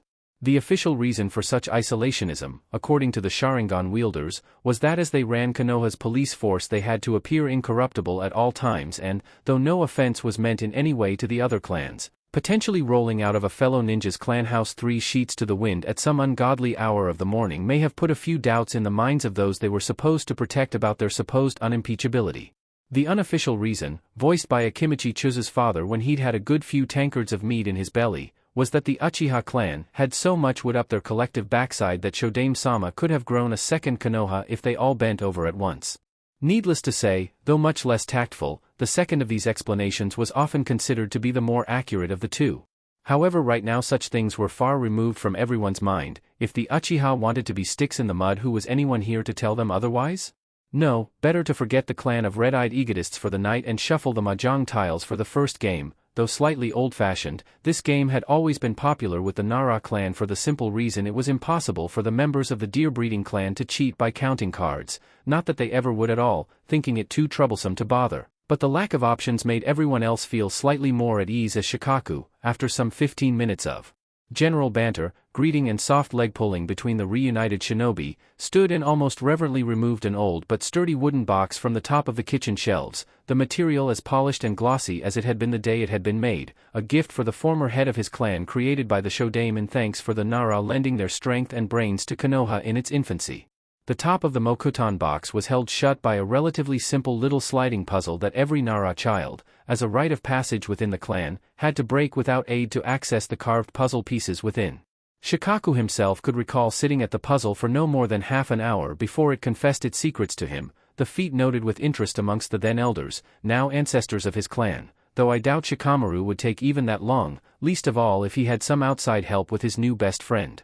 Doing his best to forget that horrible night in its entirety, Shikaku turned back to the table and set the box down, fingers flicking through the correct sequence of the puzzle without him even needing to look at it as one of the other clan heads, seeing this as his last chance, stood up to excuse himself for a minute to the traditional round of catcalls. Well, just before this all kicks off, Inoichi claimed as he came to his feet, looking towards the door, "Let me go and get the biological necessities out of the way." Even Hayashi couldn't quite hold in his smile at that one. As much as blonde hair and pale blue eyes were part of the Yamanaka heritage, so too did it appear that low bladder tolerance was a clan trait. "Ha, and you're supposed to be an infiltration specialist?" Tsum nettled the retreating clan head as she pulled her chair in to let him move past. "No wonder your clan came up with those fancy mind-invading techniques. Living in someone else's body for a while would be the only way you'd sit through a meeting in an enemy country without that shriveled pea of yours bursting." Despite himself, Inoichi smirked at her ribald humor, looking over his shoulder as he put his hand on the door. "I'll remind you of that when the play reaches a critical point and you're there with a belly full of sake and water. Mind you, I suppose desperate times are the only times you ever cross your legs like a proper lady." Tsum-chan, grinning at her grimace and rude gesture, the head of the Yamanaka clan pulled the kitchen door open and made to find his way to the nearest lavatory, the same pattern that had repeated itself for several years at a variety of clan houses throughout the years, a relatively comfortable, rhythmic pattern that represented an anchor of stability for the eldest and most powerful of the Jounin in Konoha in the turbulent world that all shinobi lived in. However, as Inoichi pulled the door open and a fluffy blonde head suddenly thrust itself into his eyeline from above with a very loud, boisterous greeting of "Boo!" the anchor was shifted violently and the resultant turbulence sparked a chain of events that would still be talked about by the clan heads years down the line. Inoichi let out a noise that he would insist to his dying day was a manly shout of alarm, as opposed to a girly shriek of terror everyone else seemed to remember, and backpedaled frantically from the grinning apparition, palming for a kunai as he did so. However, in his quite understandable haste to get away from the source of the fright, he failed to show the same care and attention to detail his former team mate had and accidentally brought his foot down squarely on the tip of Kuramaru's tail. The Ninken for his part had been dozing quietly under the table, taking the opportunity away from the Inuzuka kennels to catch up on his sleep away from his pack. Such a slumber, however, was rapidly disturbed by Inoichi's shoe and as a result the Ninken leapt up to defend himself with an ear-splitting yelp. However, due to a discrepancy between the height of the table and the height of Kuramaru, the Ninken ended up virtually concussing himself on the underside of the hard wooden beams. The impact of the leaping dog made the entire table jump. Unfortunately for Hayashi, who had been taking a sip of sake at the time, the sudden movement of the table jarred his elbow. As a result of this, half the sake in his saucer shot straight up his nose, the rest ruined a pristine kimono beyond repair, and only the sudden thump on the back from the Hokage managed to stop the Hyuga clan head choking to death on his beverage. Inoichi was already off balance and stumbling. The fact that Kuramaru pulled the rug from under his feet as he whipped his tail back to himself was the final straw for his balance. Fortunately, Chuza had been half-stood in reaction to his friend's shout of alarm and was able to field the falling form of the Yamanaka clan head, though the impact of his friend into his stomach knocked them both down into Chuza's seat. Finally, at the epicenter of this maelstrom, a single figure remained mostly unruffled by the bedlam that had erupted all around him. The host of the evening let out a long sigh, muttered a quick, troublesome, under his breath and, eventually, steeled himself to look up at the child now clinging to the ceiling of his clan home. "Hello Naruto," the Nara patriarch sighed, watching as the Jinchuriki's grin only widened. "You're a little late, you know. You were supposed to arrive with Hokage-sama, weren't you?" The blonde-haired child looked to be about to answer when another, much sharper voice cut in and made everyone at the table cringe.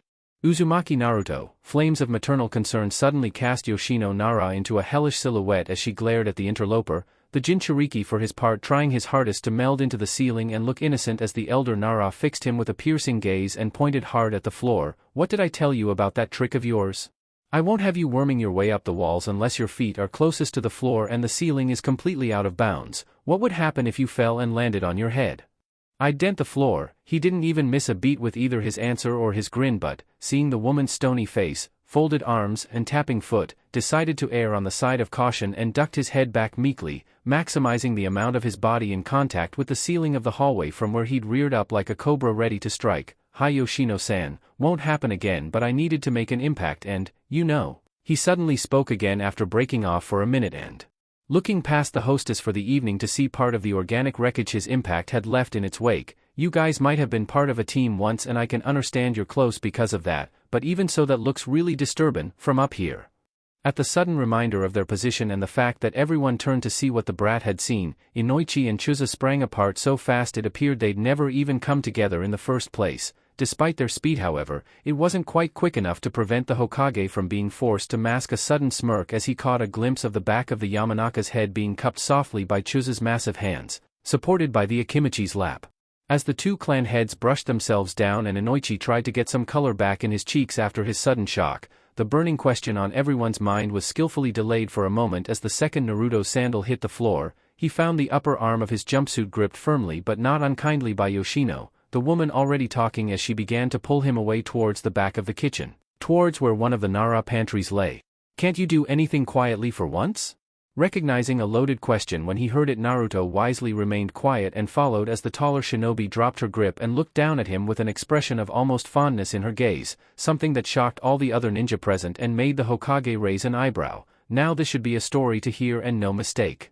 "Well, what's done is done, and you're here now if a little on the late side. Luckily I managed to save some of those butter muffins my aunt makes before Shikamaru got his mitts on them. Get yourself a plate made up while Shikaku and I fill the others in on your offer." Licking his lips with anticipation for the feast to come, Naruto didn't even bother trying to argue. Instead he merely inclined his head politely towards the flabbergasted audience of senior ninja, darted ahead to the open doorway Yoshino had pointed down and disappeared from sight. XXX. Everything that boy does is troublesome. The gazes that were being turned his way were so strong and so demanding he couldn't just feel them, he could virtually see them, not for the first time since the Uzumaki had literally turned up on his doorstep uninvited and thrown his previously ordered schedules into almost complete disarray. Shikaku felt a headache building even if the comforting presence of his wife helped dissipate the pressure somewhat. Taking a last deep breath and letting it out in a sigh, the Nara leader looked up at his peers and superior and started to speak. "Before you say anything, I would just say that Naruto is here on, well," the black-haired man let out a gruff snort of laughter as he shrugged. "Actually he is here on his own behalf, but he has my permission for such an act." "What act?" Hayashi, having finally recovered from his coughing fit and with eyes still watering from the impact of the potent rice wine into his nasal cavities, rounded on his friend, only just able to suppress the urge to flare his bloodline limit as he went on, gesturing across the table and then at himself to emphasize his point. "Aside from scaring Inoichi-san half to death, knocking Tsum's Ninken into next week and ruining a perfectly good kimono, to say nothing of half drowning me, what has that boy achieved?" "Nothing, yet," Shikaku conceded, though there was an inflection to his voice that made his former team mates pay close attention to his words as he went on. A lifetime of working with the relaxed ninja had given them an almost preternatural ability to understand when he was being serious, and this was definitely one of those times. "But both Yoshino-chan and I both thought that some months back, and he surprised both us and the clan as a whole, as I believe he will you. You remember that storm, the really bad one at the back end of the summer. It blew down one of our deer enclosures and, I think, riled up your Kikaichu something chronic Shibi-san?" The Aburame nodded. "Hi, that storm was unusually fierce, but I fail to see the relevance of a natural weather event and the presence of Uzumaki Naruto at the gathering of clans." Shikaku gave an embarrassed, sheepish sort of grin as he remembered the first time he'd heard about the interloper in the Nara clan grounds. "It matters because, to the shame of our clan, we were the reason Naruto-kun ended up right in the middle of it." XXX. Dad, the fact his son was actually shouting loudly enough to be heard was reason enough to realize something was wrong. "I found the burglar." There was precious little in Konoha as a whole that could be guaranteed to get Nara Shikaku up and moving at anything even approaching high speed, but the potential of a threat to his family was most certainly one of them. Everyone in the clan had been on high alert since the chakra-detecting seal matrix placed on the outer fence of the clan compound had been activated, though due to the inclement weather that was rushing in to meet them, no one was going to rush out there to check without further proof. Now however, as Shikaku rushed towards the sound of his son's voice, he cursed that someone perhaps should have paid a little more attention. With a few other members of his clan and the sight of Dyusher, an uncle of his noted in Kiri's bingo book as being almost equal to one of their 7 swordsmen with his skill in the Kusurigama, giving him confidence in the situation, The head of the shadow manipulating clan burst into the first-floor hallway area of the west wing of the clan house and almost immediately stuttered to a stop, the remaining Nara on his heels just about pulling up in time to avoid running him over. Black eyes darted from the slouching form of his son to the window he was looking out of and, beyond that, the small, bright orange figure that was balanced precariously on the thin window ledge. "Ah, hi," the would-be thief managed with a nervous chuckle and a slight wave as he clung on against the battering wind. "Believe it or not, I can explain everything." Such an explanation happened not a minute later. Having hoiked the trespasser in through the opened window and pushed him into the nearest sitting room, Shikaku had sent for his wife while the child, who he had belatedly recognized as the Kyubi Jinchuriki, was left under the watchful eye of Dyusher, hardly daring to even breathe too loudly in case the chain-wielding ninja took offense. While they waited for Yoshino to arrive, Shikaku slumped into his favorite chair and fixed his most fearsome, half-lidded glare towards the stranger stood opposite him, smiling thinly as he watched the boy squirm. "So," he began slowly, already finding this too troublesome to carry on for long, "Uzumaki Naruto, that is you, isn't it?" "Hi, I was." "Good," Shikaku overrode him, carrying on without breaking stride. "Well, in that case, tell me, how do you think the Hokage would react if I reported to him that his favorite orphan was developing a case of sticky fingers and had been caught red-handed trying to sneak into the home of one of Konoha's 7 noble clans? I'm not 100% on the laws of Konoha as they stand now, but in my day they tended to execute people for that sort of thing." As he'd expected, Naruto's eyes grew huge at that sort of threat and he drew in a hasty breath to explain himself, but Shikaku wasn't quite done yet, still impaling the Jinchuriki with his cold stare. "That, of course, is just the public punishment. As a ninja and an owner of property in the village of Konoha, I am quite within my rights to punish any trespassers as I see fit," the Nara informed him casually, holding in his smile as he realized he was getting through to the captured party. "So with any luck he won't be doing this again. So, convince me why I shouldn't beat you to within an inch of your life. You have 5 minutes, go." Of those 5 minutes, as he'd expected, Naruto lost the first 15 or so seconds fighting down hyperventilation and gabbling sentences desperately before, after a calming tap between the ears from Dyusher, he seemed to recollect himself and looked up to meet the more experienced ninja's eye, wary respect and obeisance, if not outright groveling, present in those blue orbs. "Right, well, first off, I'm not a thief," he claimed challengingly, almost daring anyone present to gainsay him. Before realizing their silence, he continued, "I was on the training fields and runnin' back to try and get out the way of the clouds overhead, got lucky and had an ANBU pitch me over the wall, and I was set to get home when I saw something, a light flashing on and off.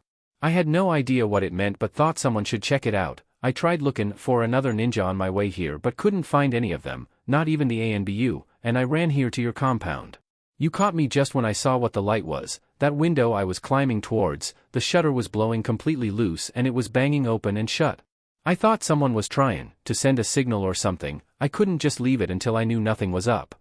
At this explanation, Shikaku blinked for a moment, lost so deep in thought that it was actually Dyusher who spoke first. "You broke into our clan compound because you saw a light?" "Yeah, well, I didn't want to break in but I couldn't find anyone around. I tried shouting but it's howlin' a gale out there. I don't think anyone heard me and no one was sorting out the loose shutter and I couldn't see if the window was shut.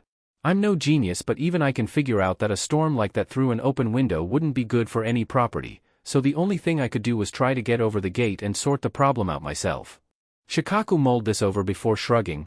"Fair point, I can understand that." The clan had accepted that logic before moving on to the meat of the issue. "So though, from there how did you get into the compound?" "We were tipped off by the seal array that chakra had been used on the wall. That was you, I assume, climbing over it?" "Ah, yeah, that must have been it," Naruto confirmed with a nod. "I'd tried shoutin' over the wall but no one heard me. You had the gate guards brought in because of the weather, right?" "Correct. I'm not cruel enough to force some of my clansmen to stand out by the gate when it's threatening a monsoon outside," Shikaku informed him, leaning forwards in his chair and fixing his eyes on the Jinchuriki in front of him. "So then, you got to the window where the light was coming from and tried to close it?" Naruto started bobbing his head rapidly before the lazy Nara's next question brought him up short. "And it didn't occur to you to just knock and let us know about the issue?" "No, I guess it didn't." Seeing the expression of dumb incomprehension plastered onto the Uzumaki's face, the shadow manipulator just about bit back a sigh of exasperation. The words he had meant to speak next, however, were lost for all time as with a thunder of feet his wife arrived with their son in tow. Shikamaru for his part looking disgruntled and trying half-heartedly to pull his way out of Yoshino's iron grip as the incensed woman glared around before her eyes locked onto Naruto like a bow sight.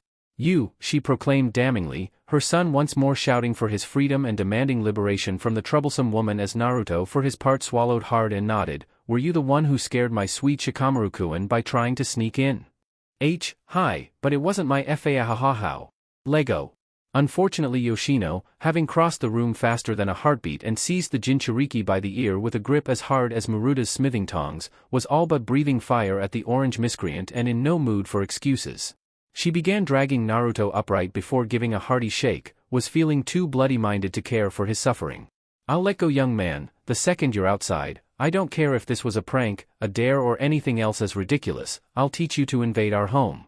Shikaku, the Nara patriarch, knowing full well it was a fool's errand to try and argue with his wife when she was in this kind of mood, sprang to attention and promptly began nodding in the right places. Stop looking ornamental and make sure Shikaku drinks his deer's milk with dinner, I'll deal with this delinquent. With that she let go of her own flesh and blood and only tightened her grip on the stranger child, Naruto all but clawing at her hand to try and alleviate the pressure on his trapped appendage. Oya, let go you crazy bit.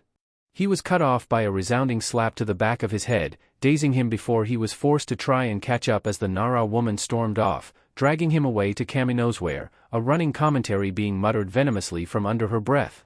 These days, my Shika would never be so rude as to try and barge in like that. And what were you thinking, climbing up a wall like that?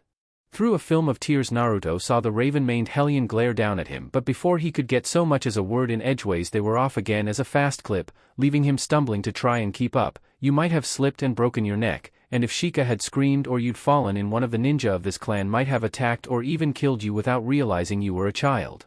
I don't know what you were thinking, but mark my words, you won't be thinking it again after this. She came to a halt in front of what Naruto dully recognized as the front door before throwing it open, the sudden rush of cold wind mercifully cool on his burning ear as she let go and pushed him none too kindly forwards, transfixing him with a penetrating stare as he glared up at her, outrage building that his would-be good deed had been spurned in such a painful manner. We won't report you to the Hokage or the Uchiha police, but this is your only warning, you won't be so lucky second time around. Now go home. Yoshino pointed down the path, the gates of her clan ground just about visible through the darkening gloom and the first few spots of rain dotting the ground around them. You got in, you can get out the same way. But it's gonna lash down in a minute, Naruto pointed out, feeling out from under the porch with a hand and shivering as he felt his hand and the sleeve of his jumpsuit were deluged with raindrops. Have a heart, Nara-san, I was just... None of your excuses. Yoshino was generally relatively even-tempered for a kunoichi, but when something threatened someone dear to her, as she'd heard this orange little sneak had done by staring into the window and startling her son, she was as dangerous and merciless as a tigress defending her cubs. This'll learn you to respect other people's property and not go traipsing onto clan grounds. If you're quick you should miss the worst of it. With that she stepped back and shut the door in his face, shaking herself down and muttering under her breath at the youth of today while her former unwelcome guest was left staring at the door that'd been slammed in front of him. What was that for? Brain slightly confused by the situation that had spiraled completely out of control and landed him out here, facing a soaking, Naruto was left to ask the obvious question. I was just trying to help and they threw me out on my ear. If anything they should be thanking me. A rebellious fire of indignation was lit in his mind as he replayed what had happened and how, if he'd been so inclined, he could have struck a very serious blow against the so-called noble clan. I gave that boy a shock. If I'd been an enemy I'd have done a lot worse. And I will, as heavy drops of rain, round and shiny as glittering pennies, started falling around him and began churning the ground to mud. Naruto gave the locked portal before him a last petulant kick before hoisting his jumpsuit jacket over his head and making a dash from the Nara clan gate, hoping to retrieve his precious rucksack from where he'd hidden it in a bush prior to starting this ill-fated adventure before any of his stock succumbed to rust. Thoughts of revenge now spinning and crystallizing in his irked, betrayed mind. Soon as I figure out how, I'll get the Nara for this. XXX. I will admit, Yoshino said regretfully to the assembly before her all, the clan heads looking half amazed, half amused by the situation thus far, even if one or two of them were trying to put together how this related to the presence of the Uzumaki this evening at a clan meeting. I misjudged him, badly. It was only when Shikaku told me what had actually happened that I realized I'd been a little hasty and punished someone who'd done us a favor. I did ask the rest of the clan to keep an eye out for him on the training grounds to offer an apology, but he seemed to be avoiding us completely. No one in the clan saw him for 2 months after I threw him out. We thought he was avoiding us. In fact, I was on the verge of coming to you, Hokage-sama, to find out where he lived and apologize in person. Thankfully, however, she turned around just as Naruto reappeared from the pantry, a large breadboard in one hand and a packet of butter and a knife in the other, grinning as he'd heard everything thus far and was looking forwards to the next bit as Yoshino tried to lance him with a basilisk glare but couldn't quite hold it, instead looking away with something like slightly fond annoyance in her voice as she finished. Due to his talents, he was able to rectify the situation before it got too far out of hand and bruised more than our clan's pride.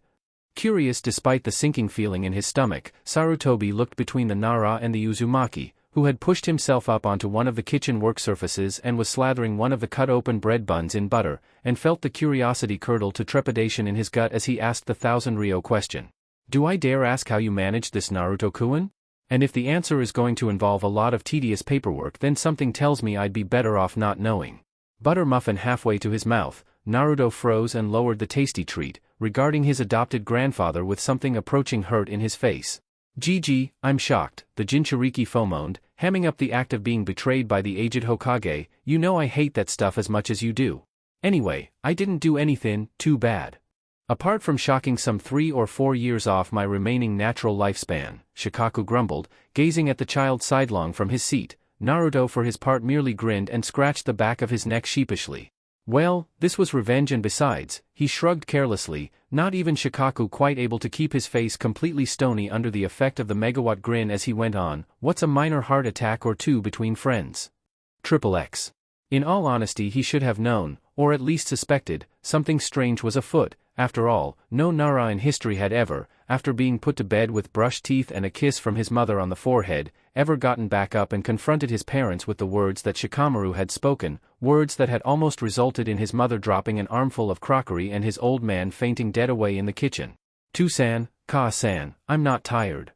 And he wasn't at all, recalling for the first time in his life the horrible memories of being forced to chase around the house after his suddenly hyper son, the smaller Nara, using his whipcord-thin body and newly found reflexes to evade every lunge, grab and tackle Shikaku made until he was forced to resort to the Kage main to keep him in one place long enough to catch properly. In fact, I think a light neckbind would probably have been easier than settling him down the hard way.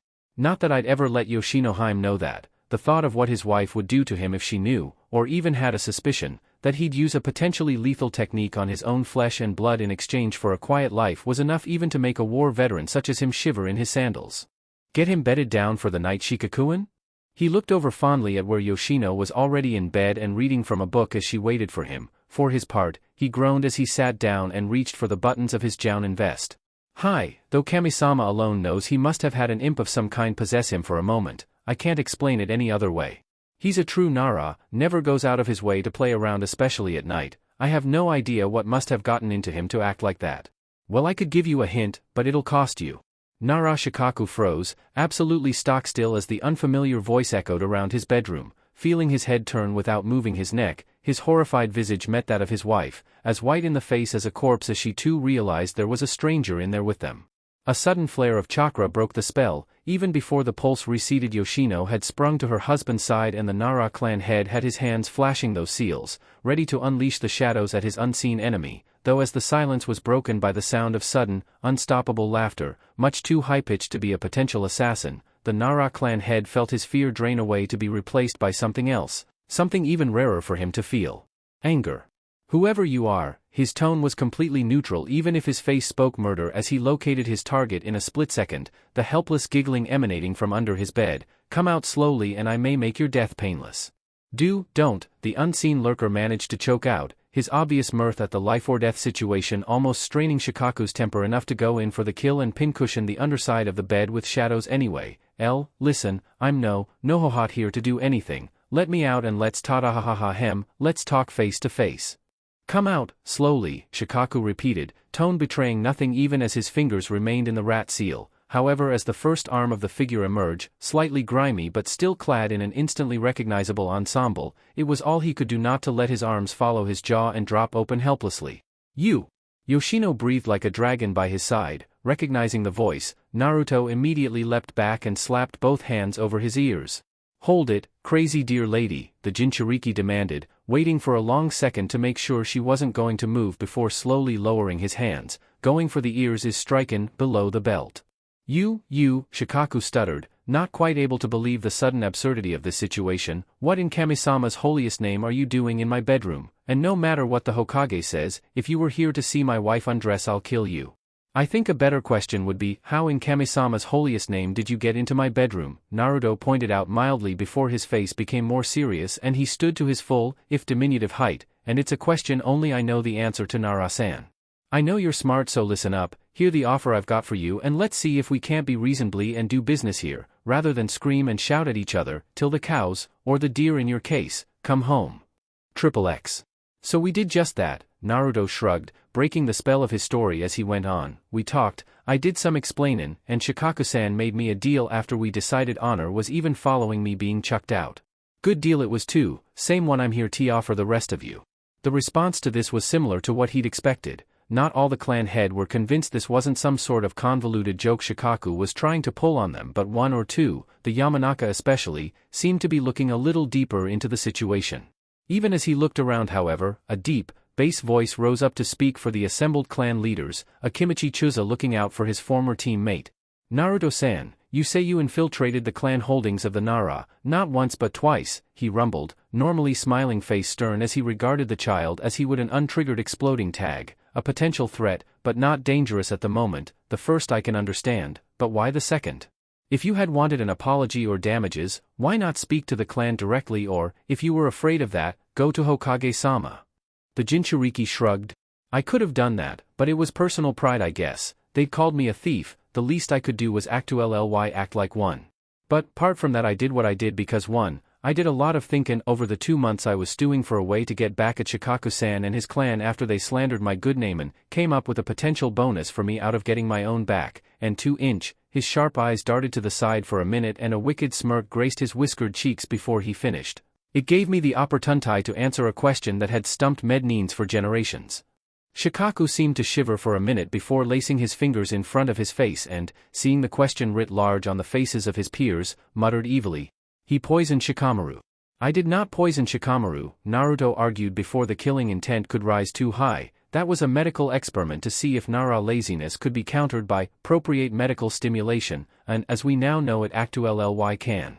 You spiked his bedtime glass of deer's milk with a crushed solider pill, you consume ninja, who will be wishing he'd never been born the second I find out who he is and get my hands and shadow on him, into giving you. Shikaku half-snapped before groaning, reliving a particularly vivid nightmare as he recalled how infuriatingly energetic and hard to catch the ninja stimulant had made his son at the worst time of the day. I was up half the night trying to scrape him off the ceiling. And you were asleep half the morning after, so no loss there, Naruto countered skillfully before another voice broke into the conversation. Soldier pill? Chuza repeated, trying hard not to look too amused as he pictured the skinny Nara scion under the effect of the medicine and failing spectacularly. Before he could break down too badly, he faced the Uzumaki again and asked his final question. Well, either way, Naruto, I must ask. The first I can almost understand, what with the storm and all, but how did you manage to get into this compound the second time?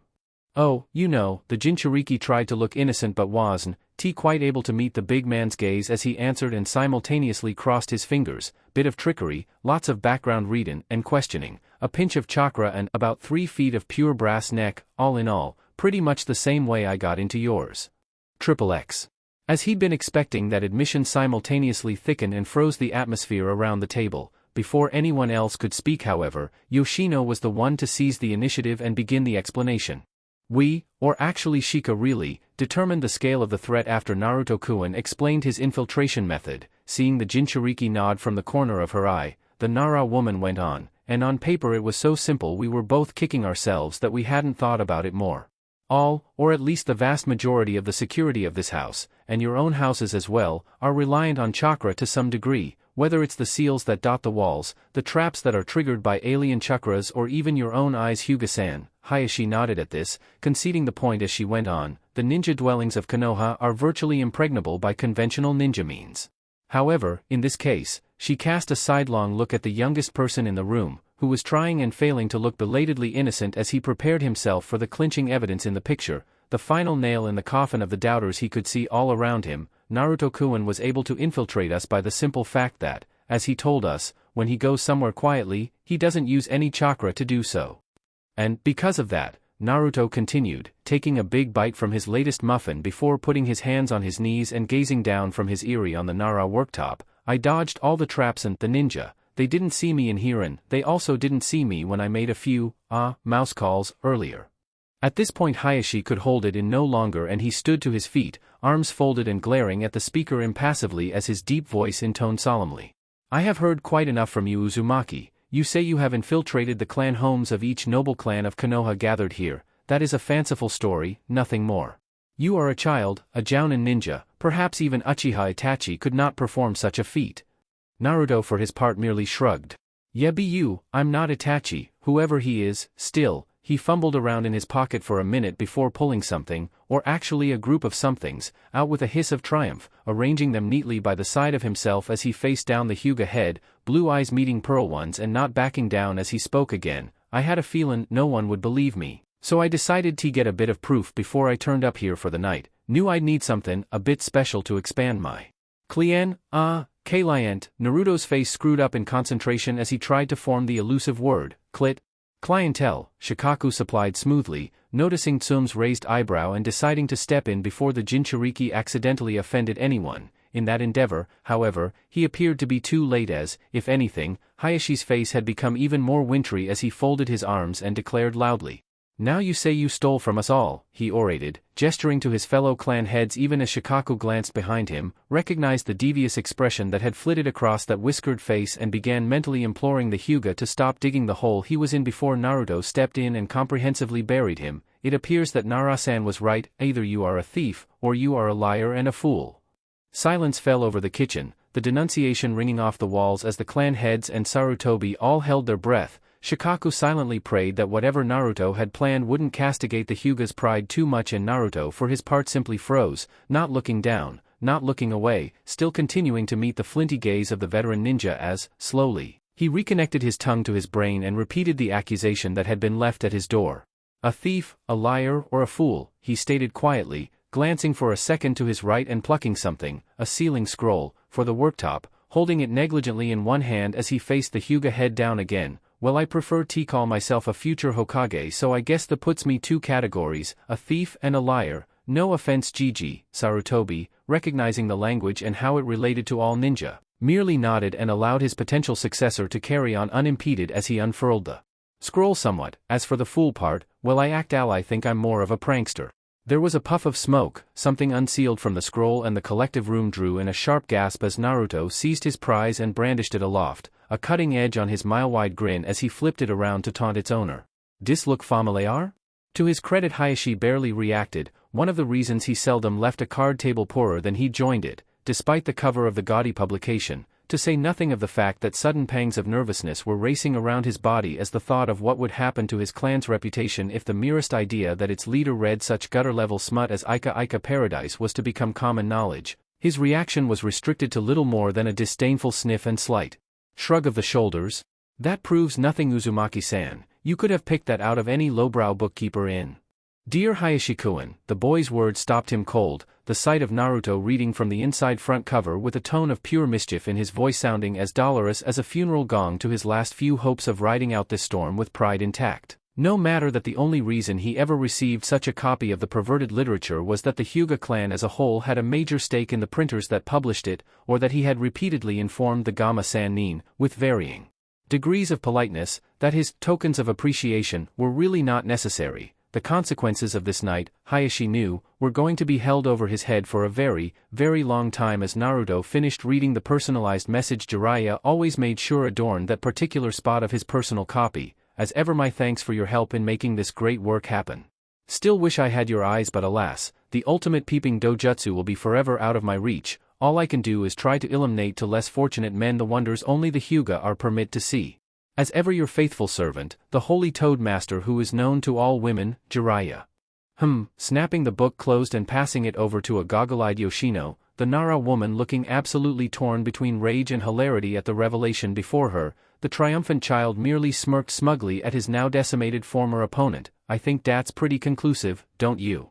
Silence, punctuated only by barely repressed sniggers or gasps of alarm, fell, Hayashi flopped back into his seat with his face as bloodless as his eyes appeared to be, numb with disbelief and unable to stop himself cringing as he watched the book. The hated paperback that had just dragged his name through the mud like an anchor, was passed around the table, each of the assembled clan heads scarcely able to believe their eyes as they opened it and read the exact words Naruto had recanted. Well, all but one, even as he saw her all but straining across the table to snatch the publication from Chusa, Hayashi could only brace himself for the absolute worst as Tsume virtually ripped the book open, took the meanest glance at the inked words and promptly shattered the silence with her raucous laughter. At last, she managed to choke out as she flopped half over the table, stomach starting to ache as she howled with mirth, proof that Hyuga Hayashi is a man. No one with ice water in their veins could keep something like this so close at hand. Fortunately for the Hyuga Lord, who was by this point actively wondering if it was feasible to use a broken sake dish to commit seppuku and, if so, how he could get away with it while everyone else was all but breaking down in helpless hysterics, Tsume's laughter a sore test for everyone's self-restraint. It appeared that his former nemesis had a change of heart and had donned the attire of a savior as he raised his voice above the hubbub and shouted them all down, leveling his eyes at the one sniggering loudest of all.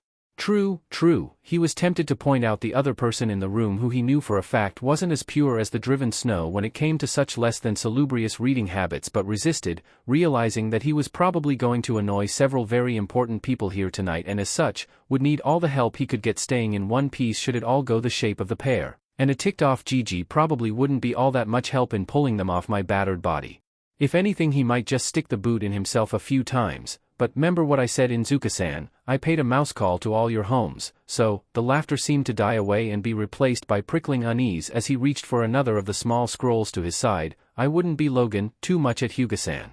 After all, Confucius say, O Kami-sama. Despite himself Sarutobi shuddered, recalling a few previous incidences where Naruto had mentioned that particular name. They had never seemed to end well for his intended target, anyone but him. Woman who live in glass house should get changed in wine cellar, least of all, as a second plume of smoke issued from the countertop Naruto was sat on. Sarutobi had a heartbeat to feel his heart stop beating as he leapt to a guess about where this was going.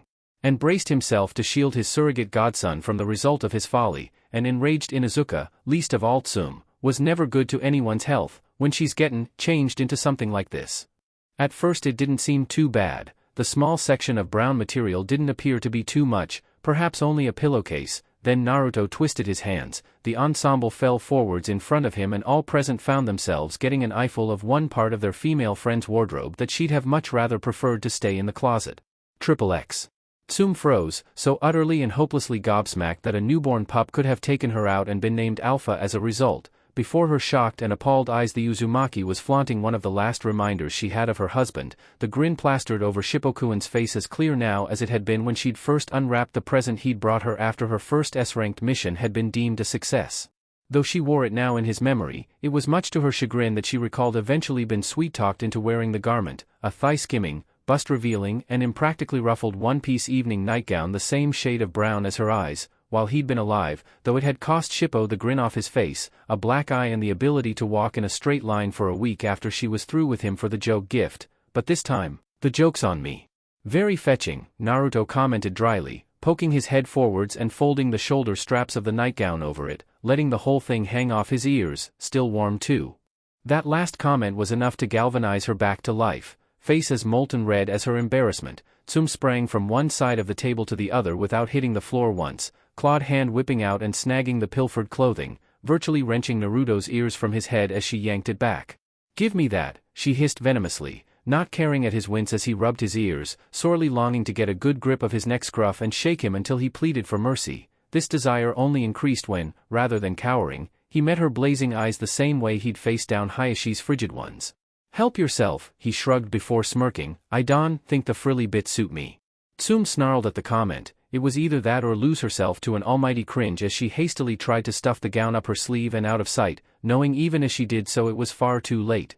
A quick glance around the table all but confirmed it. Inoichi had both hands clamped firmly over his mouth and his face scrunched up to try and keep his reaction inside. All she could see of Chusa was a patch of red hair as he ducked under the table to try and hold it in. Heck, even Shibi's collar was rippling slightly, outright hysteria as far as an aburame was concerned. Belatedly turning maroon in mortification as she realized that, much like Hayashi's pride, her former hard-assed image was now little more than a broken effigy lying littered in the dirt, least of all as she realized the ruffles at the bottom of the gown were still poking out her sleeve, and try as she might she couldn't stuff them back out of sight. Tsum turned back around to rend the one responsible limb from limb before she realized he was offering something out to her, a small, white something. Here, put it away in this, he suggested, holding out his storage scroll, swiping it from his hands and determined not to say thank you. Tsum nevertheless complied and barely held back a huff of relief as the incriminating evidence vanished into the parchment and out of mind. So, one less thing to worry about. Now to make sure no one else ever hears of this and it never happens again, starting by silencing the little brat who infiltrated. Hey, wait a minute. As a creeping suspicion began to crawl up Tsum's spine like a spider carved from ice, she thrust her face forwards and glared death at the Uzumaki, breath all but smoking from her lips as she spoke her next question as a demand to be answered. Okay brat, one question, and unless you want to die horribly, answer it right. There's only one place in the Inuzuka clan house this is kept. How did you know where it was? His eyes were the giveaway, despite being, both she and Hayashi would be forced to grudgingly admit, a fair infiltrator. He wasn't experienced enough yet to keep his face neutral and as a result inadvertently sold his partner down the river, leaving Tsum open to spear him with the finger of outrage. You? Shikaku seemed unperturbed, parrying the bludgeon of her temper with the rapier of his cool logic, merely gave him a few schematics and some points about where to go when he got in. He did the rest himself. Including deciding what to nab. Naruto chipped it. I saw plenty of stuff there, but it had TB something. That was definitely yours. I was thinking about a few bottles of your lipstick before I flipped over your pillows and found dat. The Inuzuka's hands bunched into fists, more than ready to clean this cheeky brat's clock just out of principle. No one could expect to break into a lady's bedroom and expect to escape unscathed after all. Before he snatched up one of the 3 remaining parchments and winked over the table, next victim in mind and, inadvertently, mollifying Tsum a little in the process. After all, if everyone's getting the same treatment, not even Hokage-sama could stop us all if we went in swinging. Don't be too hasty, Inuzuka-san. You're all in this together, don't forget, Akimichi-san, he called in a sing-song voice, forcing Chuza to straighten up and glare as best he could as he tried to keep a lid on his laughter and adopt a warlike expression. I'll warn you now, Uzumaki, the large man threatened, shaking a ham-sized fist, if anything to do with my or, Kami-sama forbid, my dear wife's nightwear pops out of that scroll, I will personally punt you over Konoha's walls. They wouldn't fit in the scroll. Naruto shrugged back, apparently unaware that he was skating on very thin ice at the backhanded insult to the Akimichi waistline. Before Chuza's expression could blacken too much, however, a third plume of smoke cleared as he found himself facing down something he knew very well indeed. Lucky this did though. Aye, and lucky you didn't damage it either, the Akimichi warned, checking the side of the apron he could see for any damage as the gold thread letters still shone brightly, their simple message of Shifu no Kisu still as bright then as they had been the day his father had presented it to him. That apron of mine has lived through a ninja war and is much older than you are. Very true, Shikaku agreed, looking over his shoulder to see what rabbit his most recent pseudo-employee had pulled from his hat this time, but I thought you'd gotten rid of it, Chuza.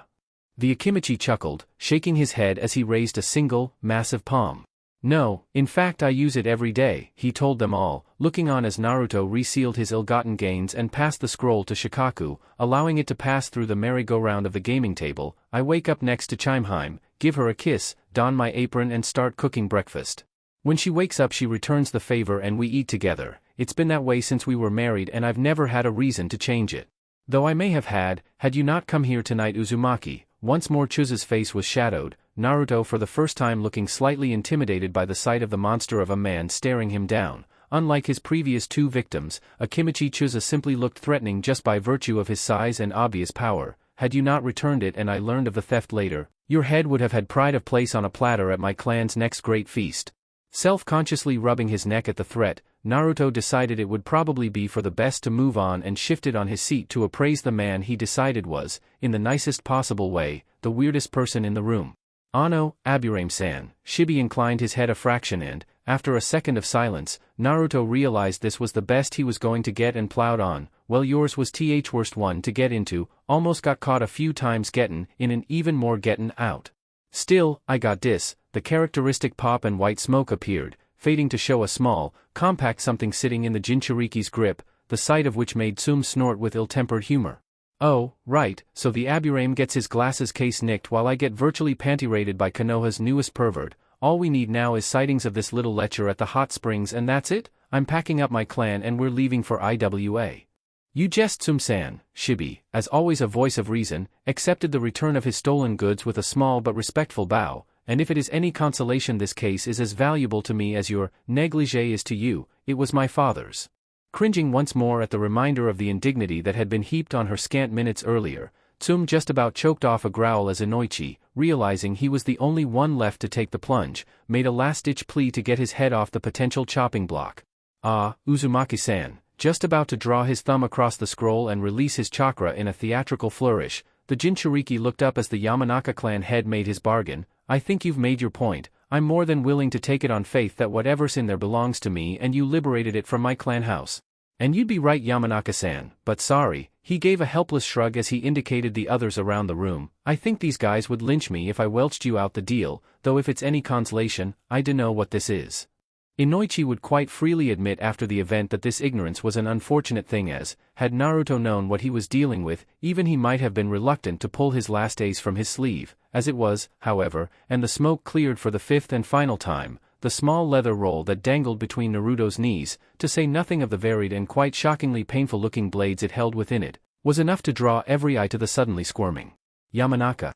Much as I know how much of an annoyance a daughter can be at times, Inoichi-san, Hayashi began in a tone as close to snidely humorous as he ever got, don't you think those are a little excessive?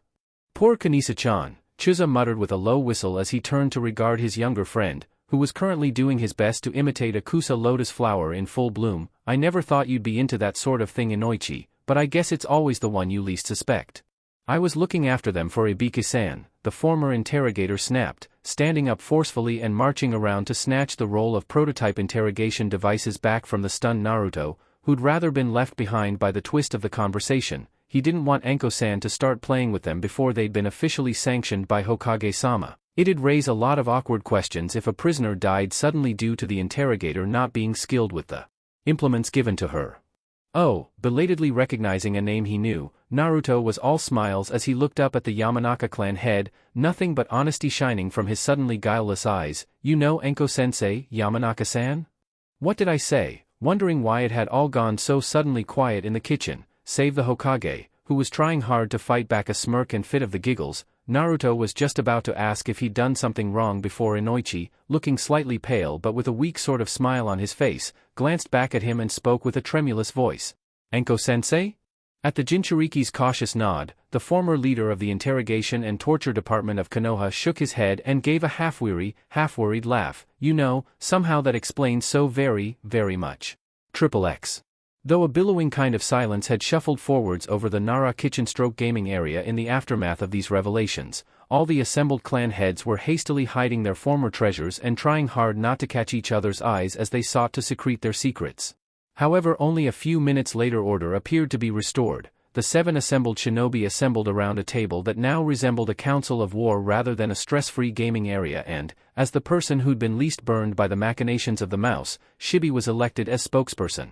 Uzumaki-san, you have proven both our doubts and Hayashi-san's accusations wholly wrong. Hayashi looked like he wanted to interject at this point, but, perhaps reminded of the weight of the Ika paradise now weighing down his kunai pouch, he thought better of it and let the aburame continue unhindered. You have infiltrated the clan houses of 6 of the 7 noble clans of Konoha. Because of this, 2 questions now remain, dark glasses flashing in the electric lighting as he looked across the table to where Naruto sat seriously now, his plate of food set to the side for a moment as he made to move from pleasure. To him, though he wasn't as sadistic as his former teacher, there was no denying it was fun to see other people, especially adults, cringing before him, to business as the aburame finished. How and why? To a barely noticeable sigh of relief from around the table, the Jinchuriki appeared to be willing to speak freely as he clasped both hands of his knee and started to rock back and forward slightly, pouting slightly as he tried hard to think.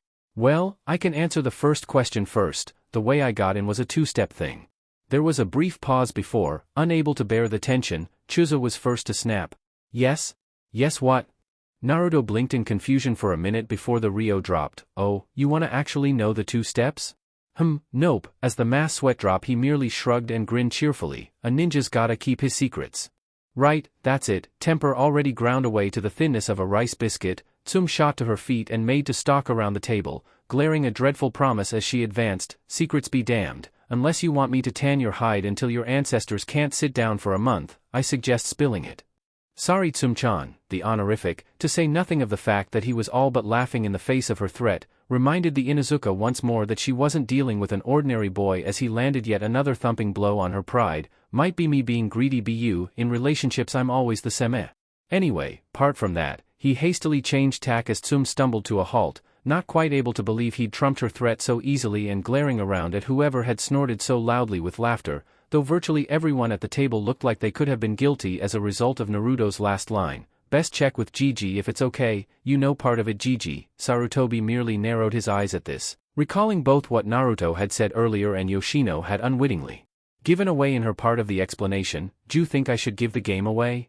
"I see no harm in it Naruto-kun," the aged Hokage replied after a short time spent thinking on the matter. "If anything it may prove to be a boon to them in the long run. You may well end up serving with one or more of their children when the time comes for you to graduate the Shinobi Academy."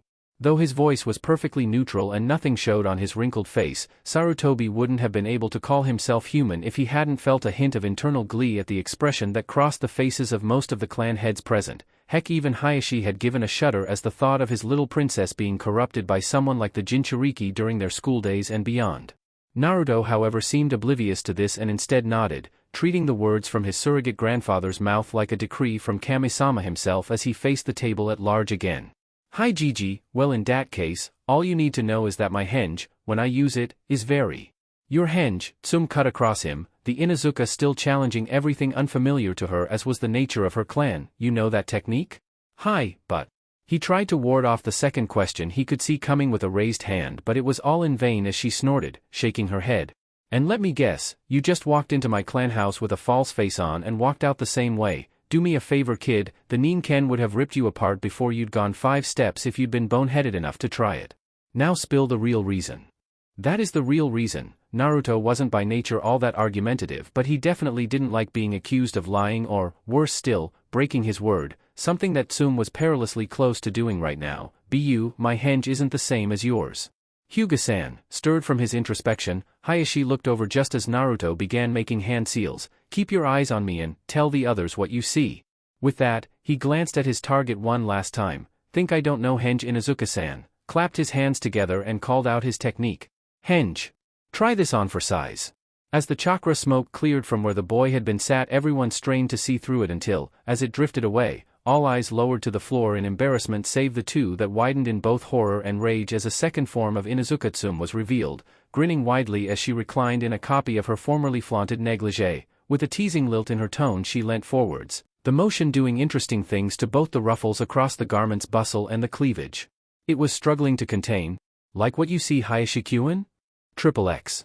"Ha, why are they all looking down like that?" Through eyes that weren't his own, Naruto saw the reactions to his prank and tried to work out why it hadn't gone as he'd thought it would. "I thought they'd laugh seeing her dressed like this. Do all men react like this when they see a woman wearing something skimpy? Is that why Enko-sensei dresses like she does? That could be useful to know."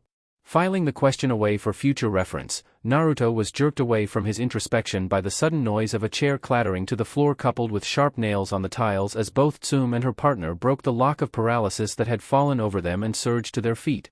"I'll kill him, I swear I will," all but frothing at the mouth and throwing around killing intent like there was no tomorrow. The embarrassed alpha of the Inuzuka clan was only prevented from throwing herself bodily over the table at the form of her doppelganger by Shikaku's quick reactions. Kuramaru, on the other hand, rushed under the table and was able to get within sniffing distance of the closest leg of his fake mistress before the Kage main caught and held him steady as well. "Desist," the Hokage's sudden thundering voice brought all, even the rage of the animalistic shinobi, to a halt. Sarutobi half standing as he glared between both Tsum and her body double before, with his eyes still lowered, he addressed the disguised Jinchuriki. "Naruto, get out of that henge now. It's unseemly and a grave insult against Tsum-san." "And so was her incinerating that I couldn't do henge," the false Tsum retorted, folding her arms under its chest with a motion that made most of the men present avert their eyes once more as they all subconsciously realized the mistake in the Uzumaki speech. "And I'll swap back soon as Hyuga-san seen what I need him to see." "My apologies Uzumaki-san, but there is little in that henge I would like to see, and I think you meant insinuating," Hayashi pointed out mildly, twisting the knife of embarrassment that had lodged in Tsum's flesh and grateful for the disgruntled growl that met his announcement. Naruto, on the other hand, seemed ignorant of the Inuzuka's discomfort and instead leant forwards again, a sly smirk now adorning the face of his most recent mask, making the fake Tsum look almost sultry as she spoke her last request. Look harder then. It took a second for the Hyuga to realize exactly what he was driving at, and with less than a gesture he activated his bloodline legacy. As soon as he'd done so his head shot up, heedless of the potential risk of unseemly behavior as his vein-rimmed eyes quite literally stared through the henge child. Impossible. The Hyuga Lord declared before speaking aloud to the others. Everyone, sense for him, that henge has no chakra network. What? Inoichi was the first to respond, flaring his chakra and as shocked as Hayashi when he realized his friend was correct. I can't sense it at all, I can't feel a thing. Oh don't, the false Tsum shrank backwards coyly, bringing a hand delicately to her mouth in a gesture everyone knew the real Inuzuka scion would have rather bitten her own fingers off than performed. So many hunky men looking at little old me, you're making me blush. Hey! She suddenly slapped at something tiny and black that flew easily out of reach of her hand. Ruddy flies. Oh, sorry. If he was offended by the attempted murder of his Kikeichu, Shibi gave no sign, instead extending a finger and allowing the returning bug to settle on his digit and falling silent for a minute before speaking again. It is confirmed, the henge has chakra levels present well below those of even a civilian. I would propose that this would make the henge almost impossible for any but the most well-trained of sensor ninja to detect, assuming they had prior exposure to Uzumaki-san's chakra. This alone, I believe, would prove Yoshino-san's words earlier, as Uzumaki-san's infiltration method does not require chakra. It would circumvent most conventional detection and defense methods utilized by Konoha, including the Kikeichu, the darkened glasses turned towards the disguised Jinchuriki. I assume this unusual henge is the method by which you gained entry to our clan houses. Partly, it was half of the method. The disguised Inuzuka clan head sank her chin onto her fist and looked forwards, leaning forwards onto her thighs and ensuring nothing was going to be seen by an unfortunate peek from the tabletop audience. The other half, the real killer if why-like, was one particular henge. The Jinchuriki clapped his transformed hands and vanished with a slight bang. A second bang occurred as the child transformed again though. As the smoke cleared, the counter he had been sat upon appeared bare. Byakugan still active and alert to any potential trick. It was Hayashi who saw the new form first, though before he could utter a syllable of warning Naruto had abandoned his hiding place and scuttled into plain sight. From behind one of the butter muffins still on his former plate, a small blonde-furred mouse skittered across the polished wood of the Nara kitchen top, boosted itself up onto its hind legs and, as much as it was able to, gave a clumsy, shallow bow to its audience. XXX. So then, Naruto, having been briefed about his young charge's unscheduled one-day sojourn into the realms of structured education following visiting the Hasawadas and inquiring about how Naruto's business was doing, Sarutobi was the first to overcome his shock and eye up the tiny creature before him. You have adopted that henge of yours into this form then? Quite ironic given your nickname, I must admit, but how did you manage this while making sure you wouldn't have another accident like last time? The mouse for its part didn't, and in fact couldn't answer. Instead it crept to the top of the counter and peered over it to the floor, whiskers twitching as the human mind driving it sized up the new environment and, after seconds summing things up, darted over the edge, scuttling quickly down the wooden front of the cupboard and onto the floor. Yoshino stepped back a little too hastily to be entirely casual as Naruto's henged form disappeared in smoke for a second, the Jinchuriki himself waving away the chakra vapors with a slightly regretful expression on his face. Sorry Gigi, what was that? I'm getting better but I can't hear other people very well in that form. The mouse ears are really sensitive, like tryin' to listen to a thunderclap. As Sarutobi raised an eyebrow at this and repeated his question, the other ninja assembled around the table, having seen the second half of Naruto's infiltration technique, realized just how potentially powerful the idea of a completely innocuous mouse morphing into a shinobi, least of all a Jinchuriki of all things, and simultaneous shivers of both fear and intrigue rippled around the table. Having heard the old man's question, Naruto scratched the back of his neck and shrugged a little.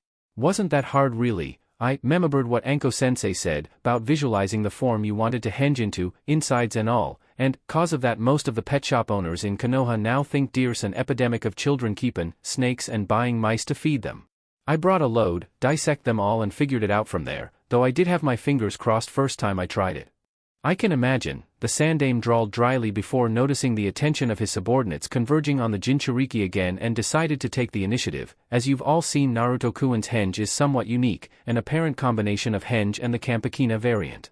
He can transform into any human form and, apparently, a mouse body as well at the cost of his ability to access and mold chakra, a formidable espionage technique, as you are now doubtless aware. Several of the assembled ninja cringed once more, while the others, especially Chuza, merely smirked wryly. As to why this is, I have no idea. Naruto was the only one in the room who missed the slight inflection of the Hokage's voice simply due to his lack of experience and world weariness. The rest of the clan heads accepted the unspoken explanation without further comment, Chuza speaking for them as he reappraised the Jinchuriki with something akin to respect in his eyes. So the mouse truly is a mouse now, and a potentially lethal one at that, the Akimichi summarized before recalling what his former teammate had said at the very start of this whole debacle. So, aside from teaching all present a lesson in humility, what was the bargain Shikaku mentioned earlier? The same one he has with us now, Yoshino answered for the Jinchuriki, Naruto taking advantage of the Nara woman's forthrightness to take a bite out of one of the 3 remaining butter muffins. Naruto-chan used a churka pill and his voice to give my husband a heart attack. She allowed them a second, just one, to start to smile at the memory before saying words she knew, she was sure in fact, would shock them as deeply as it had her. But if he'd used a poison and a knife, he'd have ripped my husband's heart in 2 and gutted our clan in the process. Yep. Naruto nodded at this as he polished off the last remnants of his meal and sat looking at the other assembled clan leaders. I didn't actually think of that until Yoshino-san pointed it out. She's right. I got into the Nara clan and could have done damage by killing the clan heir, so that got all of us thinking. Could I do the same to everyone else and, at the same time, what could they, or you, collectively, he pointed out the half-dozen assembled ninja before him, do to stop it happening? Like you said, your clan homes are almost impervious to normal ninja getting in, but, cause of my henge I'm not a normal ninja, or would-be ninja. So here's the deal. Despite themselves the crowd lent in slightly, still not quite sure what to make of the Jinchuriki even after all his revelations so far and curious as to what he had to say next. I henge into a civilian, gets rid of my chakra so nothing you've got consents for it, and, try breakin' into your clan houses. I won't use mouse form till you want me to, feels too much like cheatin' because it's so small. Still, I keep trying to get in until you've all got enough measures in place TC and stop me, while your home's getting mouse-proofed you'll be teachin' me stuff for my troubles. Now normally the idea of a mere civilian trying to gain entry to one of the noble clan houses of Konoha was so unlikely it was laughable. Who in their right mind would be insane enough to even try to steal from an entire clan compromising a majority of highly armed and trained killers without so much as a single D-rank technique to call their own? However, having had the answer and the consequences of said answer given, and in some cases literally paraded, in front of them, it was an offer every one of the veterans found themselves considered with a great deal of thought. In fact, so deep was their contemplations that it was the oldest ninja present who spotted a potential loophole in the bargain and made to close it before anyone stuck their head through and got themselves accidentally strangled. Teaching Naruto-kun? At the sound of his grandfather's voice the Jinchuriki looked up, seeing Sarutobi raise an eyebrow as he went on. Much as I am an admirer of the idea of night classes, I think it best I have at least an idea of what you'd be learning. Oh, don't worry Gigi, no you don't want me learnin' ninja things till I'm in TH Academy. Naruto put the old man's mind at ease with a smile as he pointed to the 2 Nara present. Shikaku-san's showing me how to play shugi and Yoshino-san's teachin' me how to knit. Little things like that, that's all I'm after.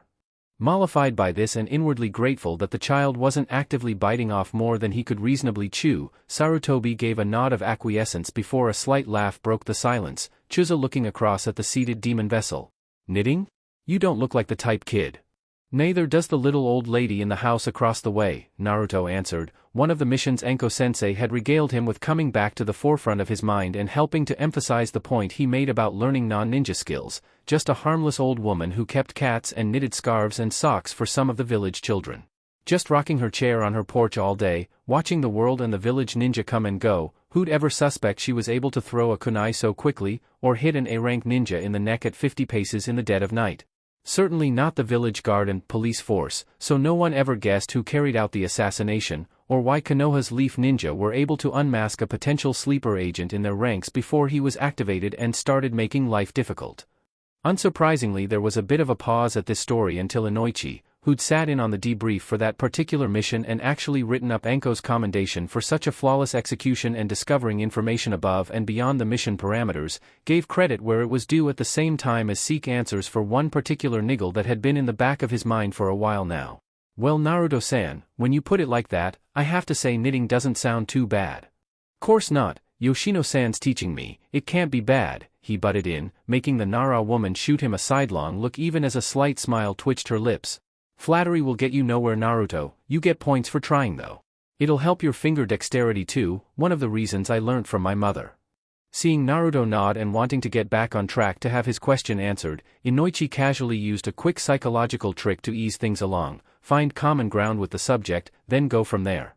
Better than flower arranging at any rate, don't ask. As he'd expected, that comment had piqued Naruto's interest, but Inoichi warded his curious gaze away with a raised hand. Not like the others won't fill him in when they get a chance anyway. Apart from that though, I'm impressed with how you've pulled this trick on all of us. He had nothing to lose by admitting that sliver of admiration, and besides, it was true. But there's one piece of this little puzzle I can't get to fit. Just as the first hint of doubt was beginning to slide of the Uzumaki's face, Inoichi went on, half an eye on the Jinchuriki's face and casually dissecting his reactions to paint a clearer picture of what was going on and cut through any lies Naruto might have employed to cover his tracks. I know that you had to have carried out most, if not all, of these thefts today. I would have noticed had those interrogation implements been missing more than a single day, and I imagined Sumchan would have been in the same boat. Only a lifetime's experience of mastering his own psyche kept the smirk off his face as the Inuzuka growled from the corner she was stewing in. But, if you hit all of us in the same day, and Hokage-sama, you said he was helping out in the office earlier?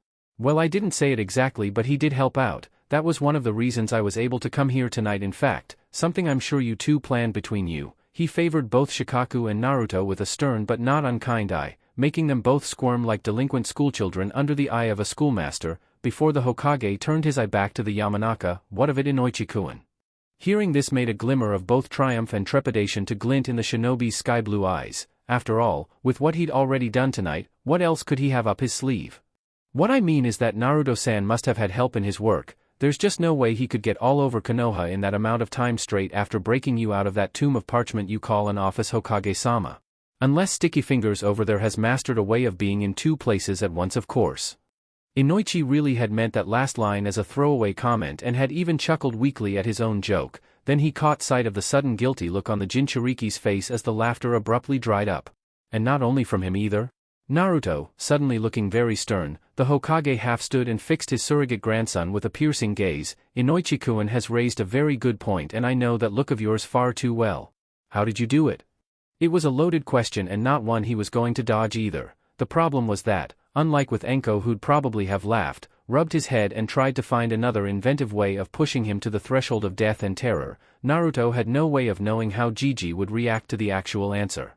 He stalled for as long as he could reasonably push for before, seeing the patience of some of the clan heads start to wane. Naruto instead decided he had no chance but to come clean, cross his fingers, hope for the best and, if all else failed, blurt out about Sarutobi being as bad as the Hyuga with regards to his reading materials and then dive out the nearest window. Okay, you got me, mouse out the bag. He held up both hands, doing his best to look confident even if he was shaking in his sandals. I didn't have help, well, not exactly. I've always got all the help I need now with this. Sorry Gigi, but it wasn't me in the office helping you out, it was only half of me. At that moment, before the most powerful ninja of the village of Konoha, the boy who would strive to become its next Hokage raised both hands in a familiar seal and intoned a quartet of words that would one day become his trademark, a blessing to even his most embattled friends and a curse most dire against every enemy that stood in his way. Kagebunshin no Jutsu. XXX. You have got to be shitting me. Unusually, Yoshino didn't take this opportunity to swipe a handful of Ryo from her friend's pocket as she was too busy, as was everyone else, gawking at the spectacle of a perfect replica of the Jinchuriki appearing on the floor next to the counter, looking around nervously before giving a grin and exploding into smoke. Hey, Naruto had suspected the clone would inherit a good portion of his nervousness but hadn't expected the doppelganger to make a run for it so quickly off the bat. You coward. Even as he speared the dissipating smoke cloud with an affronted finger, however, he felt an aura of oppressive doom sweep over him like a tsunami and wondered if it was in any way possible for him to vanish the same way. The Hokage was so incensed he appeared calm, though as he stood up slowly Naruto wouldn't have been surprised to see storm clouds billowing out from under his robe as a low, grating voice addressed two of the most likely culprits of this latest crime. Nara. Nothing to do with me, us, Shikaku hastily corrected himself, holding up both hands as he felt the killing intent leveled on him like a crossbow bolt. I'm as shocked as you are. Sarutobi held his eye for a long time, and it was with a deep breath of relief that Shikaku realized he was off the hook as the Hokage blinked first, seeing no lie in his eyes. In that case, who? He demanded of the room in general before homing in on the only person who could answer that question. Naruto-kun, which abysmally foolish, and soon to be deceased, ninja was suicidal enough to teach you a kenjutsu that powerful? And how in the name of the kami did you manage to make it work? Loads of practice, the Jinchuriki managed to stutter before mastering his sudden fear of his grandfather and speaking again, and don't take this the wrong way Gigi, but in a way you taught me it. The ire in the room was immediately sucked away to be replaced by shock. Sarutobi shook his head as though he'd been physically hit before he managed to reconnect brain to tongue and speak. Me? But I have, or at least I might as well have, the same brain, the organ that had made him the professor and such a legend on the battlefield, supplied the answer, the only opportunity that Naruto could have used to gain access to such a technique. One night he had to get the scroll, and Asuma and I wouldn't have thought to frisk him for notes he'd taken, since Konohamaru was born. Afraid his Gigi was going to get angry again, Naruto nodded and crossed his fingers, hoping for the best. I couldn't do the bunshin no matter what I did, and it was the only technique I looked out because it was a bunshin technique. I was careful, took me 6 weeks to get it right, and I can only make about half a dozen a day even now. Half a dozen, for once Chuza was grateful he didn't have anything to chew on as he was certain he'd have choked to death by now. Kid, there are some chunin who can't do that jutsu to that level. Really? The revelation seemed to come as a surprise before the Jinchuriki smiled widely and clapped his hands in celebration. I'm awesome. He was interrupted by a sudden groan as someone around the table made everyone look over. And a complete pain in the tailbone. Knowing my luck, massaging her eyes, Tsum glowered across the table at her new nemesis. Can those clones of yours use your henge as well? The sight of the Jinchuriki nodding at this question made 8 people shiver simultaneously, the mood summed up by the Dognin herself as she rested her forehead on the table in front of her. Great, as if one mouse wasn't bad enough, now we've got a plague of them, and he's 6. 7, Naruto muttered under his breath, having celebrated his birthday a fortnight ago. The number was caught only by Yoshino and Shikaku as their feral friend went on. So it's only going to get worse from here. Mum was right, no such thing as a single mouse, they all come married with families. Okay kid, anything else we should know about, a summoning contract? Bloodline limit, right now I'm about willing to believe anything you tell me. Seeing the weary half-chuckle on the Inuzuka's face, Naruto replied in kind and rubbed the back of his neck. Actually the clones can use henge easier than I can. They don't have organs so they can't get hurt when they change shape like I do. They also don't weigh much, so they can go anywhere because when I change my weight stays the same, so I can't run over squeaky floors or narrow tree branches safely, and I can't fly either. It's 6 of one, half dozen of the other. Takes me a long time to learn a henge, cause I have to actually see and work out how to change into anything other than a person, while my clones can do it right off the bat, but on the other hand my clones can still pop after time or if they get hit. Oh my kami. The idea of that was enough to tempt even a mind as jaded and experienced as the Sandame's. If Naruto learns what the original purpose of Kage Bunshin was and can use his clones like he says he can, we have a future spymaster right under our noses. And he wishes to learn infiltration. Actually, if the clans agree, we can use this to cut his teeth on getting in and out unnoticed. Deciding to postpone that line of thinking for a moment, the Hokage instead looked around the table and, seeing all present almost reeling from the shock of the image that had assailed him, decided to put an end to the night's revelations. Well Naruto-kun, you appear to have given us a lot to think over, however the night is getting on a little and I wouldn't want your clones' work to go to waste. I will see you in the morning to discuss exactly what you've been up to. The unspoken, and you'd better not leave anything out, went without saying as Naruto nodded and his Gigi went on, and the clan heads will get back to you in their own time. Or I'll just drop in and say hi, the boy commented casually, grinning at the shudder this statement called before he suddenly perked up as though remembering something and pointed at the table. "Bu, why do I have to go? In fact, consider this first bit of teachin', I gave all your stuff back so." He hopped off the counter and pushed carefully between Shikaku and Shibi, the Aburame looking down inscrutably at the tuft of blonde hair that had popped up by their side of him as the Jinchuriki stood on tiptoe so he could see over the table, pointed at the box of tiles and declared loudly, "Deal me in." Unfortunately Uzumaki-san, it was Hayashi who took it upon himself to break the news to the would-be player. This is a gathering of clan heads and you are, sadly, ineligible to play. Why? There's no other Uzumaki in Konoha so that makes me a clan head by default. Chuza grinned.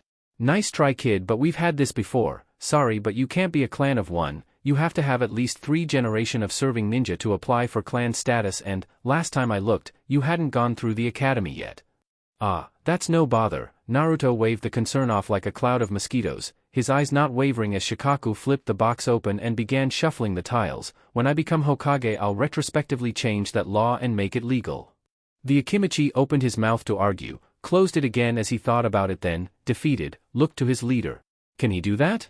I'm not 100% sure, Sarutobi responded, simultaneously wondering if it was an Uzumaki trait to make everything in his life difficult at the same time as try not to snicker at the absurd situation of a child trying to gatecrash an esteemed clan gathering as an excuse to learn how to play mahjong. I'd like to say no, but there is a chance he could be right.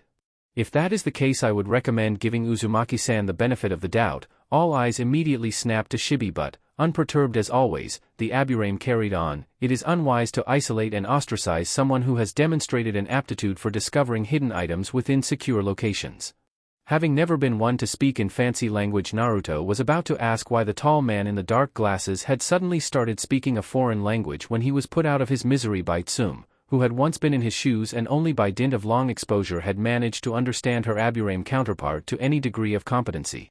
He said, it'd be best for us to keep you close because you know or can find out where all the bodies are buried, the Inuzuka instructed him, half standing to stretch off her legs. Pull up a chair, brat, let's see if you can handle political pressure as well as you can creep along a wall.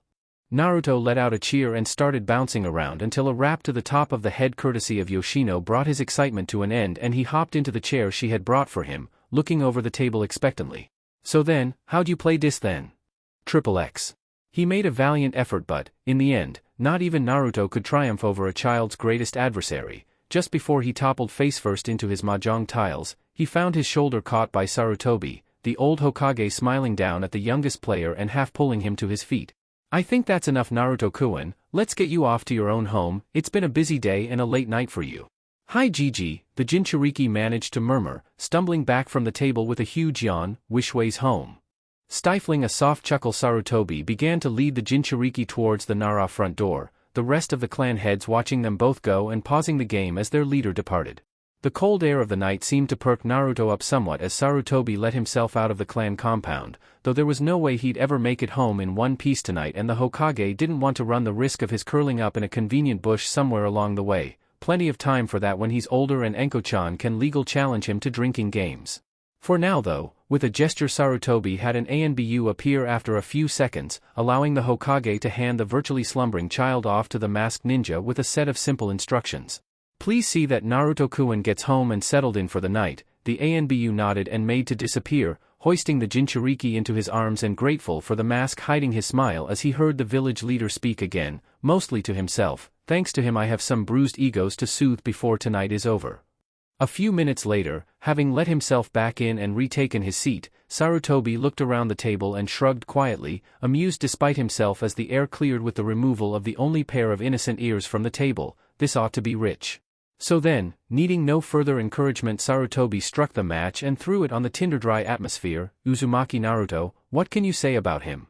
The explosion was coming, brewing like a Katon Jutsu in an Uchiha's lungs as every one of the clan heads present looked like they all had something they wanted to say, or scream, in some cases, but hadn't quite found the words to say them, before three words echoed in the air, spoken by the quietest member of the clan gathering.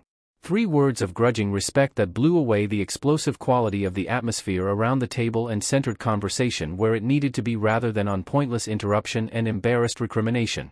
He's her son.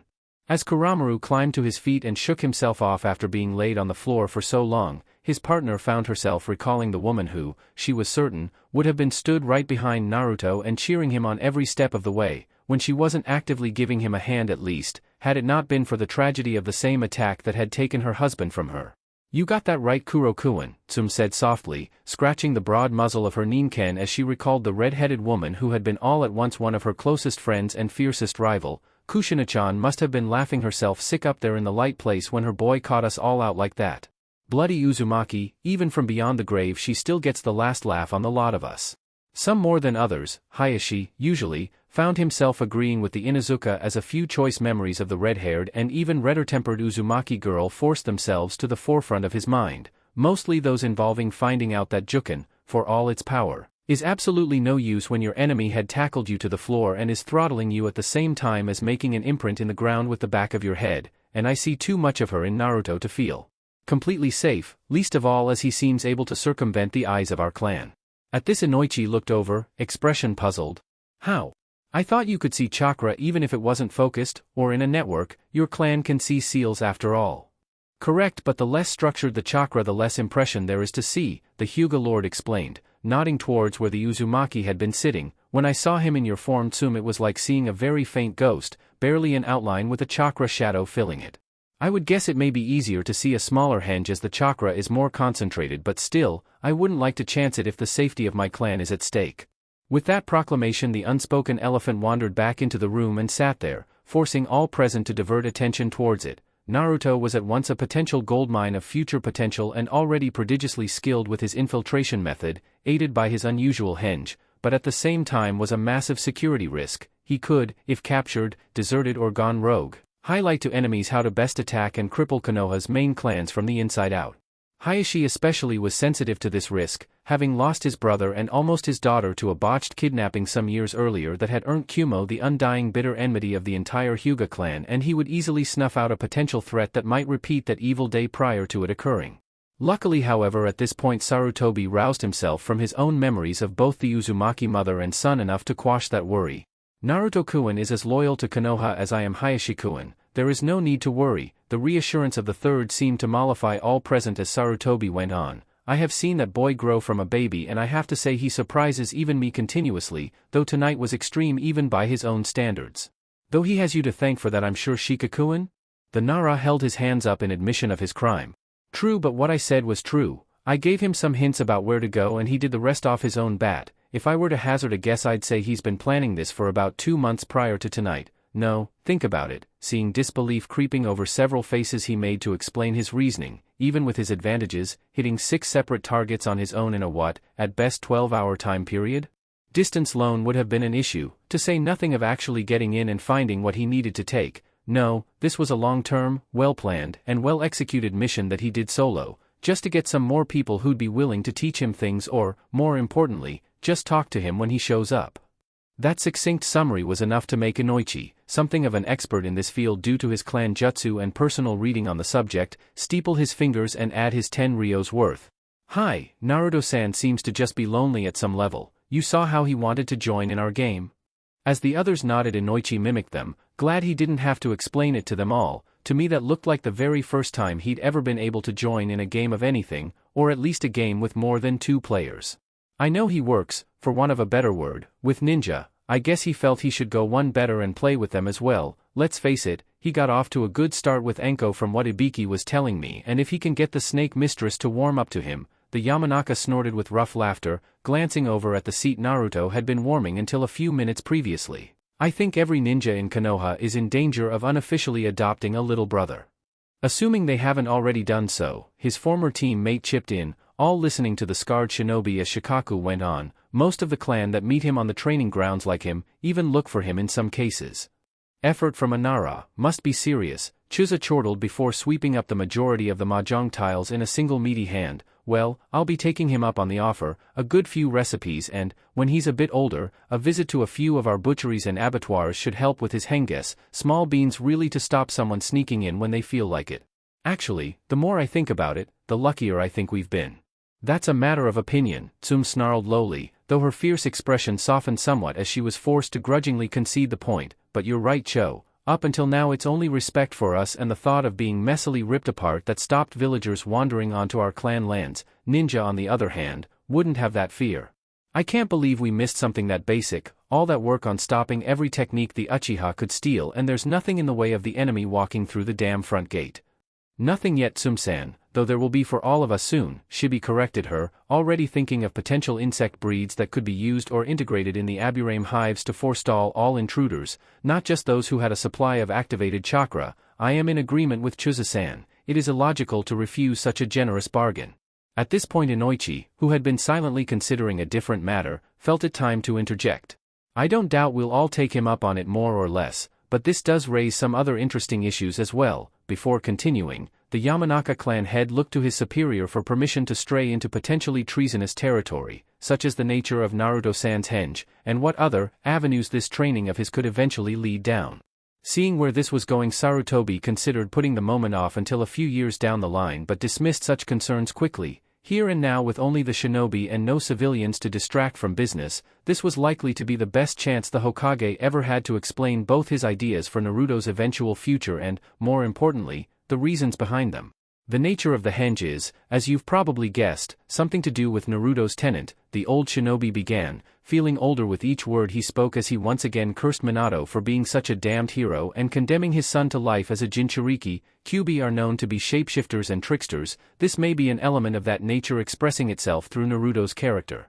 I can't prove it of course, but I believe that both this and his somewhat flamboyant nature are at least influenced by the demon he holds, though I'd stake my hat on his temperament being inherited from his mother. I'd throw my apron on such a wager as well, Hokage-sama, as well as Hayashi's Ika. Chuza commented slyly, the twitch of the Hyuga's jaw a sight well worth seeing in his eyes as the Akimichi took a whip to his solemn friend's pride. Sarutobi smiled at this before beginning again, his voice this time more distant than before as relived every decision he'd ever made concerning the container of the nine-tailed fox. True, though that spark, his personality and drive to make people see him as himself, a future Hokage, rather than a monster such as the Bijou, will become the will of fire that saves him from the fate that befalls so many Jinchuriki. Though some of the assembled ninja present had encountered Jinchuriki before, or at least Jinchuriki used by enemy countries, they were in the minority. As a result, all listened rather than spoke as Sarutobi went on, describing the fate he had tried to shield his adoptive grandson from. From what I have seen and read from Harashima-sensei's personal journals, no human can ever understand the pain most Jinchuriki feel in their lives. As those who contain demons, they are often, in fact usually feared, shunned and hated. Their training can be barbaric, breaking their minds and spirits until nothing is left but a callous, murderous psychopath, more demon than man but utterly loyal to the village and Kage. I saw this could happen here, in this very place my sensei built, and I swore upon my own will of fire that it would not be so. I would not destroy a child, a hero of this village, just to allow Konoha access to a weapon that, with the will of Kamisama, we would never have cause to use, and I believe tonight has vindicated that decision. Naruto-kun, alone and without even being aware of his burden, has done what no other Jinchuriki could ever hope to do. He has stepped down the path of being a shinobi, rather than just a mere weapon. Sorry Hokage-sama, Yoshino managed a slightly abashed smile as she shrugged. I don't quite follow. I understand about how being around people should stop him feeling too embittered because some idiots can't see past the end of their own noses, but the shinobi and weapon I don't get. Sarutobi considered this, thinking of the best way to explain before. After a long pause, he drew in a breath and spoke again. Much as I detest this mentality, think of all ninja, every ninja in the world, regardless of age, rank or clan, as a weapon. In this example, most ninja would be something akin to a kunai, or a ninjato, sharp, multifunctional, can do virtually any job required of them. Everyone understand so far? Seeing the sextuplet of nods, the Hokage carried on. In this example therefore, an average Jinchuriki would not be one of these weapons. If anything, they'd have to be classed as something like a Tetsubo war club. Jinchuriki are not ninja. They contain living forces of nature and are trained to use that power to smash past or through any barrier or enemy in their way. A Tetsubo is a devastating weapon, but only if wielded correctly and against the right target. Jinchuriki can and have wiped out entire battle squadrons of ninja and wipe small villages off the face of the elemental nations, but by the same token many have also gone rogue from their home nations, driven out by hatred. Also Jinchuriki can be assassinated just like anyone else. A dagger to the throat in the dead of night will kill anyone, even a demon vessel. Naruto-kun, on the other hand, has not been trained like a normal Jinchuriki. In fact, he hasn't been trained apart from the instruction he has earned himself, and be honest, a cunning smile, the one a gambler might wear when he held a winning hand and with an ace stashed up his sleeve for good luck, wormed its way onto Sarutobi's face as he leant forwards and finished his example. Does what he did tonight against your clan houses look like the work of a Tetsubo? The wisdom of the Hokage was enough to persuade all others present even without the tangible effects of the Jinchuriki's handiwork, one hand still patting down his weapon pouch to make sure the incriminating book wasn't getting away from him. Hayashi was the first to speak. No Hokage-sama, if anything, using your example, the work of Uzumaki-san appears to mimic the action of a Senbon, or the blade your wife uses Akimichi-san. Having seen Chime practice in the clan dojo several times in the past, Chuza was more than prepared to nod at this as the Hyuga went on, a single, clean strike, straight through to the heart of the target. The way all ninja should fight. Most Jinchuriki would by now be working on drawing on and trying to master their tenant's chakra, the older man replied. Many, in fact, are taught nothing of or very little ninjutsu unless their tenant gives them techniques or a bloodline limit of a sort. Those that they do learn are almost always widespread area destruction techniques, nothing subtle like Naruto-kun has used. And just as well, Tsum snorted, the reminder of her former childhood nemesis enough to rekindle former flames of contest that she thought had been snuffed with Kushina-chan's untimely passing. The thought of another one of him running around somewhere in the elemental nations would be enough to make every woman fear for their privacy. If Jiraiya Hentai ever gets hold of him and that henge of his, we might as well all walk round naked and save him the bother of peeking. Tsum-chan, it's not nice to tease the elderly with visions of paradise before they're nailing down the coffin lid, Yoshino teased slightly, the dog Nin making an obscene gesture but not uttering a peep as the Nara went on. Besides, it's nothing Hayashikuin hasn't already seen. The Byakugan does not allow clothing to be seen through, the Hyuga Lord stated firmly, inwardly cringing as he knew this would never wash, much as Jiraiya-sama might wish it is not the ultimate peeping dujitsu. Just as well, or I'd be forced to claw your eyes out after staring at my body like that, the Inuzuka riposted, grateful that this time she wasn't the one on the receiving end of the banter. For shame, Hayashi. As I said earlier, he responded frostily, not wanting to give her the satisfaction or baiting him into an argument. I have no reason to look at such a disgusting spectacle. Are you calling me ugly? At this point someone around the table simply couldn't help himself and leant over the table to stage whisper to his friend. I find these pre-mating rituals rather baffling, and potentially violent. All conversation stilling, both dueling parties glared over at the Aburame as Shibi finished his suggestion to the table at large. Should we retire to a safe distance? Aburame-san, Hayashi's voice was deceptively soft and laden with promises of pain. What did you mean by those rituals of yours? Could just be me, but I think he means Tsum-chan should be slipping into something more comfortable. Inoichi knew he should be keeping quiet, but hell, bruises healed and it was a rare day to catch out both Hayashi and Tsum in a single night, and if it helps, you can borrow those toys of mine as long as I get them all back. Not even Shikaku could react fast enough as, pushed beyond the limits of tolerance, Tsum roared out a battle cry, pounced on his former teammate, wrapped an arm around his neck in bar choke and started to squeeze.